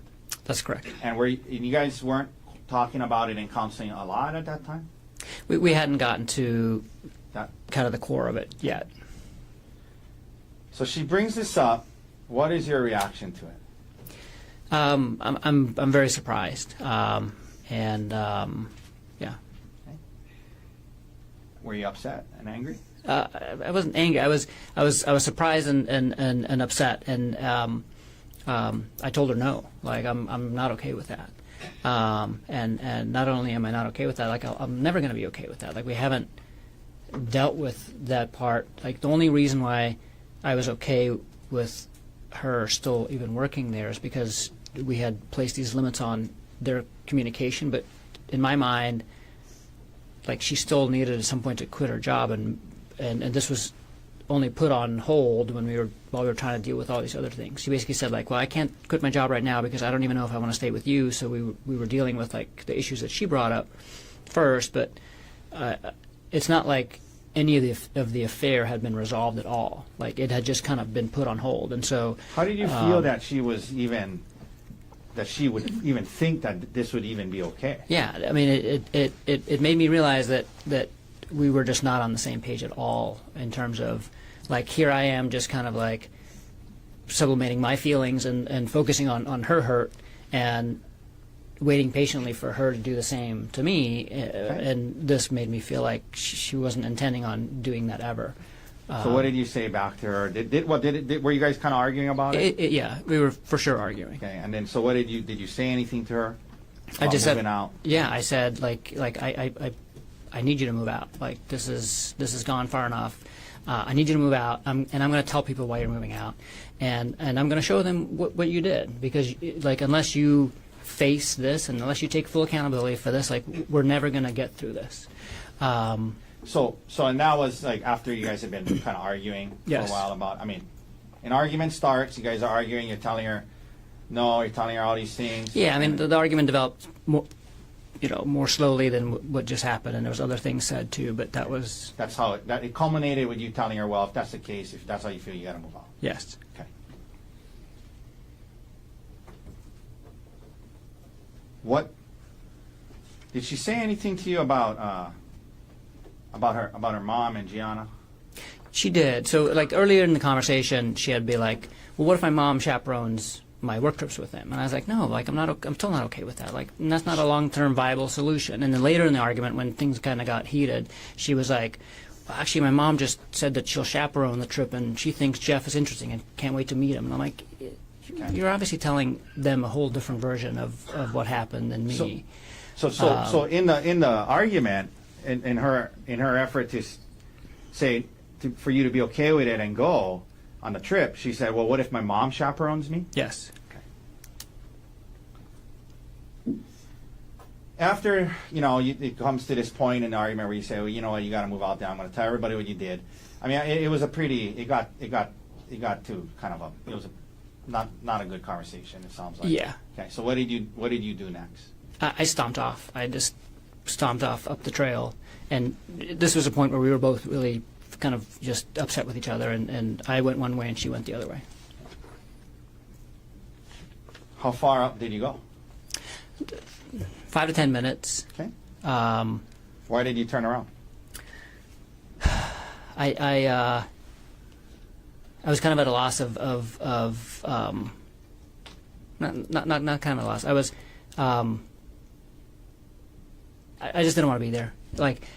Did it make sense for you to keep going on this hike? No. I like 5 to 10 minutes in, I was like realizing kind of where I was, and I was like, I don't want to be here. I want to go home and like start dealing with what we need to deal with. I don't want to, I got to the point where it opens up and it's like these beautiful views, and I'm like there by myself and upset, and I was like, I don't want to be on this hike by myself, upset, and I don't want to do this hike. I'm going to come back and do this hike at a different time when I'm happy. I was really looking forward to doing the hike. When you headed back down, were you expecting Ariel to be where you had left her? No. Where were you expecting her to be? I thought she went to the car because I saw her head down the trail. And there was testimony that she said when you got there, you said, "Oh, you're still here." Did you say that to her? Yes. And is that because you assumed she had gone back to the parking lot? Yes. How far away from the parking lot were you guys when this argument started? Like 5 minutes. Okay. Or less, probably. Yeah. Okay. Now you get back. What is her demeanor and behavior like now? Like a 180 reversal, basically. So she was like extremely apologetic, and said, basically, "I'm so sorry. You're right. Like, I need to take accountability, and like, let's just, not ruin the day. I don't want to ruin the day. I don't want to ruin our trip, and let's keep talking about this in therapy." And she said, like, I won't travel with Jeff. Did you guys end up taking a selfie? Yeah. First, she was like, again, like almost manic, like super happy, and was trying to basically, get me to be in a better mood. And she was like, "I'm gonna climb this tree, take pictures of me in this tree." And so she handed me her phone, and I took some pictures of her in the tree. And then after that, she said, let's take a selfie by the cliff's edge. That was her idea. Yes, Okay. Did you guys take one? we did. And what happened after that? Right after the selfie, I just remember kind of staying at the edge there and looking over the edge and just kind of still in thought about everything that had just happened and what's going on. And then I felt like a shove, Okay. and I was almost pushed over the edge. Okay. You felt a shove. Okay. Who shoved you? Ari did. What did you do right after that? Barely caught myself and turned around and looked at her and was like, "What the fuck was that?" Like, Okay. Turned around and it was like what like was like kind of in shock, like what the fuck was that? yes, Okay. And then did you move towards her? yeah, I did. I was like, just asking her like, what was that, and started walking towards her Okay. because at this point she was like 5 or 10 feet away from me. Okay. So you walk towards her, and you mentioned when you're walking towards her, where were your hands? Out. Okay. Now, did you get close to her? Yes, eventually. Yeah. Well, And when, by the way, when you start walking towards her, is she saying anything? not initially, but I turn around and I'm asking her like, what the hell's, what the fuck just happened and what's going on. And as I'm starting to walk towards her, she starts yelling, She starts yelling. "Yeah, help me, help me!" Okay. And then what happens? And then I just keep walking to her like, "What are you doing?" Were you And I telling get her like, why are you screaming? Yeah, what are you doing? And I get to her and I'm like, touching her, just putting my hands on her arms, and I was like, "What are you doing? What's going on?" What happens then? She keeps yelling, and she kind of grabs my wrists and throws herself on the ground and pulls me down with her. So now you guys are on the ground. Yes. Okay. When you're on the ground, what starts to happen? She's holding on to me, and I'm trying to, I'm trying to figure out what's going on, but I'm also at this point trying to let go of, like, trying to get free because she's like actively holding on What to me. was she Like doing she with has her her, legs? she has her leg like wrapped around one of my legs, and like is actively holding on to me and is yelling, and so I'm trying to, get free, and I get my one arm free, and I try to use it to get my other arm free, and she grabs me by the testicles, and Okay. Let me stop you there. Did you ever, in the course of this whole thing you described so far, ever try to pull her towards, push her off, or drag her towards the cliff's edge? no, not at all. Okay. So you guys you're on the ground. She's kind of holding on to you. You guys are. Would you just kind of like a scuffle going on? Yes, Okay. And her legs wrapped around you. yes, You mentioned we got right up to the point where you said she grabbed your testicles. Is that right? yes.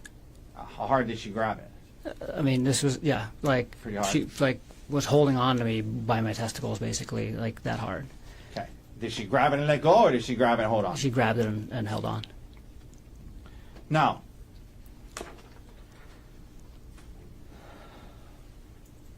what happens after she does that? Then I try to free my testicles, and so I'm, like, thrashing with and I get both hands free, and I'm trying to get her to let go of my testicles, and then she hits me with a rock on the side of the face. Okay. She's holding on to your testicles. You're kind of focused on that, obviously, and then at some point while you're focused on that, you And it happened all really fast. Yeah. But yeah, That's I mean, I'm glad you raised that up. Was this like happening slowly, where you had it time all to happened within, like, I mean, probably less than a minute, maybe quickly? slightly more than a minute, but I mean, 2 I mean, minutes or something. I mean, but you weren't timing it. From the moment that, like, we were on the ground and she was grabbing my testicles was like It happened quickly. everything after the grabbing of the testicles happened very quickly. Okay. And you weren't timing it or anything. No. This is just your estimate. Okay. So now, she's holding on to you, she's squeezing your testicles, and you kind of dealing with that. And she's on the ground, and you're kind of on top of her. Yes. Okay. And you said then you felt you got hit with the rock. Yes. Where'd you get hit?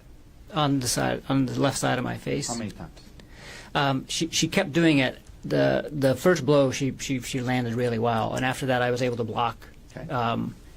fairly well. She did like land a couple more, but not as bad as the first one. Does she still got your testicles? Yeah, so she's like holding my testicle and just like Okay. hitting me like this. And now, do you stop dealing with your I'm testicles? just and you- focused on the rock at this point. Okay. Yeah, Okay. yeah, Did it hurt when you got hit with the rock? you did.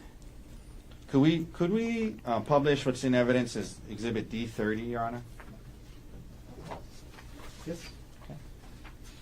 Okay. Gerhardt, is this where you got hit with the rock? Yes, There? Is that the area? yes. All right. We can take that down. Now, you get hit with the rock. Explain to the jury what happens next and why. I was able to wrestle the rock out of her hand. Does she still have your testicles? Yes, Still squeezing them? yes. What do And you do? I was able to like. So we're like she's hitting me and I'm like blocking and then I start like, and I get Is her there a wrist. scuffle over the rock? Yes. Is it near her face? Yes. I mean Okay. it's yeah it's And then what right. happens? And I finally get the rock. What'd you do? I hit her with the rock. How many times do you think you hit her? I hit her 2 times. And when you did, was she still holding on to your testicles? Yes. At least initially? Yes.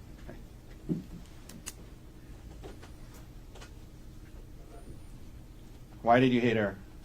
Why did you react that way? Just on instinct to defend myself. Okay. How fast was this all happening? Pretty fast? Really fast. Okay.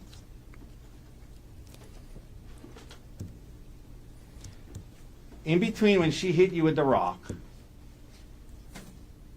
and in between the time she hit you with the rock and when you hit her with the rock, were you able to safely retreat and get away from her? No.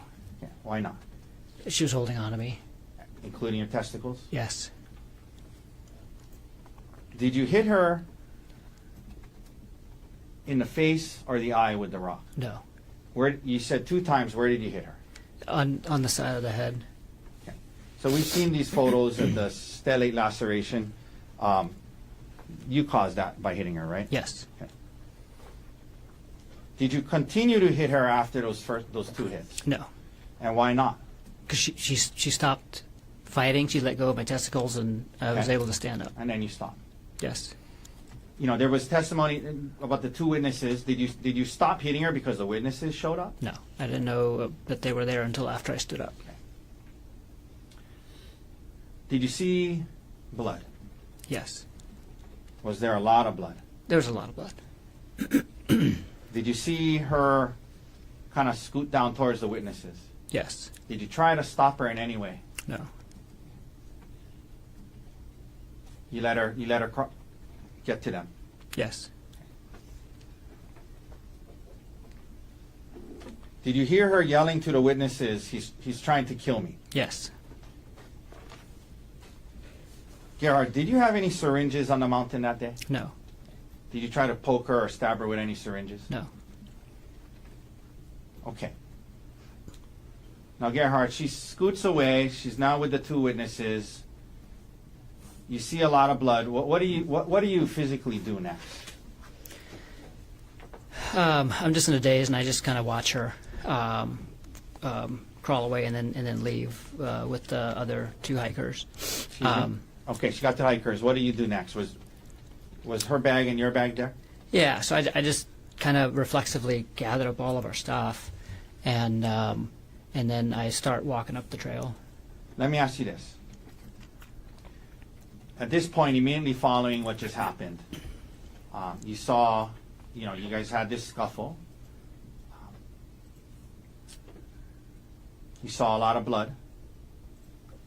What was your state of mind and emotional state like right now, right at this point that we're at? Severe emotional distress. How did you feel at that time about the fact that you had responded and defended Horrible. yourself. Let me finish the Horrible. question. Sorry. How did you feel about the fact that even though you say it was, you were defending yourself, how did you feel about that she was bleeding? I felt horrible. Okay. Did you ever plan on hurting her that day? No, Did you ever want to hurt her that day? no, You reacted to defend yourself in the heat of that moment. You said yes, yes, but did you still feel bad about it? yes.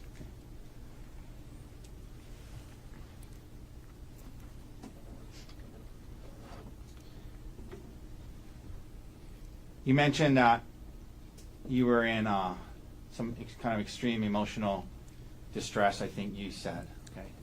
Yes, Did you become, at some point after that, suicidal? yes. Why? Tell the jury why. To the best of your understanding. I just felt hopeless at that point in terms of everything. Like I felt horrified about what I did to her.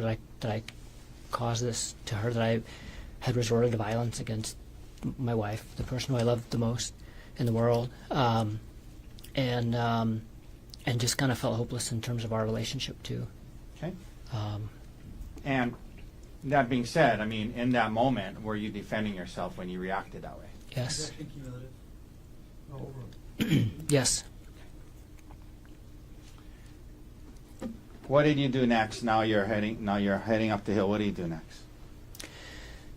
I just kind of kept walking up and kind of got to the same place that I had made it the last time, where the trail opens up and you're finally on the ridge, and Were you thinking about jumping? I'd already decided. I decided to jump, and kind of last second was made the decision to call Emil just to say goodbye. Okay. So this incident happens. You talked about the emotional state you were in.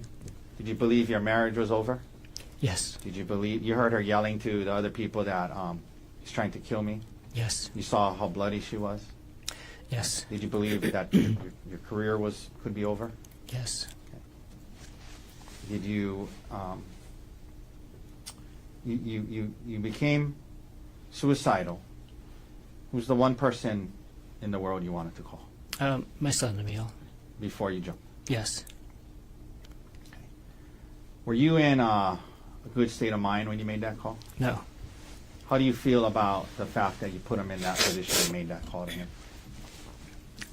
So many feelings because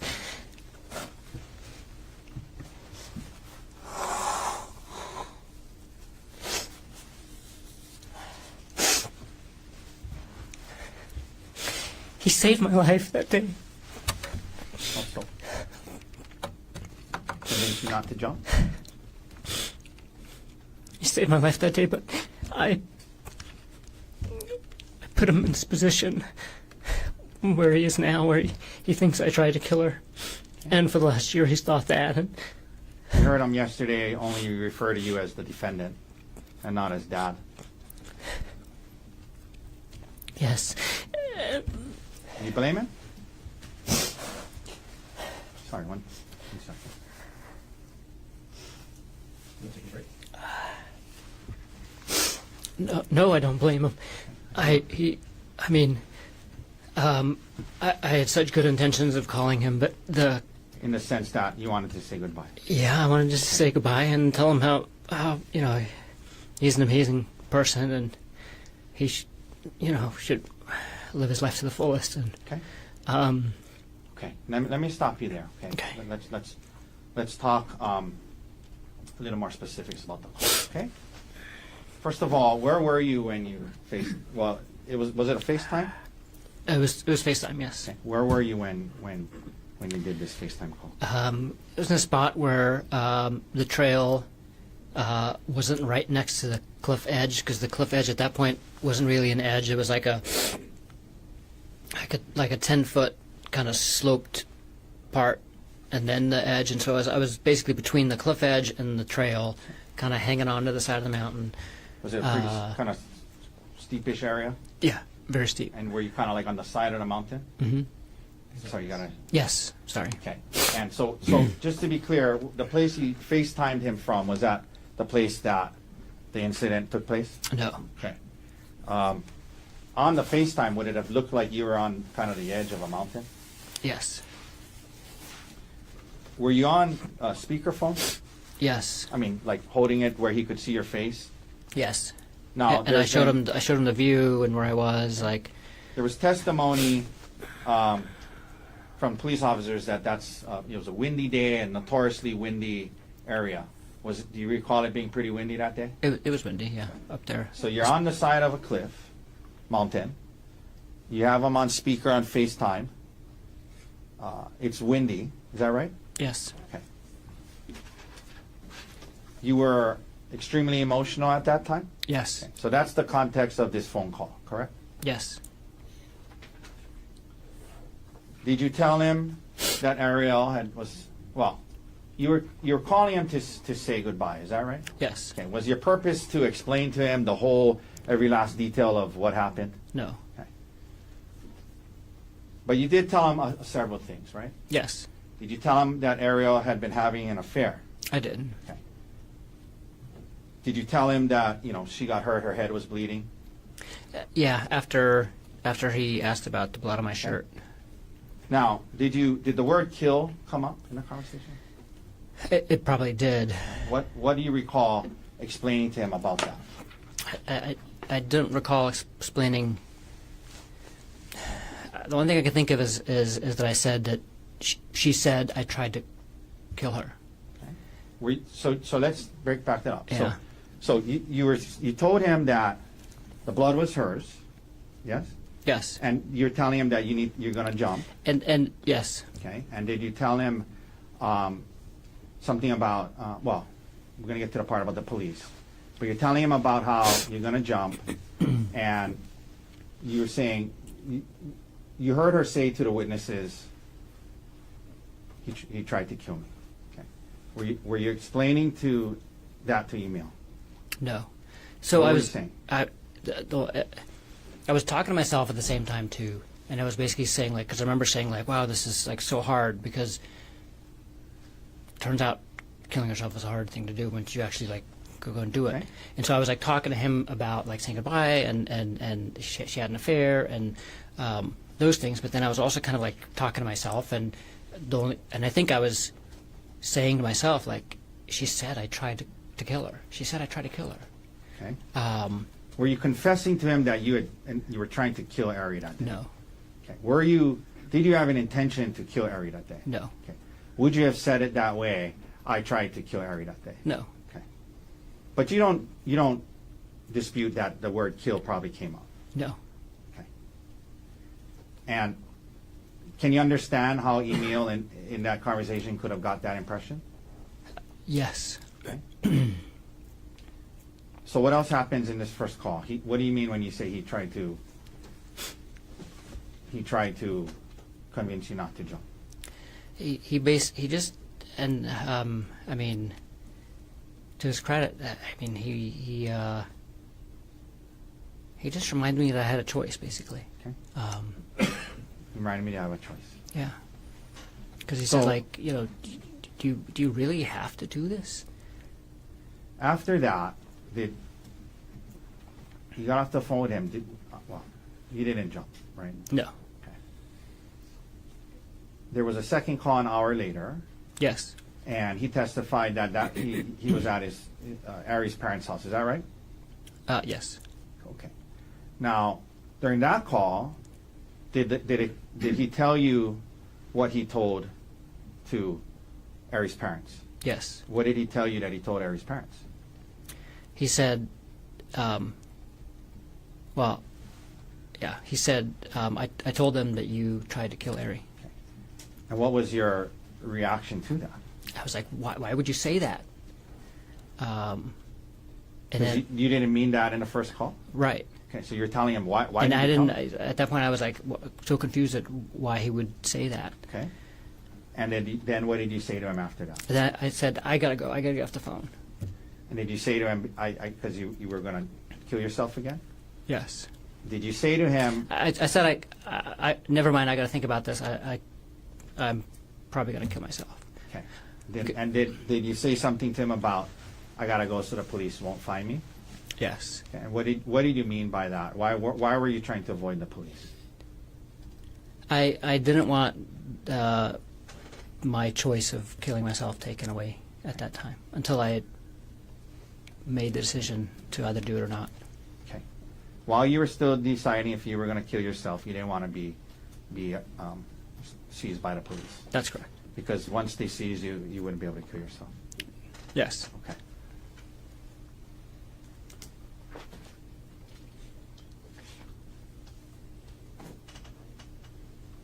After the second call, what did you do? I just stayed on the mountain, kind of in the same general area. Okay. Were you actively moving around, dodging the investigators? Not really. I moved around a few times, but I mostly mostly just sat and actually like was in and out of sleep most of the day.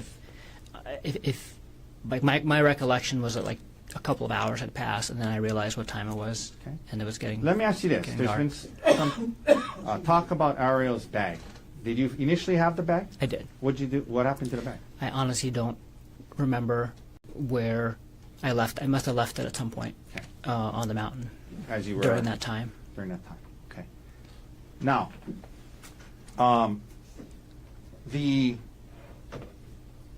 your bag that you had with you. Yes. What did you use that bag for?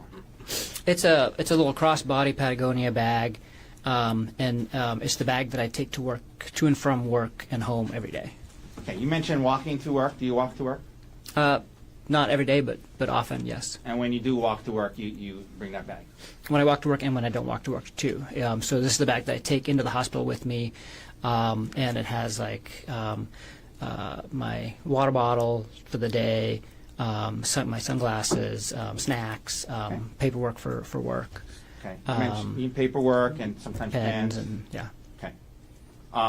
Not sometimes pen, always a pen. I that's like the one thing I have to leave in my house with because I'm writing all day long, recording all the cases that I do. Did you end up taking the SIM card out of your phone? I did How did you remove it? with a paper clip. Now, you end up. You said it seemed like a couple of hours, but obviously it was longer than that. Yes. Right? At some point, do you come down off the mountain? Yes. Okay. And why did you do that? Tell the jury why you did that. I decided I wasn't going to kill myself, and then I realized that it was going to be dark soon, and so I decided to turn myself in. Okay. And so you actually came off the mountain when the sun was still out? I mean, Yes. when it was still lit? It was still lit. Yeah, it was still light outside. And that was to turn yourself in. Yeah. 'Cause if you didn't want to be caught, what would you have done? Kept hiding until dark, and Okay. So you come down, and there was talk about you walking, down the road when the three officers got there. yes. And were you trying to flee from them? No. Okay, so explain that to the jury. What happens when they pull up to you? So I was walking down the road, and I was on in the little grassy area between the road and the The one that was on the photograph, Bushes. that when it was like that little yeah. grassy area. And I heard a car behind me, and I looked, and it was like a minivan, and I just thought it was like tourists coming back from the Poly, and I was like, wow, I can't believe there's still tourists at the Poly. And so I just looked at it briefly, and then kept walking, but then the car stopped, kind of opposite me, Okay, and what happened? and I saw these two huge guys jump out of it, and they're both dressed the same, and I could see a police badge on the one. Let me that's stop you there. So closer you knew to they me. were police. Yeah, immediately. Okay, and so what happens then? They yell, "Please get down on the ground!" What'd you do? I lay down on the ground, like Now, what did they do? on the grass in the grassy area. What did they do? They ran over to me and held me down and struck me several times Okay. and handcuffed me. Okay.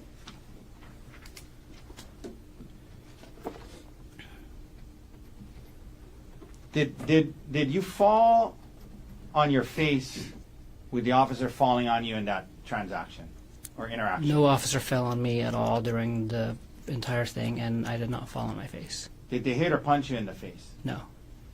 But they did, as they testified, strike you a couple of times? Yes. In where? And my ribs and like my upper legs, like thighs. Okay. So after this moment, now you're arrested. Did you have injuries from that whole day? Yes. Okay, we talked about the injury to the side of your face. Yes. What other injuries did you have after you were arrested? Just my ribs. Okay. Did you have any bite marks on your arm? No. Did you have any scratch marks on your face or body? No. And HPD photographed your injuries? Yes. Okay. Now, some additional questions, and we're getting close to the end of my examination, Gerhardt. I know it's been a long day. Your work bag on Maui. Well, let me ask you this before I go there. The bag that you had on, Yes. on the hike, did you see the big blood stain on the back of your shirt? Yes. What was that from? It's from the bag Okay, that how- I was. Explain that. So during the scuffle,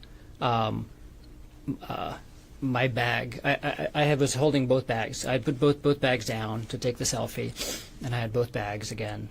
Why did you have her bag? Because she had given it to me when she was climbing up on Okay. the tree, and then The scuffle happened. the scuffle happened, and my bag both bags went flying basically, but my bag must have been right by her head, because after she left, when I picked my bag up, there was a bunch of blood on the Okay. back of it. And then you put the bag on your back, and that's Yes. how the blood got on your shirt. Yes. Okay. Now, your work bag. You're an anesthesiologist, correct? Yes. And you, that work bag was always on Maui. Is that right? That's correct. Do you work in more than one location? Yes. And why did you have medications and syringes in that bag? That's the bag that I use in the operating room every day, and I have medications in it that I use for work. Most of the medications that are in there are used for emergencies when I'm on call. Okay, let me ask you about that. When you're on call, do you sometimes you're at home and you have to rush in to a different, is it always the same location? Yeah, so when we're on call, we're always on call for the hospital. So Okay. I work at several locations, but all of the call shifts are for the hospital, really close to my house, and so I can take call from home. Oftentimes I'm in scrubs already, and I have this work bag either right by the door or in the car. That way I can respond directly to either the emergency room or to labor and delivery or to the operating room without having to go to my locker. Okay. Could we please publish State's Exhibit 94? Your Honor, I believe it's in evidence. One second while you double check. I believe it is as well. Okay? Yes, you can proceed. Okay, so this was in the bag. Just a couple of things. So like, what is this? What is this? Those are bags of saline. The one on the left is still sealed, and the one on the right has medication in it. Okay. And this is a stethoscope, is that right? Yes. What is this thing up here? This and that. Oral airways for emergencies and elective surgery. Okay. These are all stuff that you had at home regularly when you were either on call or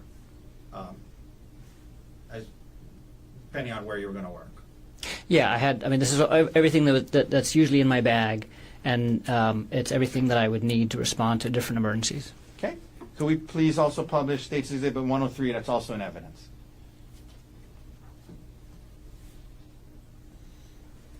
Okay. Is that this was also in your bag according to them. Is that your work ID?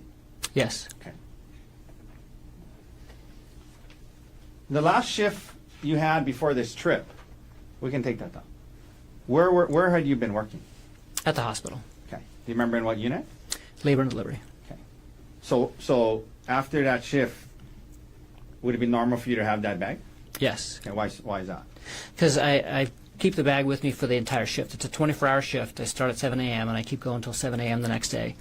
And so when my shift ends, unless I'm actively at the hospital taking care of something there, I'm at home when my shift ends. And so I was at home when my shift ended that day, and that's why I had the bag with me. Oh, you're at home because you're on call. Yes. Okay. Now, prior to this trip to Oahu, did Ariel know about this bag and the fact that you had medication syringes in it? Absolutely. I've had it at home often. Okay.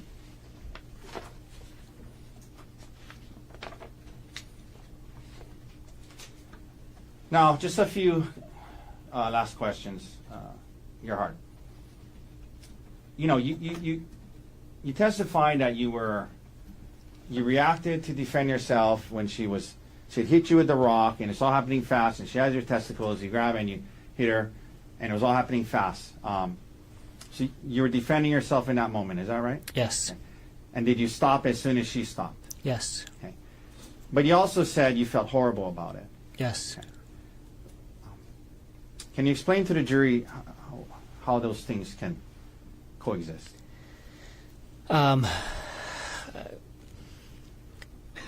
It's you know, I believe in the right to self-defense, right? But I mean, in the moment, it was kind of an impulse. It wasn't like a conscious, like, I'm going to analyze this from like a legal perspective. It was, but yet the result of it was harm to my wife. Okay. How do you feel about that? That she's got hurt. Horrible. You've learned that she is filing for divorce and seeking full custody of your children, yes? Yes. Do you want joint custody? Yes. More than any. That's. Okay. And there's been testimony that you've been in custody, yes? Yes. Have you been able to speak with your two young boys from jail? No.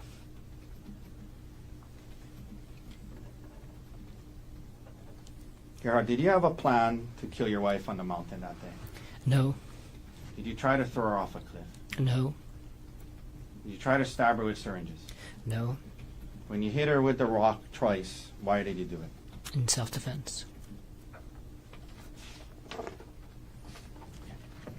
Thank you. That's all the questions I have.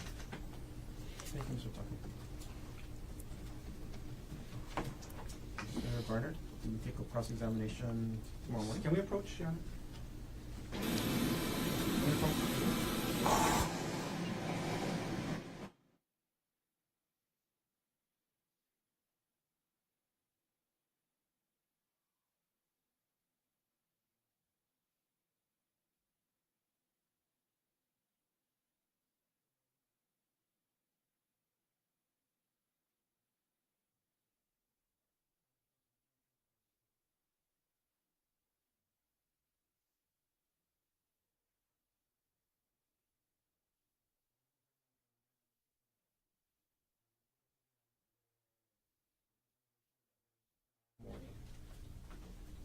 I have a fairly lengthy calendar in the morning, so instead of 9 o'clock, I'm gonna have you come back at 10.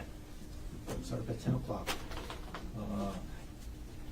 I'm gonna ask you to plan to be here for the full day tomorrow. I think we all sense that we're getting close to the end of the presentation of evidence, but I don't know how long it's gonna be. So plan on being here for the full day tomorrow.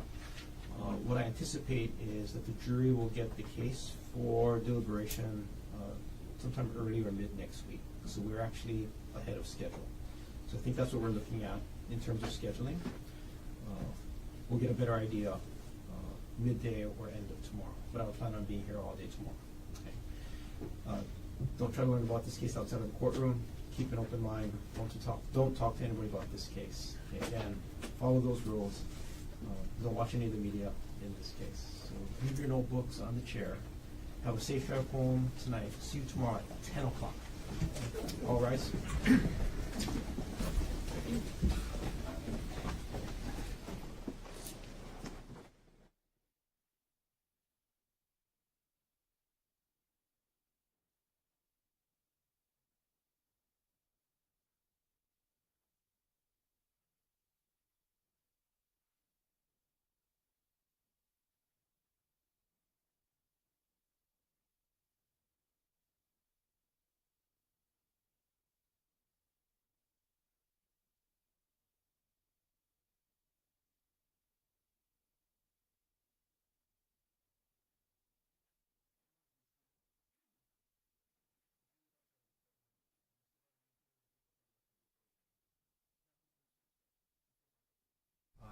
No, not on the record, thank you. Thank you very much.